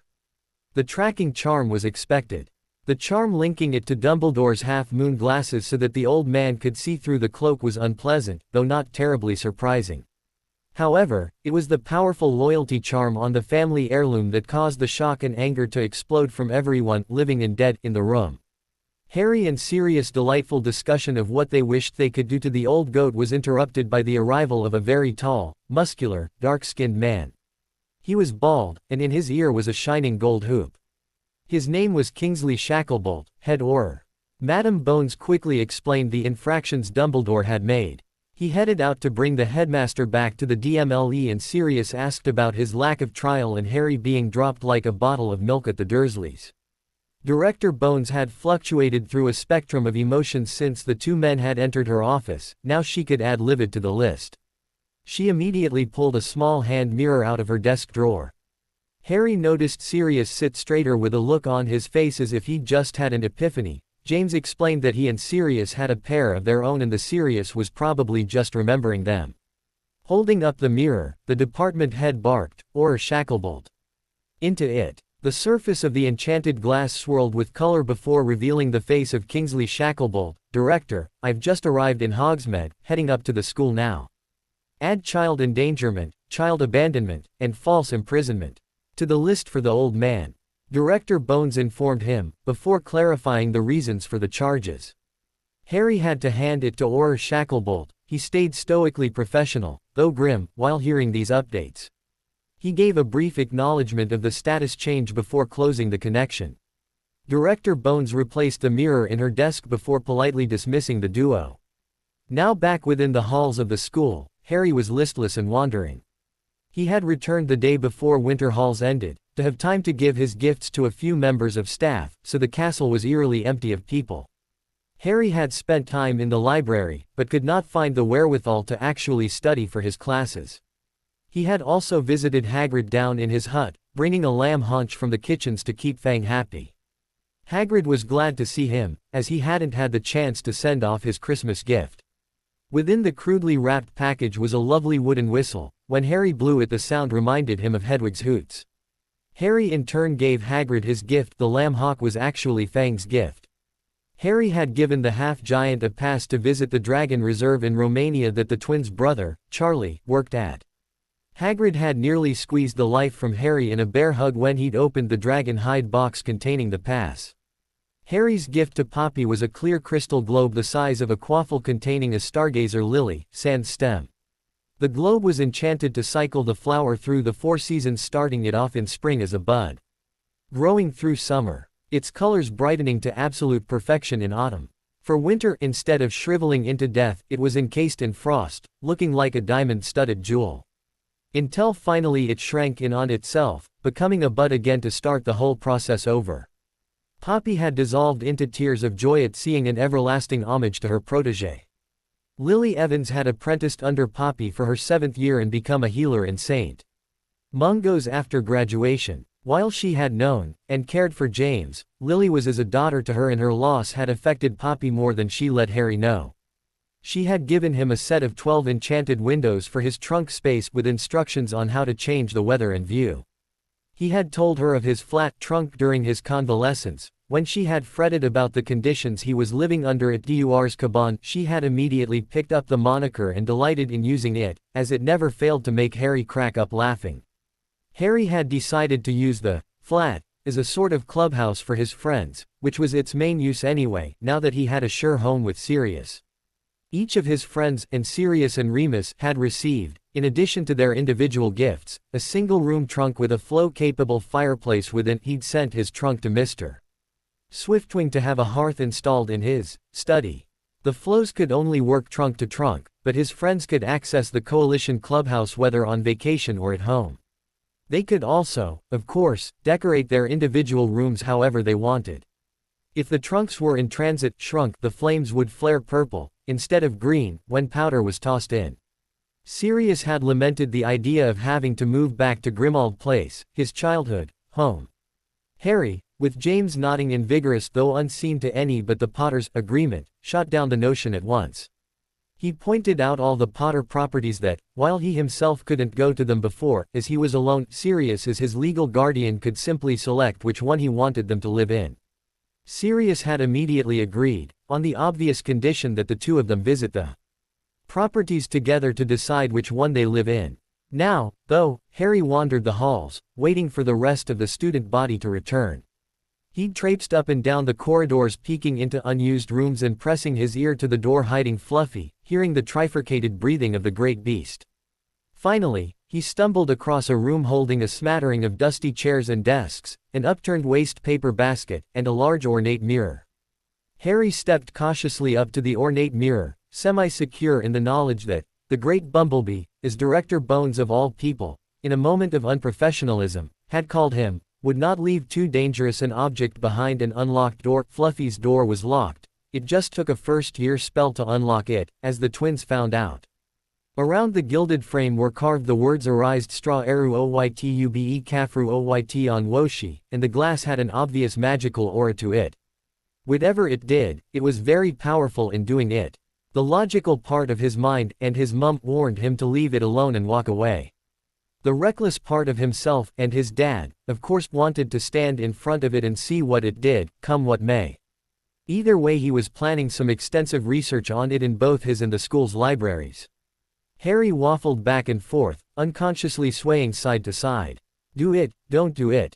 Yes, no, leave, stay. What should he do? Suddenly his mum exclaimed, I've got it.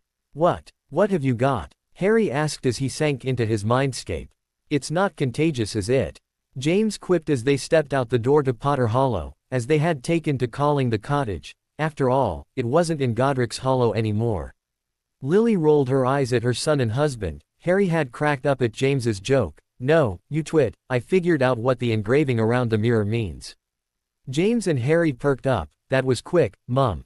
Harry praised. Lily smiled at her son before gesturing, causing a purple ribbon to appear and twist itself into the phrase. She flicked her wrist, the words spun around, one more flick, and the spaces between words shifted. I show not your face but your heart's desire. The Potter men looked at the new phrase in a kind of confused understanding. They now knew what it said, but were still unsure of what it meant. So, what will it do? Harry asked. Show me what I want. I think it's more than that, Lily replied. I think it will show you what you want most, the deepest, most desperate desire of your heart. I think, said James, I've changed my mind. I don't think you should look in that mirror. Why not? Harry asked. It might be interesting to know what my deepest desire is. More to the point, Lily interjected, why is this thing in an unlocked room where anyone can stumble across it?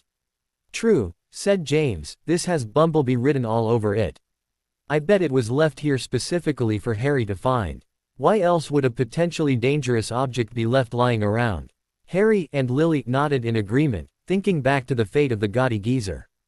The Minister of Magic, in his infinite wisdom, had tried to stand behind Dumbledore, supporting his decision to place Harry at the Dursleys. Obviously Fudge was misinformed and following the advice of the Chief Warlock. While the story of Sirius' wrongful incarceration was widely known, few people, if any, knew what had happened to Harry while in the care of the Muggles. Therefore, Fudge had thrown in his lot with Dumbledore, believing the old man's reasoning that Harry was simply crying out for attention. It looked as if the great manipulator would be getting off scot-free, so Harry, Sirius, Remus, and the Hogwarts coalition decided to do something about it. After much deliberation, they felt that getting the masses behind them was the best way to go. The best way to do that was to have a press conference, and the steps of Gringotts with the goblins' permission was the best place to have it. Harry, Lily said, not only do you have the opportunity to do something great for yourself at this conference, but for anyone that is being oppressed. I have an idea to help you with it, but we'll need a pensieve. Harry later stood on the polished marble steps of the bank. To his left were Sirius and Remus, to his right were all his friends in the Hogwarts coalition. When they'd heard what he was planning, they all but demanded to stand with him at this moment, to show their support for him. Getting them there was simple with the trunk system, Harry's master trunk now back in its customary place in his pocket. 4 steps down, directly in front of Harry was a marble plinth with his newly acquired pensieve upon it. It was full to the brim with swirling memories, and Hermione, who had done extensive research, of course was positioned next to it to play the memories on cue. When the alley finally finished filling with people, though Fudge was conspicuous in his absence, Dumbledore was still incarcerated. Of course, Harry nodded to Sirius, who placed a sonorous on him. Good afternoon. It has been said that my accusations against Dumbledore have been exaggerated. That I am seeking attention. That I am lying outright. I am here to show you what the truth is. As you know, pensieves cannot be fooled convincingly, they show what occurred during a given memory, nothing more, nothing less. This pensieve is filled with the memories of my childhood. The alley grew deathly quiet as Hermione prodded the surface with her wand. From inside the basin came a scene, large enough for the whole alley to see, obscuring those on the steps behind it. Harry was 3, curled into a ball in the kitchen, tears streaming from his eyes, and cradling a right arm with an obvious compound fracture to his, as his aunt screamed at him for bleeding on her floor. Dudley, easily visible through the kitchen window, still wildly swinging the bloody cricket bat, a malicious grin on his young, portly face. Harry was 4, a man with a violet top hat bowed to him in a shop. His aunt seized his arm tightly, digging her nails into his flesh, as she dragged him from the shop, demanding to know who the man was, as she hissed promises of beatings upon their return to the house in his ear. Harry was 6, being bodily thrown into his cupboard by his uncle, his head bouncing off the opposite wall, as the fat man bellowed abuse at him for daring to do better in school than his Dudley. Harry was 7, his aunt pulled him onto a stool in front of the stove, telling him he was old enough now to stop being a burden and start pulling his weight. The scene skips forward to Harry burning the food and getting his fingers smacked with the hot spatula, spattering scalding grease on his hands and arms. Harry was 9, sitting quietly in his darkened cupboard, arms around his stomach. Sounds of a Christmas party drifted through the door. His uncle's voice can be heard boasting of the 25 gifts that they got for his boy, the noises drowned out briefly by Harry's stomach growling. The images faded and returned to the basin. Nearly everyone in the alley is weeping, some louder than others. A brief commotion to the left of the bank occurs as an older wizard pushes his way to the steps, tears pouring down his face and hands shaking on the brim of his violet top hat. "I am so sorry, Mr. Potter," cries out the man, "I had no idea they would do that to you. I was just trying to show you my thanks, I'm so sorry I caused you that pain." Harry, informed by his parents again, as he'd forgotten since they'd told him all those years ago, that this was Daedalus Diggle, shook his head at the man. "Sir, you have nothing to be sorry for. You did nothing wrong. That memory was shown to exemplify that they kept me ignorant of the wizarding world. Any good person would not have done that, so you had no reason to suspect she would." Harry turned back to the throng of people before him. "Wizards of Britain, I have other memories to show you.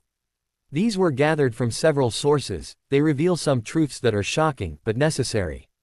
As they play, I beg you listen to these words." An image of a younger Remus rises from the pensieve, gazing adoringly into the face of baby Harry cradled in his arms, with James standing beside him, grinning.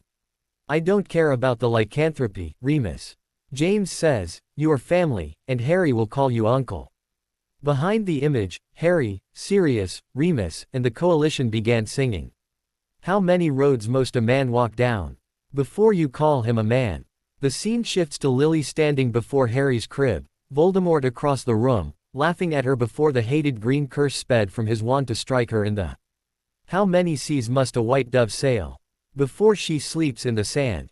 Again, the scene shifts to show James and Sirius fighting Death Eaters in some forgotten town, Auror robes billowing around them from the wind and the magic in the air. Good men, good Aurors, dying around them as they stand back to back firing stunners at the murderers. Aurors can't use lethal spells. Yes, how many times must the cannonballs fly before they're forever banned? Molly Weasley née Pruitt, sobbing as she stands between the twin coffins of her twin brothers as her twin sons lay flowers on each. Arthur and their 3 oldest look on from the side. The answer, my friends, is blowin' in the wind. The answer is blowin' in the wind. Dumbledore took Harry from Hagrid and turned toward the Dursleys' house. He stepped over the low garden wall of number 4 and walked to the front door. He laid Harry gently on the doorstep, took a letter out of his cloak, tucked it inside Harry's blankets, and then came back to the other 2. For a full minute, the 3 of them stood and looked at the little bundle. Hagrid's shoulders shook, Professor McGonagall blinked furiously, and the twinkling light that usually shone from Dumbledore's eyes seemed to have gone out. "Well," said Dumbledore finally, "that's that. We've no business staying here. We may as well go and join the celebrations. Yes, how many years can a mountain exist before it's washed to the sea?" The scene now flicks from werewolves, to centaurs, to Veela, to goblins, to mermaids, to vampires. In each scene, they were being persecuted, degraded, and insulted. Yes, how many years can some people exist before they're allowed to be free? Fudge standing at his press conference, denouncing Harry and throwing in his lot with Dumbledore. Yes, how many times can a man turn his head, pretending he just doesn't see? Another funeral, this one with Amelia Bones holding her small niece Susan as she cried over her mother and father's coffins. The answer, my friends, is blowin' in the wind. The answer is blowin' in the wind. This scene was split, one side showing Sirius sitting in his dark, dank cell in Azkaban. The other showing Harry sitting in his cupboard. The memories were timed in such a way that the occupants were synchronized as they both raised their eyes to heavens they couldn't see, praying for release. Yes, how many times must a man look up before he can see the sky? Dumbledore and McGonagall were sitting on a garden wall in front of number 4 Privet Drive. I've come to bring Harry to his aunt and uncle. They're the only family he has left now. You can't mean the people who live here, cried Professor McGonagall, jumping to her feet and pointing at number 4. Dumbledore, you can't. I've been watching them all day. You couldn't find two people who are less like us. And they've got this son. I saw him kicking his mother all the way up the street, screaming for sweets. Harry Potter come and live here. It's the best place for him, said Dumbledore firmly. Yes, how many ears must one man have before he can hear people cry? Faces flicked by, some recognized by those in the crowd, some not. The Pruitt brothers, Susan's parents, the McKinnons, Regulus Black, on and on the faces passed. Yes, how many deaths will it take, till he knows that too many people have died? Finally, the pensieve froze on an image of James and Lily Potter, Lily holding an infant Harry in her arms. The image rose in the air until those behind it were visible again. The answer, my friends, is blowin' in the wind. The answer is blowin' in the wind. Harry spoke again. Those are powerful words, they echo in our hearts and minds and souls, no matter their origin. I know, should I tell you who wrote them, that some of you would immediately dismiss them as unimportant, irrelevant, beneath you. However, I am not of the mind that ignorance is bliss, and what you don't know won't hurt you. They were written in 1962 by an American Muggle man named Bob Dylan. He wrote them during a turbulent time in history, during a war they were involved in, though a lot of them didn't want to be. They bring to the light issues that we are trying to keep hidden, trying to keep in the recesses of our darkest secrets. If we allow people like Cornelius Fudge and Albus Dumbledore to dictate how we should live our lives, and set the standard for right and wrong, we allow evils like Voldemort and his ilk to run roughshod over us. By not doing what is right, we allow what is easy, burying our heads in the sand as our neighbors are slaughtered in their beds. Voldemort may be gone for now, but he will be back. And leaving things the way they are, is leaving the door open for it to happen again and again. It must end. Harry stared into the crowd for a moment, looked up at the image of his lost family, still floating above him, before turning with his new family and walking into the bank. Harry's press conference was so popular that the song was now being played and sung everywhere. Dumbledore's name had almost immediately become mud, and Fudge had been ousted from office. Amelia Bones was the new Minister of Magic and was putting the ministry under a powerful scourgify, routing out anyone who had a dark mark or sympathized with those who did. Most notable was Fudge's little toady, though she took that description to the extreme, a horrid woman by the name of Dolores Umbridge. She'd been carted off to spend the next 20 years in Azkaban after it was discovered she not only forced through bills discriminating against anything or anyone that wasn't a pureblood witch or wizard, but that she was also in possession of 4 dark artifacts, specifically, a set of blood quills. Bearers of the dark mark who had pled the Imperius 10 years ago had been allowed to keep their jobs. If they submitted to questioning under Veritaserum, no one took the offer.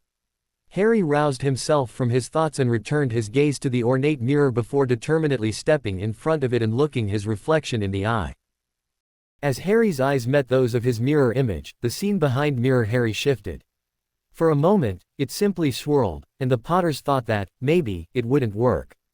Then, the scene stilled, and from the now darkened background stepped James and Lily. The 3 Potters were confused. Harry already had his parents, sort of, anyway. Then the background clarified completely. Within the mirror, behind the Potters, stood all of Harry's friends, the whole of the Hogwarts coalition. The Potters turned and Harry began speaking, though the mirror conveyed no sound, and gesticulating to each of his friends. James began shaking the hands of each friend, while Lily bent to key each on the cheek. They were obviously being introduced by Harry. The real Harry, outside the mirror, felt tears welling in his eyes. His, or possibly the three of their, greatest desire, was for the Potter parents to be truly alive again. As the Potters continued to watch, within the mirror, another, older couple appeared from the crowd. Frank and Alice Longbottom, a healthy Frank and Alice Longbottom, stepped forward, exchanged hugs with the Potters, Alice keying Harry on the cheek before stepping back and hugging a beaming Neville to them. Harry could feel the tears falling unchecked from his eyes and, with a resolute nod, turned away from the image. He had no real burning desire to return to the tantalizing scene, but he was filled with a drive to see that possibility become a reality. Harry did not return to the mirror room the next night, nor the following night. He did, however, enjoy a few nighttime wanderings in his cloak. 3 nights after his discovery of the mirror, he had another interesting discovery. By pure happenstance, Harry was exploring the same corridor that contained the mirror room, and he witnessed none other than Albus Greater Good Dumbledore sneaking into the room. The man had been released from custody for a probationary period to get his many affairs in order. Though the general public cried out for his immediate transfer to Azkaban, he'd been in a ministry holding cell. He simply had too much pull in too many places, and was able to double-talk his way out of custody, for a short while at least. Curious and ever grateful to Madame Bones for removing the tracking and vision charms that negated the abilities of the cloak, Harry sidled up to the door Bumblebee had left open and peeked through into the room. Harry watched, confused at first, as Dumble sat himself on one of the dusty old desks and disillusioned himself.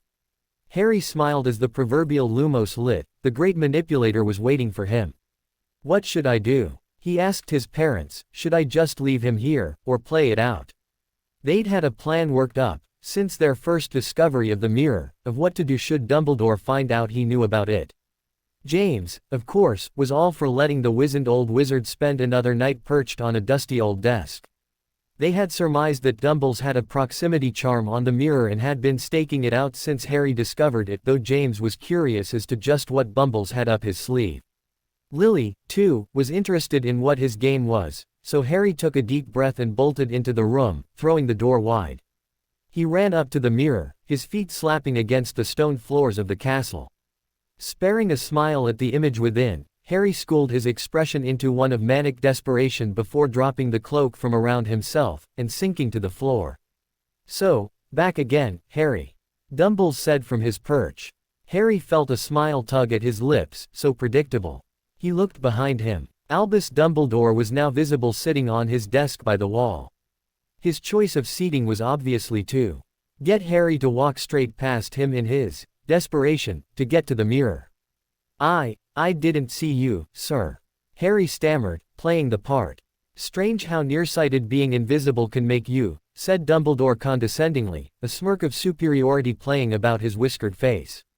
Harry said nothing. So, said Dumbledore, slipping off the desk to sit on the floor with Harry, who noticed that he'd forgotten to spell the desk clean and now had dust bunnies clinging to his dressing gown. You, like hundreds before you, have discovered the delights of the Mirror of Erised.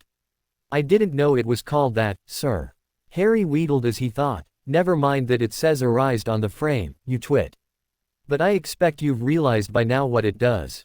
Dumbledore asked. Well, it shows me my family, Harry began, unwilling to tell the man what the mirror truly showed him. Dumbledore cut across Harry's stutters. It shows you surrounded by the loving family you never knew. Yes, I just said that. Obviously I don't mean the Dursleys. Harry was amazed that much of Dumbledore's supposed omniscience was, apparently, him simply repeating back to you what you'd already said, just worded differently. How did you know that, sir? Harry asked beseechingly. I don't need a cloak to become invisible, said Dumbledore gently. Now, can you think what the Mirror of Erised shows us all? Harry shook his head. No, it's not like the function of the thing is, say, engraved in reverse around the frame or anything. Harry thought sarcastically. Let me explain. The happiest man on earth would be able to use the Mirror of Erised like a normal mirror. That is, he would look into it and see himself exactly as he is.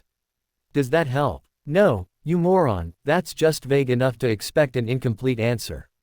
Harry thought. Then he said slowly, it shows us what we want, whatever we want. Yes and no, said Dumbledore quietly. It shows us nothing more or less than the deepest, most desperate desire of our hearts.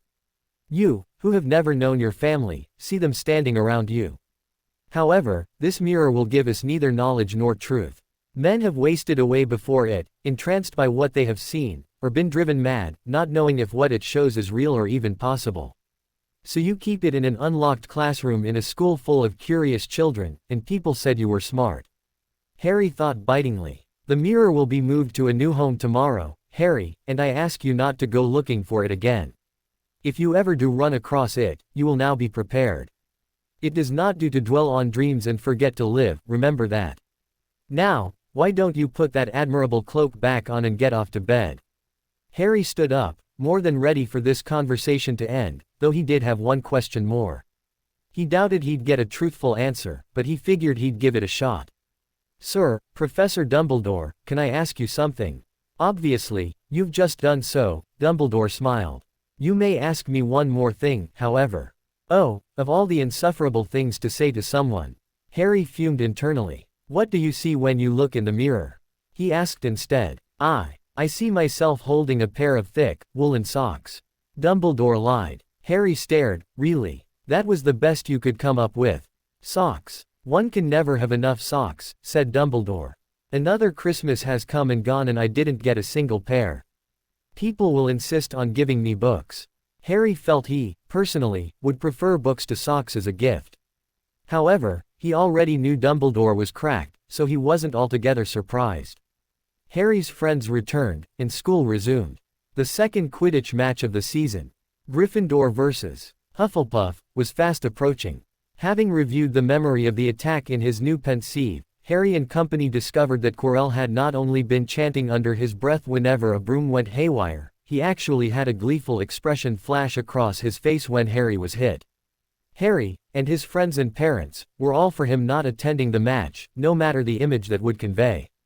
However, when they later found out that Professor Snape was refereeing, Harry decided to attend.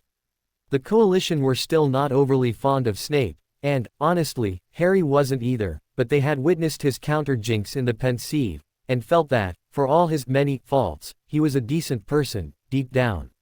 Lily believed that the selflessness Harry was prone to, coupled with all of the revelations about the Potter's demise and Harry's care at his relations, thought Albus and Fudge had not attended Harry's press conference, Snape had, and the memory of Lily's death had deeply affected him, had drastically altered his perception of Harry.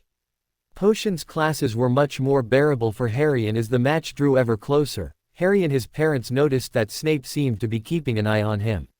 Harry would run into him everywhere, and he suspected that the taciturn teacher had either memorized his schedule, or at least had a copy of it.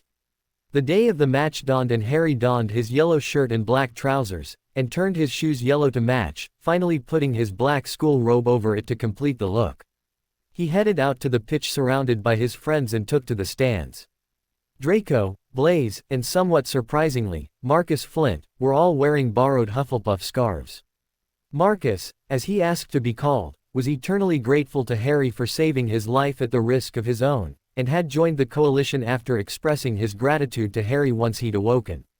The Ravenclaws were again supporting Gryffindor. Relations had thawed greatly between the houses of the Snakes and the Lions, but they didn't want to risk the tentative truce at an event where emotions were already high-strung. All of the coalition, new member included, brought their wands to the match again. This time they were in holsters up their sleeves, another part of the mass Christmas gift Harry had gotten for the entire coalition, along with the connected trunks. They would not be caught on the back foot again. As they reached the pitch, none of them were assuaged by the presence of Dumbledore in the teachers' stands. True, they knew Quirrell would never attempt a second attack with the soon-to-be ex-headmaster there, and indeed Quirrell wasn't even present, but the revelations of Bumblebee's hand in Harry's suffering at Durs Caban were not well received by the group. The further away from Harry he was, the happier they all were. The match began and Harry, his friends, the rest of the school cheered themselves hoarse as the players zoomed around the pitch. Bludgers were beaten and the quaffle was passed as the two teams ducked and dodged around each other. Cedric Diggory, Hufflepuff's seeker, was flying circles around Kenneth Toller, goading him into Wronski feints and driving him to distraction. The teams were fairly evenly matched, so while the play was fierce, the points stayed low. Finally, Cedric dove. From hundreds of feet in the air, the gilded blur that was the Badger's seeker shot towards the ground. Toller had no chance, as he'd believed it was another feint. He'd waited too long to be able to catch Cedric up. Cedric pulled up, inched from the grass, the snitch clutched in his raised fist, and howled in triumph as his teammates raced to the ground to pile on their seeker in a victory embrace. One of the things Harry and his parents still enjoyed after his release from the hospital wing was frequent visits with Hagrid and Poppy. Poppy was always a joy to talk with, and Harry found in her a figure very like the loving Aunt Petunia never was. In Hagrid Harry found, oddly enough, something like a big brother. Hagrid shared with Harry secrets of the castle that few knew about, and even fewer exploited. He didn't discuss the stone, though he did indirectly confirm that it was Flamel's stone being guarded. The secrets he did share were more along the lines of the inner workings of the castle. Some things he already knew, thanks to James and the Marauders, and some things they, in all their wanderings, had never discovered. James was astounded when Hagrid showed Harry that the castle's many mobile staircases could be directed simply by stating your name and destination. The stairs would then shift to the correct configuration to take you to where you need to go in the most direct route.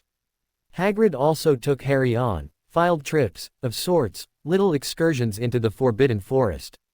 He showed Harry the Acromantula nest, the herd of Thestrals. Harry could see them, of course, as he vividly remembered his mother's death. It had been he who'd supplied the memory of the event for the press conference, as her recollection of it ended too soon. They spent an enjoyable afternoon and made a particular friend of one of the older Thestral foals. He also met a few young unicorns, their skittish mother standing at the edge of the clearing they were in. As well as one of the centaurs, a palomino by the name of Firenze, and he had a pleasant, if not a bit confusing, conversation with the stallion. They also paid a visit to the merpeople in the Black Lake. They'd ingested a slimy, wormy plant Hagrid called gillyweed, that grew gills and webbing on the pair, enabling them to venture into the depths of the lake, exchanging a greeting with the giant squid in passing.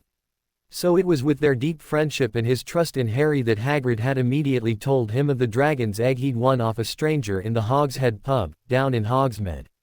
The three Potters were instantly on alert. Obviously the average wizard did not go around with a dragon's egg in his pocket, nor bet the extremely rare, exceedingly expensive, and exceptionally illegal item in seedy pub poker games. Why was he willing to give you a dragon's egg?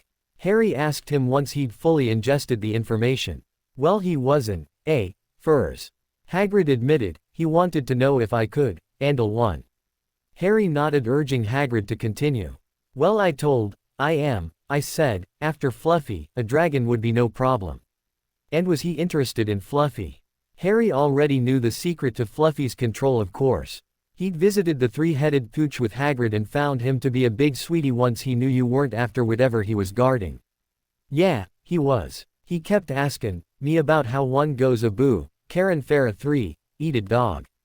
Kept tryin' to buy me drinks, too. Hagrid said, frowning at the end.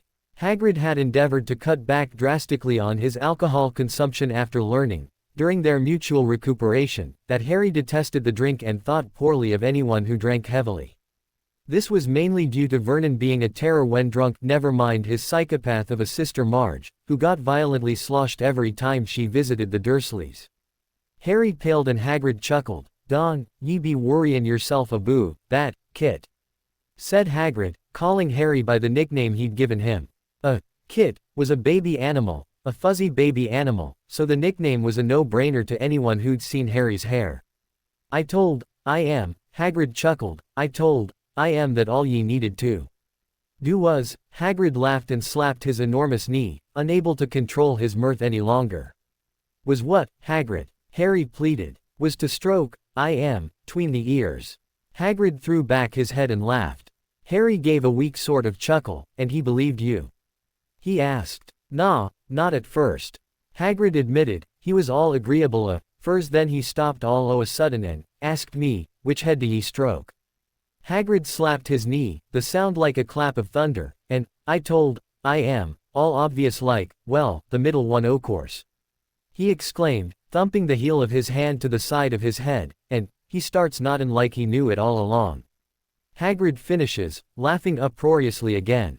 Harry tried to join in with Hagrid's levity but couldn't shake the nauseating mental image of a turbaned Professor Quirrell reaching out to the massive mongrel only to have his arm ripped from the socket.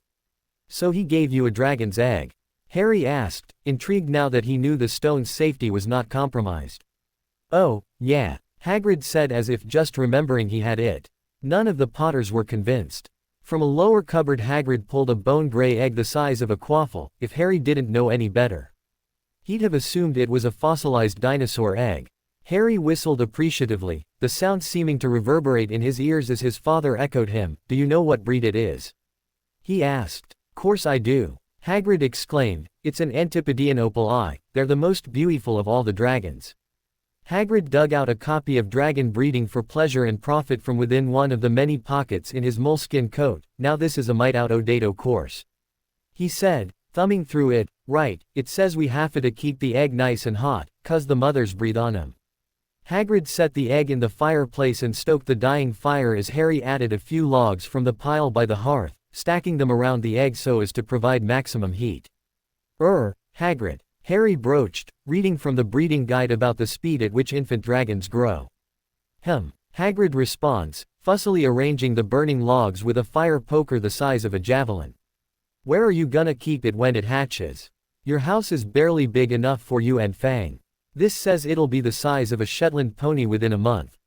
You can't keep him locked up in here," Harry said, worried both for Hagrid keeping his job and home, and for the fate of the dragon babe. He knew all too well how terrible it was to be stuck in a place too small for you, not able to go outside, feel the wind on your face, or see the stars. The tone in Harry's voice caught Hagrid's full attention and he glanced around his one-room hut in realization. "True enough, Kit. I can keep. I am in the house. Wouldn't wanna keep. I am cooped up like the house a boo I built. I am a paddock out in the forest. Then he'll be safe and comfy. I'll use the clear and where we saw the unicorn foals. It's plenty big and far enough in to be safe from the school." That, Harry said, knowing full well that safe from the school really meant safe from Dumbledore. Sounds like a great idea. Of course, Harry informed the coalition as soon as he was able. Their reactions were mixed, though Draco's reaction was the most surprising, though obvious in retrospect. "He's got a dragon's egg," he exclaimed, as the group sat around the living room of Harry's trunk. The trunk itself was situated in Harry's dorm at the foot of his four-poster as always. The coalition had made liberal use of the mass gift Harry had given them and all were now using the trunks he'd gotten them. When the time came for their group study session everyone simply went up to their room, pulled their curtains for an early night, and climbed into their trunks before taking their flew to Harry's trunk. "Yeah," Harry confirmed, "according to the book it has about another month or so before it hatches. There were directions in it on how to see the size of the embryo. Spells don't work because both dragons and their eggs are impervious to most magics." Harry chuckled. "I cast a Lumos Maximus and we held the egg up in front of the light. Worked perfectly." Hermione was impressed. "For a different reason, Harry, you cast a Lumos Maximus," she said, odd and a mite jealous. "That's a third-year spell." "Never mind that," Draco said impatiently, earning an affronted look from the bushy bookworm. "Can I help with the dragon, Harry? Please." Harry and his parents were surprised at the exuberance with which Draco pleaded. Never mind that just yesterday he'd claimed in a disdainful sniff that Malfoys do not beg. He'd asked Padma to borrow a quill and she'd told him to say please. He was showing more emotion now than any of them had ever seen, including at Quidditch matches. Sock with me Draco," Harry said, thinking the boy's name was rather fitting now. "I'll have to check with Hagrid though." Harry glanced around the room. "Anyone else interested in helping out?" he asked. In the end 10 students, including Draco, of the 14 in the coalition were interested in assisting with the egg. Hermione and Padma were a given, as it was something new to learn and experience. Neville was a bit of a surprise, though a pleasant one. The twins were also a given as was Blaise, who'd professed a love of dragons from the first. Justin had a powerful curiosity to watch a dragon hatch. Dean, being Muggle and believing all his life before coming to Hogwarts that dragons were legend, immediately jumped in on this chance to see myth turned reality. Finally, Susan Bones, who had asked to join the coalition after returning from her Christmas at her Aunt Amelia's house, and thus hearing all about Harry's mistreatment, and the coalition wanted to have this opportunity to be involved in this truly once-in-a-lifetime experience. Hagrid was, of course, thrilled to have so much assistance and immediately set the group to working the very next weekend. 4 of the volunteers, Fred, George, Justin and Blaze, started levitating tree trunks Hagrid had felled into a massive fence around the large clearing. This was more to keep other creatures and such out than to keep the dragon in, as Opal Eyes are territorial and the dragon would consider the clearing its home. 2 others, Hermione and Padma, were creating a cave from boulders Hagrid had pulled in from the surrounding mountains, levitating them into an enormous igloo shape. This would start as a sort of dragon nursery, allowing Hagrid to care for it properly before becoming the dragon's bedroom of sorts. Another 2 volunteers, Neville and Dean, were creating a depression on one side to hold a fat log that Hagrid was busy hollowing out. When finished, it would act as a giant feeding trough. Finally Harry, Susan and Draco were slightly diverting a small stream that flowed by just outside the clearing. Eventually the stream would flow through a corner of the clearing, creating a small pond, before flowing out and back into its original bed. When all was said and done, the baby dragon would have an ideal home. 3 weeks later the habitat was ready and the group were eagerly anticipating the hatching of the infant. It was with bated breath that Harry watched Hedwig gliding down to him during breakfast Friday morning. The note in her claws bore only 2 words, but it elevated the excitement level in the hall as it was passed through the coalition. So much so that Dumbledore actually descended from his self-imposed holier-than-thou perusal of the student body, to attempt to discover what was written. His bizarre dance around the 4 tables, trying to keep up with the passing of the parchment, had most of the hall laughing outright. When the note finally settled back where it had begun, in Harry's possession, the look on the wrinkled old face, knowing he would not be able to even approach Harry, much less speak to him about something he had every right to keep private, had the rest of the hall laughing. It was now common knowledge that the only way Dumbledore was retaining his post at Hogwarts was if he stayed well away from Mr. Harry Potter. Harry smiled congenially at the aged manipulator before holding the note out over a candle flame on the table. The entire hall was witness this time to the grandfatherly demeanor falling again as Bumblebee's visage darkened dramatically. Seconds later it was Harry's face that darkened with a scowl as the old man turned to the closest of his friends, who happened to be Hermione, and stared deeply into her eyes. Harry knew immediately what he was trying to do and was forever grateful to Hermione for demanding so ardently in Bin's class that he teach her to organize her mind. The coalition had leapt at the opportunity to easily retain knowledge and had practiced diligently, even when Harry was recovering. They would visit regularly, each one, and he would observe their organization and help build up walls within. Harry and the Potter parents were astounded that the kids were succeeding at such a rapid pace, and James's theory that children's minds are more malleable and open to change, making it easier to achieve something that took years of study for an adult, made the only logical sense. The students were by no means complete, and while they would not yet be able to keep out a full-on Legilimens attack, they could keep out a passive probe, which is what the wizened old fool was attempting. Having tested Hermione, Harry knew exactly what Dumbles was seeing when trying to invade her privacy. Standing within the mindscape of the smartest witch of the age, Dumbledore was expecting some minor organization on par with someone untrained as she. But this citadel before him was something he had not expected, a massive stone fortress with no visible way in, though if he had gotten in he would have found the interior reminiscent of the Bodleian Library at Oxford, Hermione's inspiration for her mindscape. When he'd chanced a glance into Mr. Potter's mind, all he'd seen was a swirling mass of color that did nothing but confuse and nauseate him. Before he removed the probe, he'd concluded that the boy was a natural Occlumens and left it at that. But this girl, she had to have had training. This was on par with someone who'd had extensive practice in the art. He swiftly withdrew from his exploration, already knowing it was too late. An Occlumens of her level would have immediately felt his intrusion. Coming back to himself, Dumbledore knew he was in for it. Not only did Mr. Potter have an expression on his face that left little doubt that he knew what had happened, so too did each of his little friends. Looking to the staff table, he was shocked to discover that his actions had been explained to the professors by none other than Severus Snape, and the entirety of the teaching population were now glowering at him with undisguised disappointment and disgust. Dumbledore then took the only option left to him and swiftly exited the Great Hall.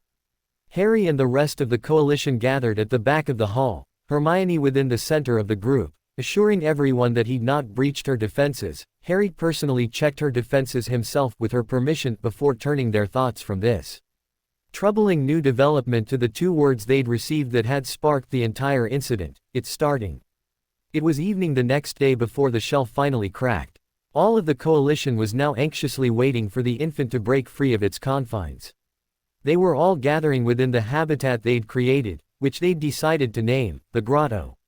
The egg was sitting on a small nest of lava rock that Justin had found. They were able to retain heat and kept the egg nicely sizzling. Now though the rocks were cool and the egg had just spilled open. From within the darkness of the egg emerged a wrinkly pearly white wing, followed by a miniature clawed foot, gripping the air spastically, and a long spiny tail whipping sharply across the rocks of the nest. More shell broke away and a long slender neck uncurled, revealing a pointed head sporting stubby horns, the owlishly blinking eyes a beautiful pearly white. Finally, the shell fell away, revealing a shimmering, ghostly white, infant Antipodean opal eye. The birth of the Antipodean opal eye, which the coalition had voted to call Spectra after nixing Hagrid's suggestion of Annie, had provided quite the distraction to the members of the group, both those who were interested in aiding with the Drake and those who'd rather view her from the other side of the grotto's perimeter fence. They'd discovered a week after her hatching that she was, in fact, female. Opal eye females were more slender with long necks and tails, while the males were stockier and shorter overall, or so said all the references. Hagrid, of course, was enraptured with the infant and took to spending the nights at the grotto, even going so far as to build Fang a large doghouse just outside the gate while the half-giant himself curled up in the cave on a massive pile of furs. An odd thing Hagrid noticed, after changing his sleeping arrangements, was that the edges of the forest that encircled the grotto seemed to become very popular with the resident population of unicorns. Hagrid was stumped to explain why the magnificent creatures had suddenly decided to cluster around a dragon warren. Curiously, those in the coalition noticed that Quirrell had suddenly become worse as both an instructor and a person around the same time. He'd always been a bit off, though only Harry and his friends had any real clue why, but now he seemed as if he was one wrong word from cursing someone into oblivion. They saw the obvious correlation, but were all stumped as to why the unicorn's odd behavior would upset him so. What with the recent goings-on, it was with no small modicum of surprise that the time came for the end-of-year exams. Though with all the group studying and advanced reading Harry and company had done throughout the year, they had no fears about each of them doing well. Even Neville was optimistic about the outcome of his toughest subject, though that could be because Snape was much less hostile towards those in the coalition, Neville included. The written exams were easy enough for the group, especially after judicious use of cooling charms in the boiling hot room the first years were put in, which earned them bonus points with the examiner for the second-year spell. James and Lily had decided to do something constructive and create a lovely wood within Harry's mind. One can grow tired of the same old thing, and they needed something to keep them occupied while Harry was testing. The practical exams were rather fun for the group, having some advance notice from the twins on what to expect. The coalition had practiced making various objects dance, flip, jump, and spin, so Professor Flitwick's challenge of making a pineapple tap dance across the exam table was simple enough. Professor McGonagall added a bit of imagination to the mix by having them turn a dormouse into a snuff box. The fancier one was with their end result the better their score. Though normally any similarities between mouse and box would detract from the final score, two of those in the coalition earned extra points for their imaginative cheekiness. Ernie had created a snuff box that was in the shape of a gilded mouse perched on its hind legs, forepaws poised before its tiny, ruby nose, diamond eyes glittering in the torchlight as it held a silver acorn. The upper portion, the lid, was filigree, with cut crystal filling the gaps, while the bottom half, the base, was engraved with the same filigree pattern. Hermione crafted a beautiful silver box with mother-of-pearl and onyx inlays in a harlequin pattern. At the top of the box, acting as a handle, was an onyx mouse in the same pose as Ernie's box, though her mouse had a pearl nose and emerald eyes. In its forepaws it held a petite, golden cheese. Professor Snape, Still somewhat dependent on his cane during school hours, he couldn't stand over long unaided without pain, filled his dungeon classroom with a gentle swish click as he made his rounds round the students attempting to brew a forgetfulness potion, the roiling clouds of smoke and fume creating a dense fog above the master brewer's head. Herbology had them showing the instructor that they knew how to properly care for the plants in Greenhouse 1, including repotting, watering, pruning, and proper placement of 4 different plants in relation to the amount of direct sunlight each needed. History of magic and astronomy, of course, had no practical. But the students were, alternatively, shocked and relieved to discover that Dada lacked much of a practical exam as well. After their written exam, Quirrell had them all sit absolutely silent in his classroom, whilst he sat behind his own desk, his face a stony mask, but his eyes alight with hatred. Harry and his friends could easily tell that things with Quirrell were swiftly reaching the boiling point, if only they knew what would happen when the cauldron boiled over. Harry was visiting with Poppy after the final exams, saying their goodbyes before everyone would go home tomorrow.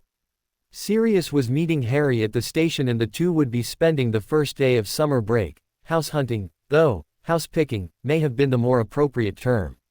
Harry still had to visit Hagrid, then he, and whoever he had to drag away from Spectre's grotto, was going to meet up with the rest of the coalition to have an end-of-year party.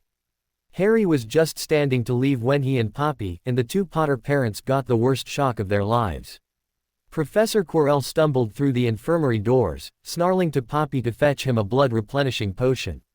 The reason for his need was blatantly obvious. One whole side of his robes was dripping with blood while the sleeve on that side was torn completely off, exposing the reason for all the blood. Apparently Quirrell had believed Hagrid about the method of getting past a Cerberus and Harry's brief vision had been realized. Quirrell was missing the entirety of his right arm. As soon as the professor set eyes on the Mediwitch's company, his face contorted into one of utmost loathing, and Harry knew if the man had had any blood to spare his face would have been red with rage. You little brat. You and your bloody friends have been a thorn in my side all year. Well, no more. Quirrell screamed, flinging out his remaining arm and shooting off a vicious cutting curse from his wand towards Harry. Before Harry could get his own wand out of his holster, he found himself shoved aside as his friend pushed him out of harm's way. This, unfortunately, placed her in the path of the spell. Poppy Pomfrey tried to duck but caught a glancing blow from the curse right across her face. She crumpled to the floor and Harry darted to her side, oozing worry from his very pores. Poppy, can you hear me? What should I do? Tell me what to do. He begged his friend. She was shaking uncontrollably, her hands pressed to her face to staunch the blood flow, her body writhing and bucking under the waves of pain. Thankfully, Lily knew what was needed. Harry, the spell is, Episci. While pointing your wand at the affected area, you'll probably have to do it more than once. But you need to move her hands, first. She told him, her voice quavering. Harry nodded and, with shaking hands, pried Poppy's blood-soaked hands from her face. The injury was terrible. She'd caught the curse across the right side of her face, starting at her hairline and continuing down to her cheek, curving around to just under her ear. Her right eye was flayed open by the curse, and even with Harry's inexperience he could tell that it was beyond saving. He'd just completed the first set of healing spells, targeted over the remains of her eye, when everything went dark. Quirrell had been having trouble staying conscious himself. His wound had reopened with his outburst and he was getting woozy. Re-healing the remains of his arm, summoning a blood replenisher, and downing it got him back to rights just in time to see the Potter brat healing the Mediwitch. With a growl he shot out a set of stunners that scored on both his targets. He summoned a pain reliever as well and, after downing that one, moved closer to his victims. Take the brat with us, a disembodied voice ordered, pitched high and rasping, offering to feed him to the beast may convince him to tell us the method of taming it. If not, feeding him to it could distract it long enough to get through the door. Curse that half-breed oaf, he no doubt expected the creature to kill us. Perhaps learning his dear pet ate his dear friend will teach him never to cross Lord Voldemort. Quirrell gave a pronounced shudder at the end of this statement, though it was not the thought of feeding a child to a Cerberus that so terrified him. Hearing his master's name from his own lips would have scared the devil out of him, had the devil not taken up very close residence with the pitiful professor. He cast a quick Tergeo, siphoning off most of the blood that still dripped from his robes, scourgified the rest, and cut the remaining tatters of sleeve from his shoulder. There was not much he could do about the missing arm, he just had to hope it wouldn't be noticed if he was seen, he'd have to keep a watchful eye and move slowly and carefully. He summoned a half-dozen more vials of pain reliever and pocketed them as before levitating the Potter boy. He'd just hit the brat with an additional stunner and was raising his wand high to deliver the tap to the head needed for the disillusionment charm, when, with the squeak of the hospital wing doors opening and the gasp of a student, he spun and fired a stunner blindly towards the source. Stepping over to the crumpled form, Quirrell was surprised to discover it was the Longbottom boy. "Ah!" hissed the voice of Voldemort, a proper incentive. Fred Weasley stood and stretched his back, dropping the wire bristle brush back into the bucket of special oil, and watching the wolfhound-sized spectra amble away towards Hagrid, her freshly brushed scales gleaming in the afternoon sunlight. While all the leading texts on the subject claimed that dragons could not be tamed, the authors had apparently never tried raising a dragon amongst humans. Though Spectra might not be tame, in the strictest sense of the word, she did seem to genuinely enjoy being around those in the coalition. Her relationship with Hagrid was on an altogether different level. Hagrid had apparently taken the place of mother figure in the hatchling's eyes, and she purred contentedly as she curled up at the foot of the massive hand-hewn chair Hagrid was sitting in, carved in place from an enormous tree stump, earning a loving chuckle from the man. After wiping his hands on a towel and tossing it in the bucket as well, Fred checked his watch, then looked around the grotto. He knew Harry had wanted to say goodbye to Hagrid and Spectra and would not have much time left to do it. Spotting his twin by the pond, Fred headed over, an odd feeling of apprehension lending speed to his crossing. "George, you got the map on you?" he asked, immediately setting his brother on edge. They almost never called each other by their proper names, even around friends. "Yeah bro, anything wrong?" George asked, pulling the map out of an inside pocket, activating it, and spreading it out on a nearby boulder. The unusual demeanor of the normally boisterous twins drew the attention of Draco and Hermione, the only other two company members in the grotto. "Harry's not here yet, and I've got a bad feeling about it," Fred said, eyes scanning over the map. "Bloody hell," gasped George, "look." He pointed a shaking finger at a spot on the map showing the third floor. He and Neville are with Quirrell, heading to the Forbidden Corridor. The group of friends watched as the three names slid across the parchment and down the corridor, until Hermione noticed something decidedly odd. "Wait," she exclaimed, "where are their footprints? The map is supposed to show their footprints, not just their names floating there. Quirrell has his, so where are theirs?" "Oh, sweet Merlin," Draco breathed. "What?" the other three exclaimed worriedly. "It's exactly what Hermione just said, floating. Harry and Neville are floating, they're being levitated," he exclaimed. "Quirrell is taking them past Fluffy," George cried. Everyone in the coalition knew, of course, about Fluffy. The existence of the Cerberus behind the shoddily locked door was the worst-kept secret in Hogwarts. Almost everyone in the school, and all those in the coalition, had looked in at the massive mutt, thought most of the coalition had done so with Hagrid's approval and company. They all knew that the dog was guarding something, though, of the students, only Harry knew exactly what it was he was guarding and how to soothe the savage beast. A secret that those gathered around the map now desperately needed to know. Hermione was the first across the clearing, though the three boys were not far behind. "Hagrid, how do you get past Fluffy?" she asked, breathlessly. "Now I told ye. Y'ave no need ta be knowin' da," he said, half amused and half annoyed. "Hagrid, Harry and Neville are in trouble," she exclaimed. "Professor Quirrell is taking them to Fluffy's room right now." George, who'd brought the map with them, held it up and pointed to the three names. Hagrid paled. "Quirrell don't know how to get past Fluffy. The only thing ever told anyone was ta pet the middle head. If that was, I am in the pub, then he either didn't believe me, or he's lucky ta be alive." Hagrid paused and, if possible, paled further. "Harry knows how though, right, you lot. This goes no further than the grotto, ye gotta sing to, I am," Hagrid admitted, drops, "I am right ta sleep." Sharing a brief incredulous glance, Draco was the one to say what they were all thinking, "Are you serious? Music puts a Cerberus to sleep. And, why not?" Hagrid said, mildly affronted, "after all a rooster crow kills a basilisk.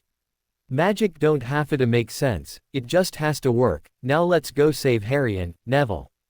Without another word the five of them bolted out of the grotto and off towards the castle. Hagrid scooping Spectra into his arms in a flash of inspiration and cuddling her close to him as he ran. She had become fiercely protective of those in the coalition and was already smart as a whip.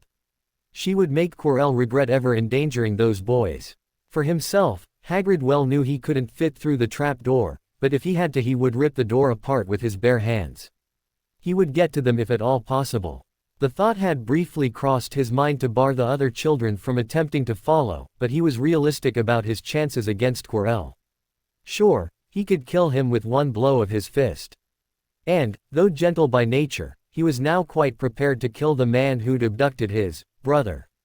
But he had to get close enough to do so, and Quirrell would drop him in a heartbeat with magic that Hagrid had no defense against, save his naturally thick skin. So the children came along. He also briefly entertained the notion of finding a professor, though he knew Dumbledore had been called away that morning. However, there just wasn't enough time. They would already be in Fluffy's room by the time the five made it to the castle, never mind up to the third floor. If they were to have any chance of rescuing the boys, they had to go straight there with all the speed they possessed. Harry groggily shook his head as the enervate cast on him worked its magic. One glance around had him wishing he'd stayed out. He and a still unconscious Neville were floating 3 feet off the floor on the wrong side of Fluffy's door. Quirrell was lowering his wand, having just used it to awaken Harry. "So, Potter," he said, voice hard as granite, faux stutter finally discarded. "You've finally pushed me too far." Harry stared at him, bewildered. "What do you mean I pushed you too far? I haven't done anything to you." Quirrell snorted in derision, pocketing his wand and advancing toward him and his cataleptically hovering classmate. "You think I didn't notice you and your little friends following me everywhere?" he asked, giving Neville a backhanded smack to the face, setting him slowly spinning in place. "You think I didn't realize you were onto my little con?" He poked Harry hard in the chest. "You Mr. Potter have been a thorn in my side from almost day one at this accursed school, and it ends here." He drew his wand again and took aim straight at Neville. Harry flinched and reached out to the boy, trying in vain to protect his friend. Quirrell laughed cruelly. "I'm not going to kill him, stupid boy," he said, "not as long as you do as I say. I know you know how to get past this creature," he continued, jerking his head in the direction of a lowly growling Fluffy. "If you don't cooperate, your little friend will become an afternoon snack, shortly followed by yourself." All right. Harry conceded immediately, not at all willing to risk Neville's life to protect the stone. "Exactly as Voldemort predicted, you have to play him music, it puts him to sleep," he admitted. Quirrell scoffed, "And here I thought petting his middle head was absurd." Still, he quickly conjured a small wooden harp and charmed it to play. The 3 sets of eyes on the massive animal drooped and the 3 heads sagged. Fluffy turned once on the spot and dropped to the floor, quickly falling asleep. "If you're lucky, the beast has been fed recently. If I'm lucky, it hasn't." Quirrell slowly stepped up to the beast and levitated the trapdoor open. As he peered into the darkness below, Harry realized the man was going to just leave them there, likely canceling the charm on the harp as soon as he'd gone through the door. "Wait," he hollered. The noise caused Fluffy to snort in his sleep, and that, in turn, caused Quirrell to give out a high-pitched shriek and leap away from the beast, causing a sleepy growl. For all his bravado, Harry could tell that Quirrell had come very close to soiling himself. The man sent Harry a look of absolute fury and shot a slicing hex at Neville, catching him across the shoulder as he was still rotating and creating a gash that curved from his collar bone around to the base of his bicep. The shock of the pain caused the stupefy on the boy to break, and he woke with a scream of pain, causing Fluffy to bark, but not wake. "No!" Harry cried. "Don't hurt him, please." "Silence, you damnable cretin!" Quirrell hissed harshly, obviously fearful of waking Fluffy further. Harry lowered his voice and tried again. "You can't just leave us in here to die. Just let us go. You've gotten past the dog, you don't need us anymore, please just let us go." "Oh, I don't think so," Quirrell said, a maniacal grin morbidly warping his features. "In fact, I have an even better idea." He lifted his wand and floated Neville over to hover over the open trap door. "You see, I still don't know what some of the other traps are, or how to best them. I think having you two along will be rather like having a canary in a coal mine." While Harry himself may have not gotten the reference, and indeed, Neville was looking confused. The Potters knew all too well what Quirrell meant and filled Harry in on the terrifying insinuation. What do you mean? Neville asked, pain evident in his voice from his unhealed wound, his blood creating a trail on the floor as it dripped from Neville's fingertips. Well, my dear boy, Quirrell sneered, a caged canary was kept in a coal mine where the miners were digging to detect trapped lethal gases. If the bird died, they knew the gases were around and they had to evacuate. Now you be a good canary and sing for me. Quirrell laughed as he cancelled the spell on Neville, dropping him through the trapdoor. Harry barely had time to react before he too was levitated over the void and dropped. He landed beside a half-buried Neville on some sort of soft plant. Are you all right, Neville? What is this? Harry whispered, feeling tendrils sliding around his legs and torso. No, Harry, it's Devil's Snare, a massive one. He hissed back, we need light, quickly, to repel it. I haven't got my wand, you. Harry had frozen stiff as soon as Neville had mentioned the deadly vine and now tried to check for his wand with as little movement as possible. With subtle pressures from his arms and hands, Harry confirmed the worst, his wand was missing too. Quirrell came floating down to hover beside them, obviously using a levitation charm on himself. Well, what have we here? Care to enlighten me on this trap? He laughed cruelly. It's Devil's Snare, Neville responded immediately. You need to create a light bright enough to make it wilt. Quirrell nodded. His enlightening pun had given away the fact that he knew this trap. He was ensuring the two boys played along by having them discover what the traps were and how to disable them. He lifted his wand again and shot a flash of light out of the tip, illuminating the oubliette they were in and causing the plant to wither away into a dark grate set into the floor. The boys dropped through the bottom where a small passage was visible off to the side. Quirrell came to land behind them and gave each boy a shove, deliberately pushing on Neville's injury. Let's get a move on, little canaries, I haven't got all night. He laughed cruelly. The six from the grotto had just mounted the stairs for the third floor and had turned towards the forbidden corridor when an unearthly wailing met their ears. It was coming from the hospital wing. Though they knew time was of the essence, they could not, in good conscience, ignore the heart-wrenching howling from behind the doors. Sprinting through the doors, they were met with a sight that would haunt their dreams for many months to come. Poppy Pomfrey was curled in a ball, a puddle of blood around her, sobbing her poor heart out. Hermione nearly fainted when Poppy's head snapped up in reaction to their entry. Her face had been sliced open.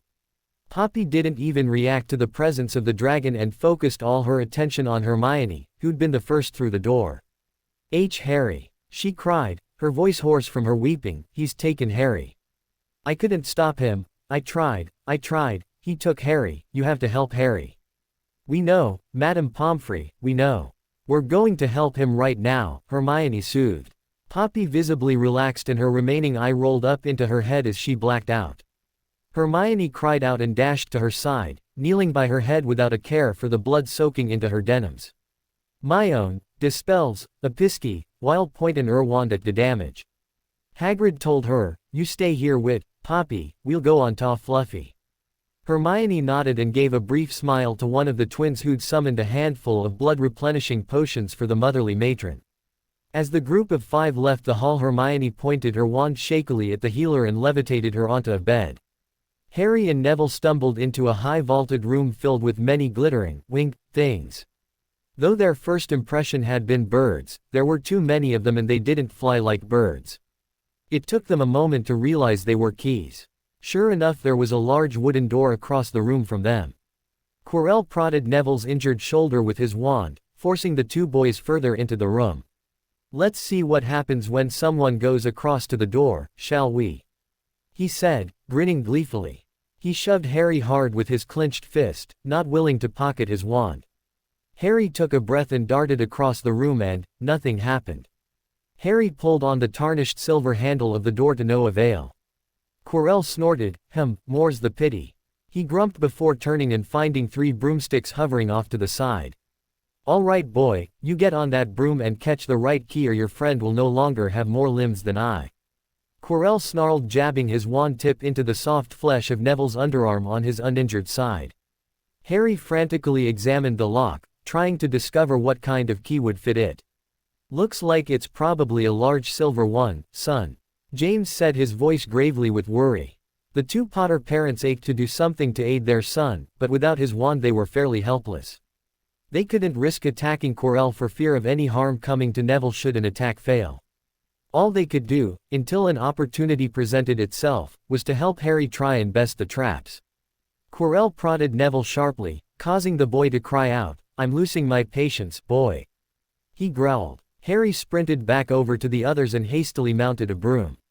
Taking to the air, Harry strained his eyes, frantically searching for the correct key.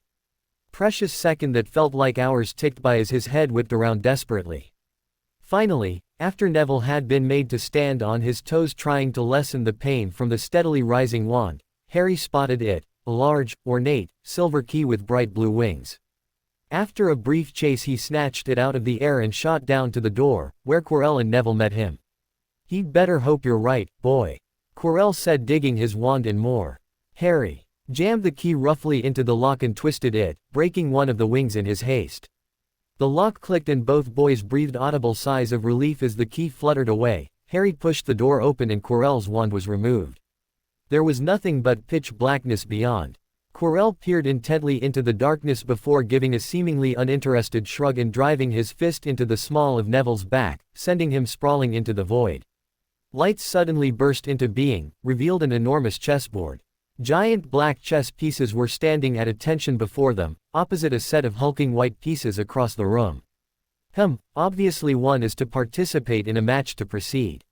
He mused before turning his wand to the two boys. "Well then, I can't have any attempted sabotage," he said, shooting a pair of stunners at the two boys. The twins, Draco and Hagrid carrying Spectra, finally reached the door to Fluffy's room.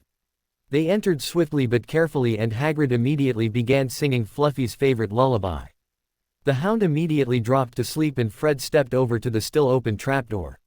He knelt down and reached his arm into the recesses, lighting his wand in the process. He could just barely make out a writhing mass of dark green vines far below them. "Looks like we're to jump down onto that plant down there, but I think it's Devil's Snare," he said grimly. "All right gents," Hagrid said, George having taken up the song, "keep your wands lit and drop down one at a time.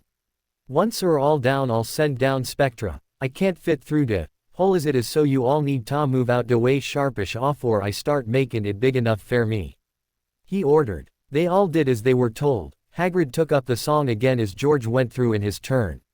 Spectra slid smoothly into the opening next and Hagrid started pulling up the frame of the door. In short order he'd created a cavity large enough for his massive frame. Placing a key to his 3 middle fingers and touching them to Fluffy's nearest paw, he stepped into the abyss. Scooping up his dragon, Hagrid led the way at a quick walk for him, a run for the others, down the only available corridor. They swiftly reached a room full of flying objects and a locked door. Draco and the twins had no trouble catching the feebly flying key, and the Slytherin rammed it into the lock with such force that the other wing broke. When the door was unlocked the key didn't even attempt to take flight, rather it fell heavily to the floor and stayed there. Harry woke slowly with a sense of déjà vu. He was once again awoken with an enervate and when he opened his eyes, once again, he wished he'd stayed asleep. Neville was also shaking his head groggily, before giving a frightened gasp and turned his face away from the horrid sight. There before them was a monstrous, reeking troll. Quirrell stepped before their levitating forms and grinned at them evilly. The two boys suddenly noticed they were showing injuries that hadn't been there before. They'd been stunned. Harry had a nasty gash along his hairline that was bleeding into his right eye, blinding him in that eye and making it hard to focus his thoughts. His left arm was obviously broken, the bone jutting out in 2 places. One of Neville's feet was facing the wrong way, the leg also obviously broken. The wound to his shoulder was larger now too. Harry could see a shining bit of bone through the gash, though Quirrell must have used a spell to staunch the bleeding. "No, doubt you are curious as to your new injuries," he started with a smirk. "Well, I've never been much of a chess player, and you two were a couple of pawns I was willing to sacrifice." He cackled at his little joke and moved back to the side. "You boys are lucky, this one is my trap. I have a special gift for trolls, that's why I released one in the castle during Halloween. Unfortunately, you just had to ensure that everyone stayed in the Great Hall, trapping me there as well. And not only did my troll fail to kill that disgusting oaf, but his thrice damned beast failed to rip off Severus' leg properly. The irony that the dog had managed just fine with divesting him of his arm was not lost on the demented defense professor, and it left a bitter taste in his mouth as he probed absently at the hole where his arm had been. He raised his arm high and slashed it through the air. A pale yellow spell shot from his wand and impacted with the head of the troll, knocking it flat onto its back. Quirrell stepped over to examine the creature, then lifted his wand again and floated the two boys over towards the door on the other side of the room. As they passed by, the two couldn't help but stare in morbid fascination at the massive bloody lump on the troll's head. The odor of the creature was already getting worse. Quirrell opened the next door and levitated the two boys through it before stepping through the doorway himself. As he did, purple and black fires flared to life in the doorways. Within the room was nothing more than a small table with 7 potion bottles of varying sizes in a line, and a piece of parchment beside them. Quirrell stepped over and read the parchment without touching it. "Danger lies before you, while safety lies behind. 2 of us will help you, whichever you would find. 1 among us 7 will let you move ahead. Another will transport the drinker back instead. 2 among our number hold only nettle wine. 3 of us are killers, waiting hidden in line. Choose, unless you wish to stay here forevermore. To help you in your choice, we give you these clues for. First, however slyly the poison tries to hide, you will always find some on nettle wine's left side. Second, different are those who stand at either end. But if you would move onward, neither is your friend. Third, as you see clearly, all are different size. Neither dwarf nor giant holds death in their insides. Fourth, the second left and second on the right are twins once you taste them, though different at first sight." Quirrell chuckled nastily. "Oh, Severus, how plebeian of you to resort to a riddle." He scanned the parchment again, ignoring the floating forms of his captives, his eyes flitting up to glance at the line of potions occasionally. Finally he nodded and picked up the smallest bottle, holding it up to the torchlight before setting it on the table and pointing his wand at it. With a jab and a twist there were suddenly 3 small bottles holding the same potion. He picked up one bottle and turned to the boys. "Each of you will drink this or I will kill the friend of the one who doesn't." He handed the first bottle to Neville and swiftly grabbed the second, shoving it into Harry's hand. Picking up his own bottle, he glared at them as they drank, before downing his and sending them all through the black flames. The rescue party rushed heedlessly into the next room, but the 5 were brought up short by the huge chessboard. Though their younger brother was the chess prodigy in the family, the twins were no slouches on the board either. It appealed to their destructive natures. It took them longer than they wanted, but they'd finally gotten there. In the end they'd had to sacrifice Hagrid and Spectra, who were sharing a square, but Hagrid had just ducked his head and taken the blow on the shoulder. It would bruise, but he'd be fine. They raced on to the next room and were assaulted by the noxious stench of the defeated troll. Hagrid for one was very relieved. He didn't have to fight another one and quickly sidestepped the massive corpse. They moved to the next room, but were prevented from entering it by brilliantly purple flames blocking the doorway. The students hadn't yet learned the flame freezing charm, and Hagrid hadn't learned before his expulsion. Spectra put her tail in and found she could withstand the flames, but that did nothing for the wizards in her company. Just as they were preparing to take a running jump through the flames, the twins' idea at the fire vanished. Blinking, the 5 stepped through into the new room and discovered the bottles and riddle as the flame rose up again. Draco, who'd always enjoyed riddles, took up the task of deciphering this one as George voiced a realization. They must have been in the room. That's why the flames were there, the room was being used. We've caught them up. The twins and Hagrid bounced anxiously on their toes as Draco puzzled out the answer. Finally he nodded and snatched up the smallest bottle. "There's only enough in there for one person," Fred said desperately. They had to hurry. Wait, Hagrid said. "I know this one. Dispels, duplicitio, wit, a jabbin, a twisto or a wand. Ye have to keep the number ye wanna make in mind, else ye'll only get one." Draco immediately set the bottle on the table and George, who was the better of the twins at charms, performed the spell, creating 4 identical bottles. They each grabbed a bottle and with a small toast downed the contents before heading through the flames into the last chamber. They'd found them. Harry was getting bloody tired of being helplessly suspended in midair. After Quirrell had floated them through the fire and into a cavernous room, he apparently decided to completely ignore them, leaving them hovering off to the side and just out of arm's reach of anything, including each other.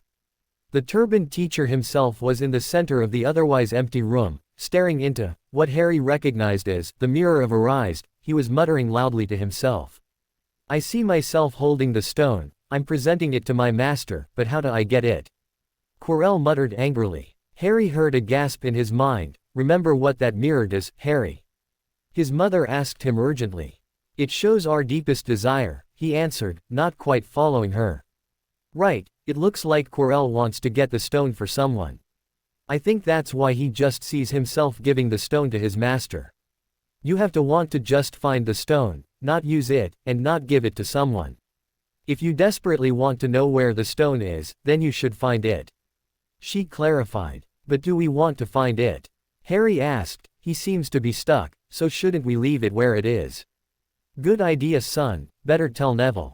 James replied. Looking to Neville, Harry was immediately concerned that the Gryffindor was very pale and, quite likely, very close to unconsciousness. He realized that he was feeling rather muddled as well and figured if this went on much longer they would both pass out without the aid of Quirrell's stunners. After all, Enervates only woke you up from unconsciousness, they didn't give you artificial energy. Harry quickly relayed his realization, including that he'd encountered the mirror before and that they should keep their minds clear so as to see their true heart's desires and leave the stone where it was. Neville had just nodded in agreement as Quirrell's patience ran out. You, Longbottom, he snapped out his wand and floated Neville over to a position before the glass. What do you see? He demanded. Neville was glad for the first time that night that he was floating, as he'd probably have dropped to his knees at the image within the reflection. As it was, the jolt of adrenaline from what he was witnessing caused the fuzziness he'd been feeling to vanish. His voice choked with emotion, he relayed the vision before him, hardly realizing he was speaking aloud. I see, my parents, standing with me. He exclaimed, and his voice filled with awe, his uninjured arm unconsciously reaching for them. They're healthy, they're smiling at me. They know me. Is this the future, can this be real? He asked desperately, eyes riveted on the forms within the mirror, fingers aching to touch the surface. I couldn't care less, boy. Quirrell spat in disgust. He flicked his wand and floated Neville out from in front of the glass. Neville writhed in the air, heedless of his injuries. No. I want to see them. Let me see them. Don't take them away again. He begged, clawing at thin air as he frantically fought the spell.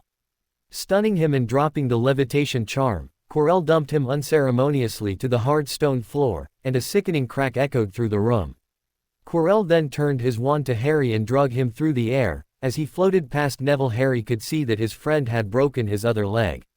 You'd better see something a bit more to my liking, brat, Quirrell snarled, or you'll not enjoy the consequences. Harry hovered before the glass and knew his prior plan was now scuppered. If it had been just him, he'd have lied through his teeth, but he couldn't risk Neville like that, and Quirrell knew it. Harry stared into the mirror and watched as his reflection drew his hand out of his pocket and revealed a ruby-red stone the size of his fist. The mirror Harry placed the stone back in his pocket and Harry was amazed to feel the weight of it settle into his own pocket.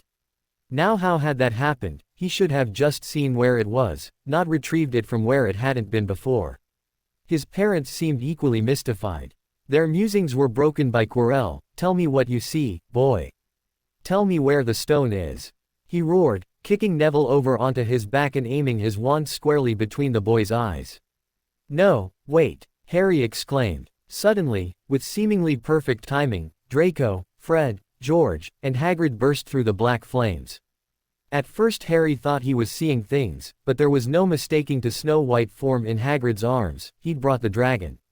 In the split second that Quirrell was caught off guard, Hagrid flung Spectra into the air, where she spread her wings and soared around the room. Hagrid then charged towards the captor of his brother, only to have to twist away from the bright green spell sent his way.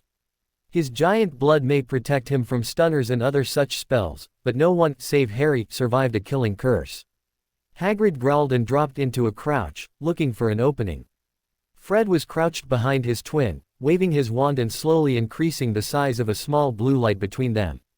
George had a shield up and was staring fixedly at Quirrell, ready to shout to his brother to dodge as soon as he saw the telltale green.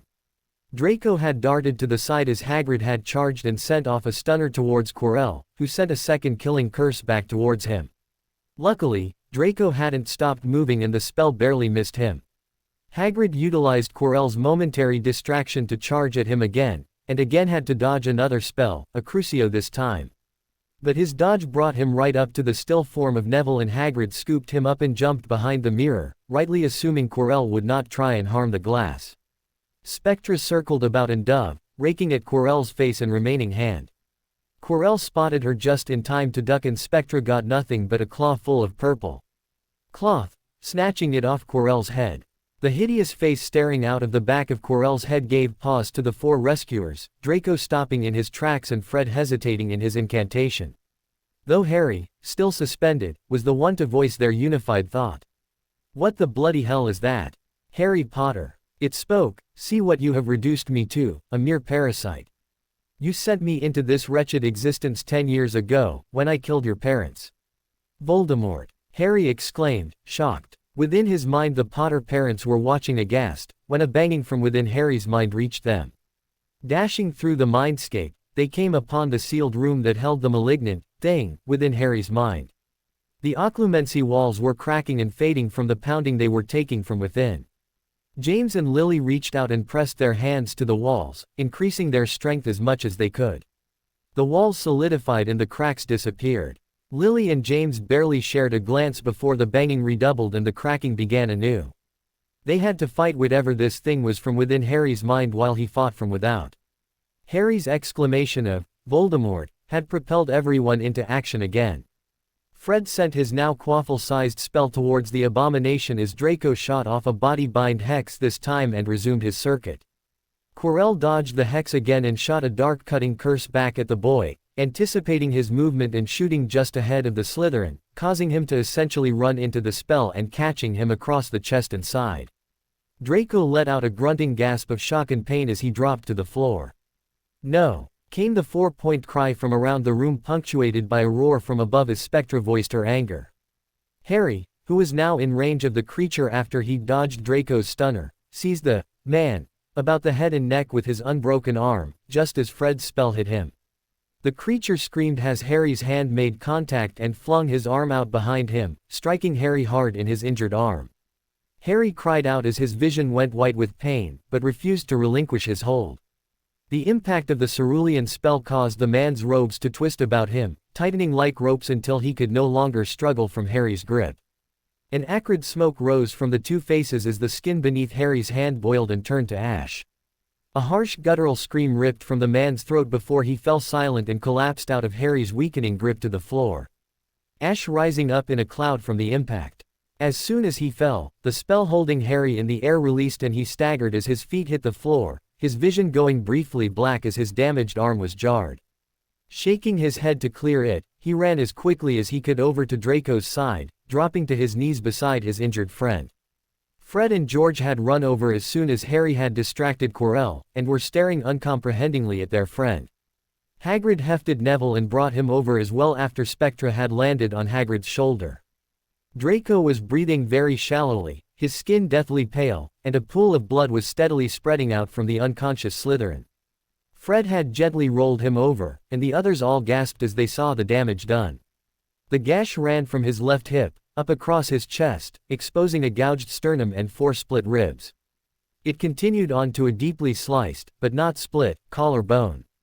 They all knew that if the spell had hit him straight on, Draco would have been severed in two. As it was, he was lucky his ribs were the only bones cut all the way through, and that the spell didn't appear to have damaged any of his organs. However, he was losing a lot of blood, alarmingly fast. Harry shot to his feet, his vision once again going momentarily dark, a wave of dizziness slamming into him like a fist, a low buzzing starting in his ears. He dashed back to Quirrell, ripped one-handed at the twisted robes until 2 wands fell out, and snatched his up. Rushing back over, he fell heavily to his knees again and pointed his wand at Draco's chest. His vision had now grayed in the peripherals and he couldn't shake it away. It took him several precious seconds to recall the necessary spell. Episci. The desperation in his voice making it hoarse and gravely. The effort seemed to make his vision darken even more, but he pushed it aside. Nothing happened. No, no, no. Episci. Episci. He shouted, his hand shaking heavily. Episci. Each attempt was dragging him further and further into the void, but he didn't care. He could vaguely hear his parents in his head. They were yelling to each other, something about, "It's weakening," and, "Reinforce the shields." His vision was now totally black, his head felt filled with lead, heavy and thick. His blood pounded like a bass drum in his ears. He wasn't sure if he was even holding his wand anymore, all his extremities were numb, as he tried once more to save the life of his friend.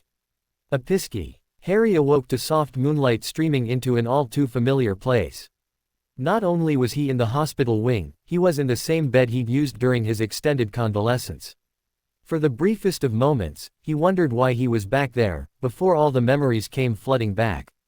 He tried immediately to sit up, but found that his head pounded with the force of a mountain troll when he did.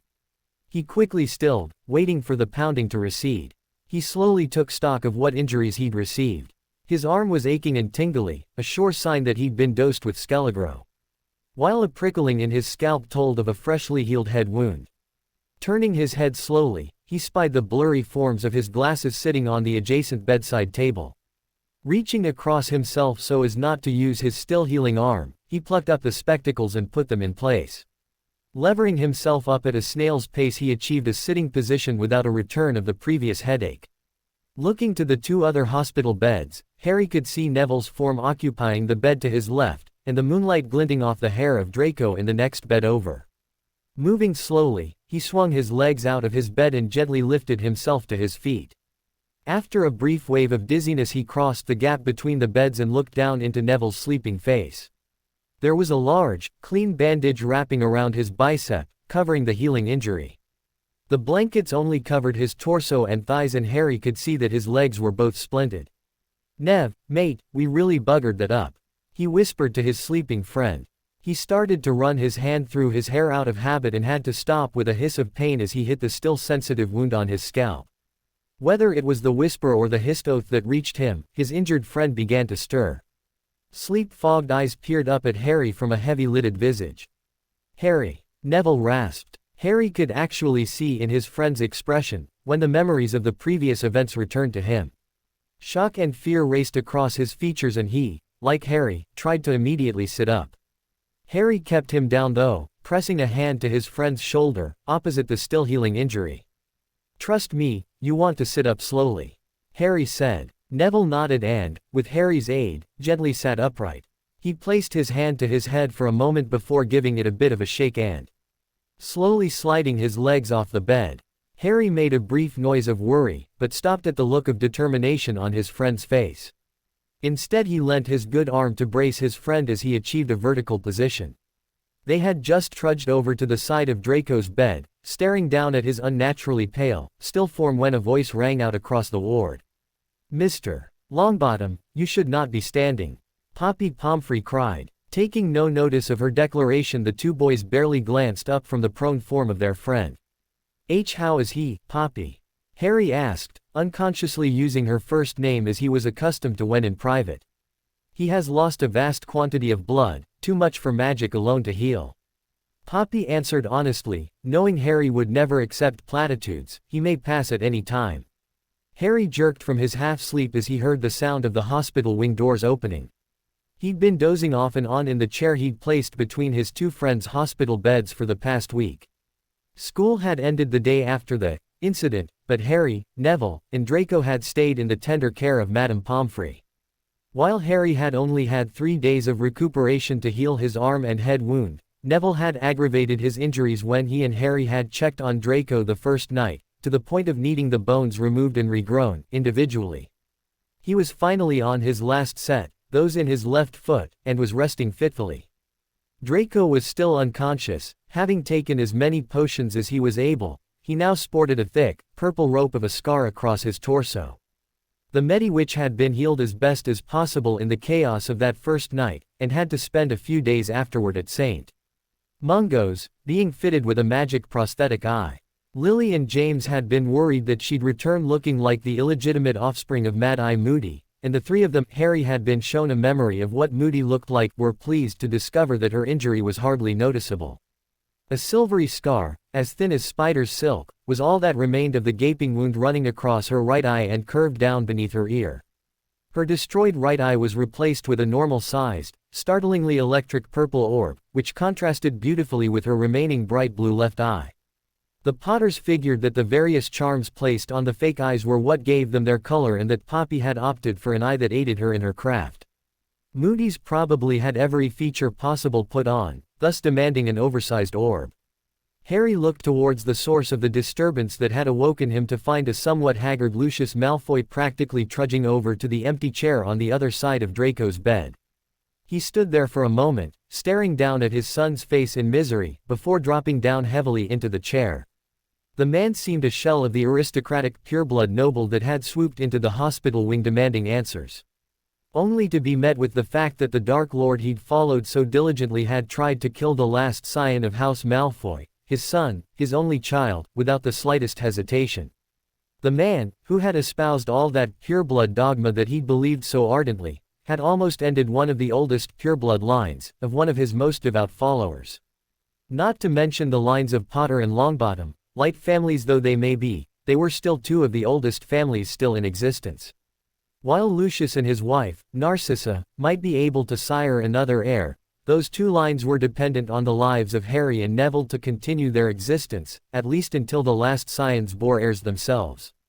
It had forced both he and his wife to take a large step back and seriously reevaluate just why they had followed this man in the first place. Then they spoke to Harry. He had told them the exact same thing he'd told Draco on the Express at the beginning of the year.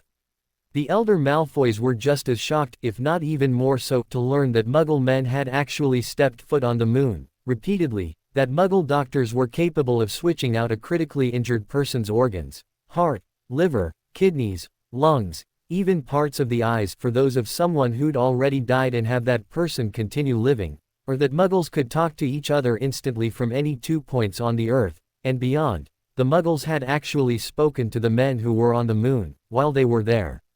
Having his only son almost ripped away from him negated the need for the blood purity speech, though Harry did mention the bit about Muggle-borns and half-bloods eliminating the purebloods to refresh the stock, so to speak. The Malfoys' eyes were well and truly opened, and they were shocked at how blind they'd been, both about the Muggles and Voldemort. Now the two were sitting in shifts in silent vigil at their son's bedside, waiting, hoping for him to wake up. The student's survival, it turned out, was all thanks to the combined efforts of Professors Snape, McGonagall, and Flitwick. They disabled the traps in record time and dashed into the final chamber just as Harry passed out. Professor Snape, a master of the dark arts, recognized immediately the spell Draco had been struck with and cast the almost melodic counter curse without delay. The three professors were quite taken aback by the presence of Spectra, but decided to make no mention of it after both Fred and George had pat her on the head and praised her for a job well done, with her practically purring, if dragons could purr, in response to the attention. Dumbledore had returned to the castle after having been waffling at the ministry for over 3 hours, apparently for no discernible reason. He'd received an urgent message from someone in the ministry, true enough, and dashed out of the castle to attend to the issue, only to be met with confusion from the supposed employee in need at the ministry when he arrived.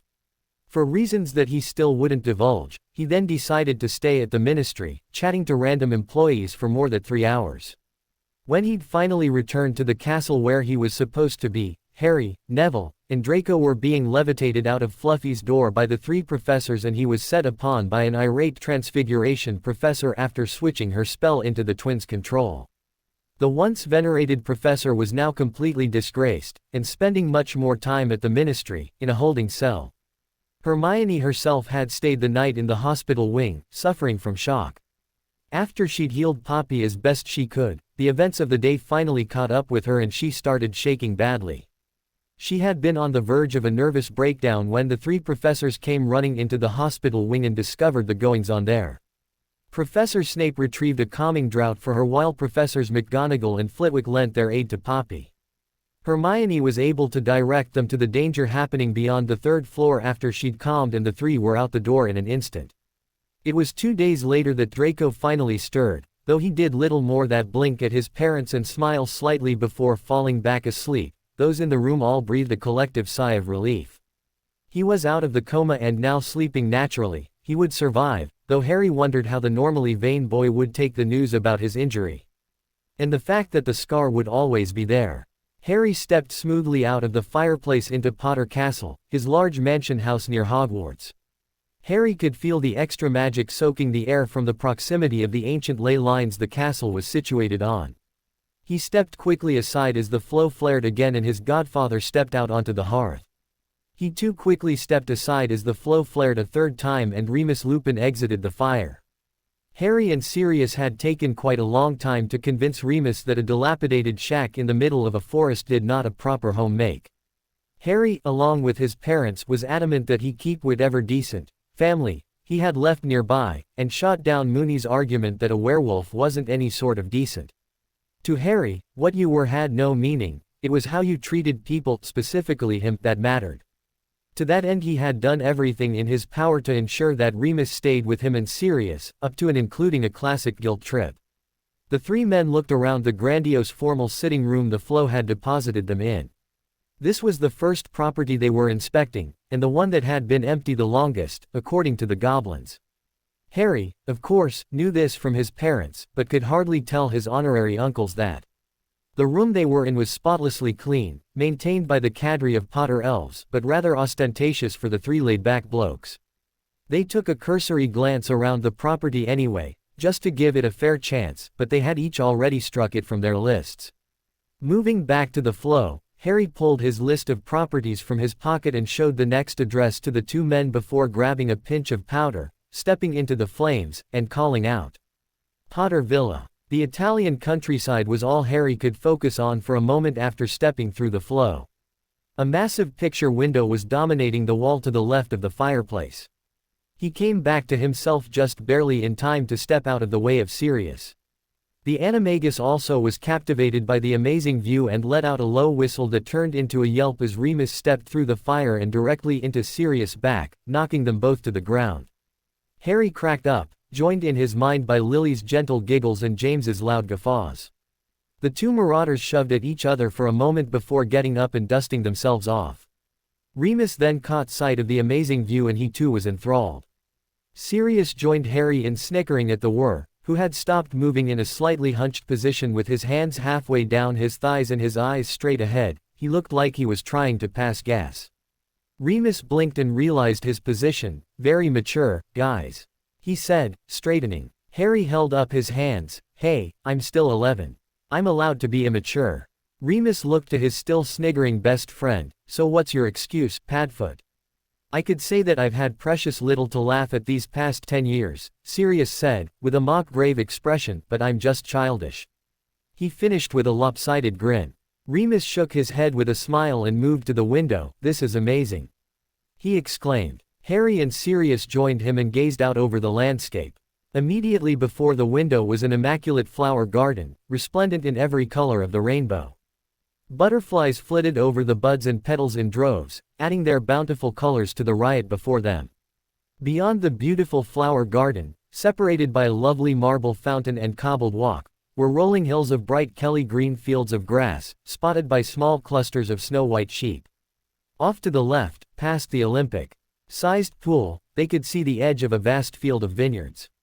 To the right, beyond the large cobbled deck, was an orchard forest, with at least 4 different types of fruit trees immediately visible.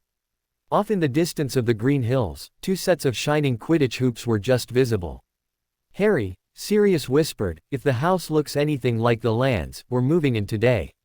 "I'm right there with you, Pads," Harry agreed, Remus nodding his acquiescence.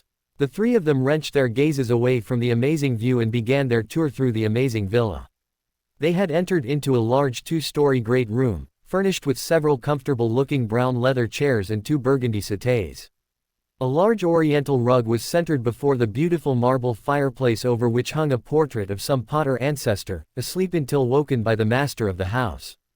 As they exited the great room, to their left, was a small annex with 2 additional doors. The first they entered lead into a large master bedroom. The first portion of the room was designated as a sitting room, with a plush royal blue loveseat situated before another fireplace. The formal bedroom was positioned on a 2-step platform, a massive mahogany 4-poster bed flanked by a set of matching side tables. At the foot of the bed was a door leading to a huge master bath complete with his and hers vanities, a large whirlpool tub jacuzzi, and a walk-in shower big enough to hold all three of the men, with room to spare. 2 doors in the loo lead to his and hers walk-in closets, the hers closet being much larger than the his, of course. Off the master bedroom's sitting room was an entrance to a private study full of bookcases and a large mahogany desk and chair. The study had a second set of doors leading out to the grand foyer. 2 sweeping grand staircases bracketed a splendid entryway framing a gorgeous crystal chandelier. Across from the study doors was situated a formal dining room with enough seating for 8 around the rectangular mahogany table. To the right as they exited the great room through which they had arrived was a long hall gallery that had sleeping Potter portraits gracing the walls. The gallery led to an informal dining room, flanked by a top-of-the-line kitchen to the right and a family room fully stocked with a high-quality entertainment center and pool table. A utility room, laundry room, elf quarters were down a hall off the family room. A second bedroom across from the informal dining room, with its own private attached bath, rounded out the ground floor. Up the stairs were 3 more bedrooms, 3 more bathrooms, and a large library full of hundreds of tomes, scrolls, and books. A well-ventilated, fully stocked potions room and a warded dueling room complete with targets and dueling dummies. 2 balconies, one shared by a bedroom in the potions room and one off the library, completed the upstairs. Outside were 2 two-car garages, though both were empty. The motor court between the two was closed off by a portico and beyond was a long sweeping drive leading to the end of the property. Heading behind the house and down the hill, before they reached the Quidditch pitch, they came to a set of stables. These too were empty, though the sizes of them put the men in mind of Abraxan as opposed to normal horses, something Harry was resolute in obtaining.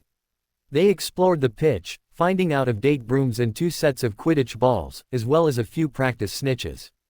They also walked among the fruit trees and vineyards, sampling their produce. They discovered a 6-seater hot tub next to the pool and Harry took a moment to stalk the butterflies in the garden, determined to get one to land on him. It ended up working too well when one of them landed directly on his face, between his eyes, causing him to freeze and cross his eyes to stare at the insect, a massive grin splitting his face. They finished their tour back in the great room, sitting around a roaring fire in the hearth. And Remus half-heartedly asked if they should head out to look at the other properties on the list. Harry simply shook his head and voiced what the 3 had been thinking since their first glance out the window. We're home. To be continued. I hope you enjoyed this story. Also remember to subscribe and like this video. See you in the next video.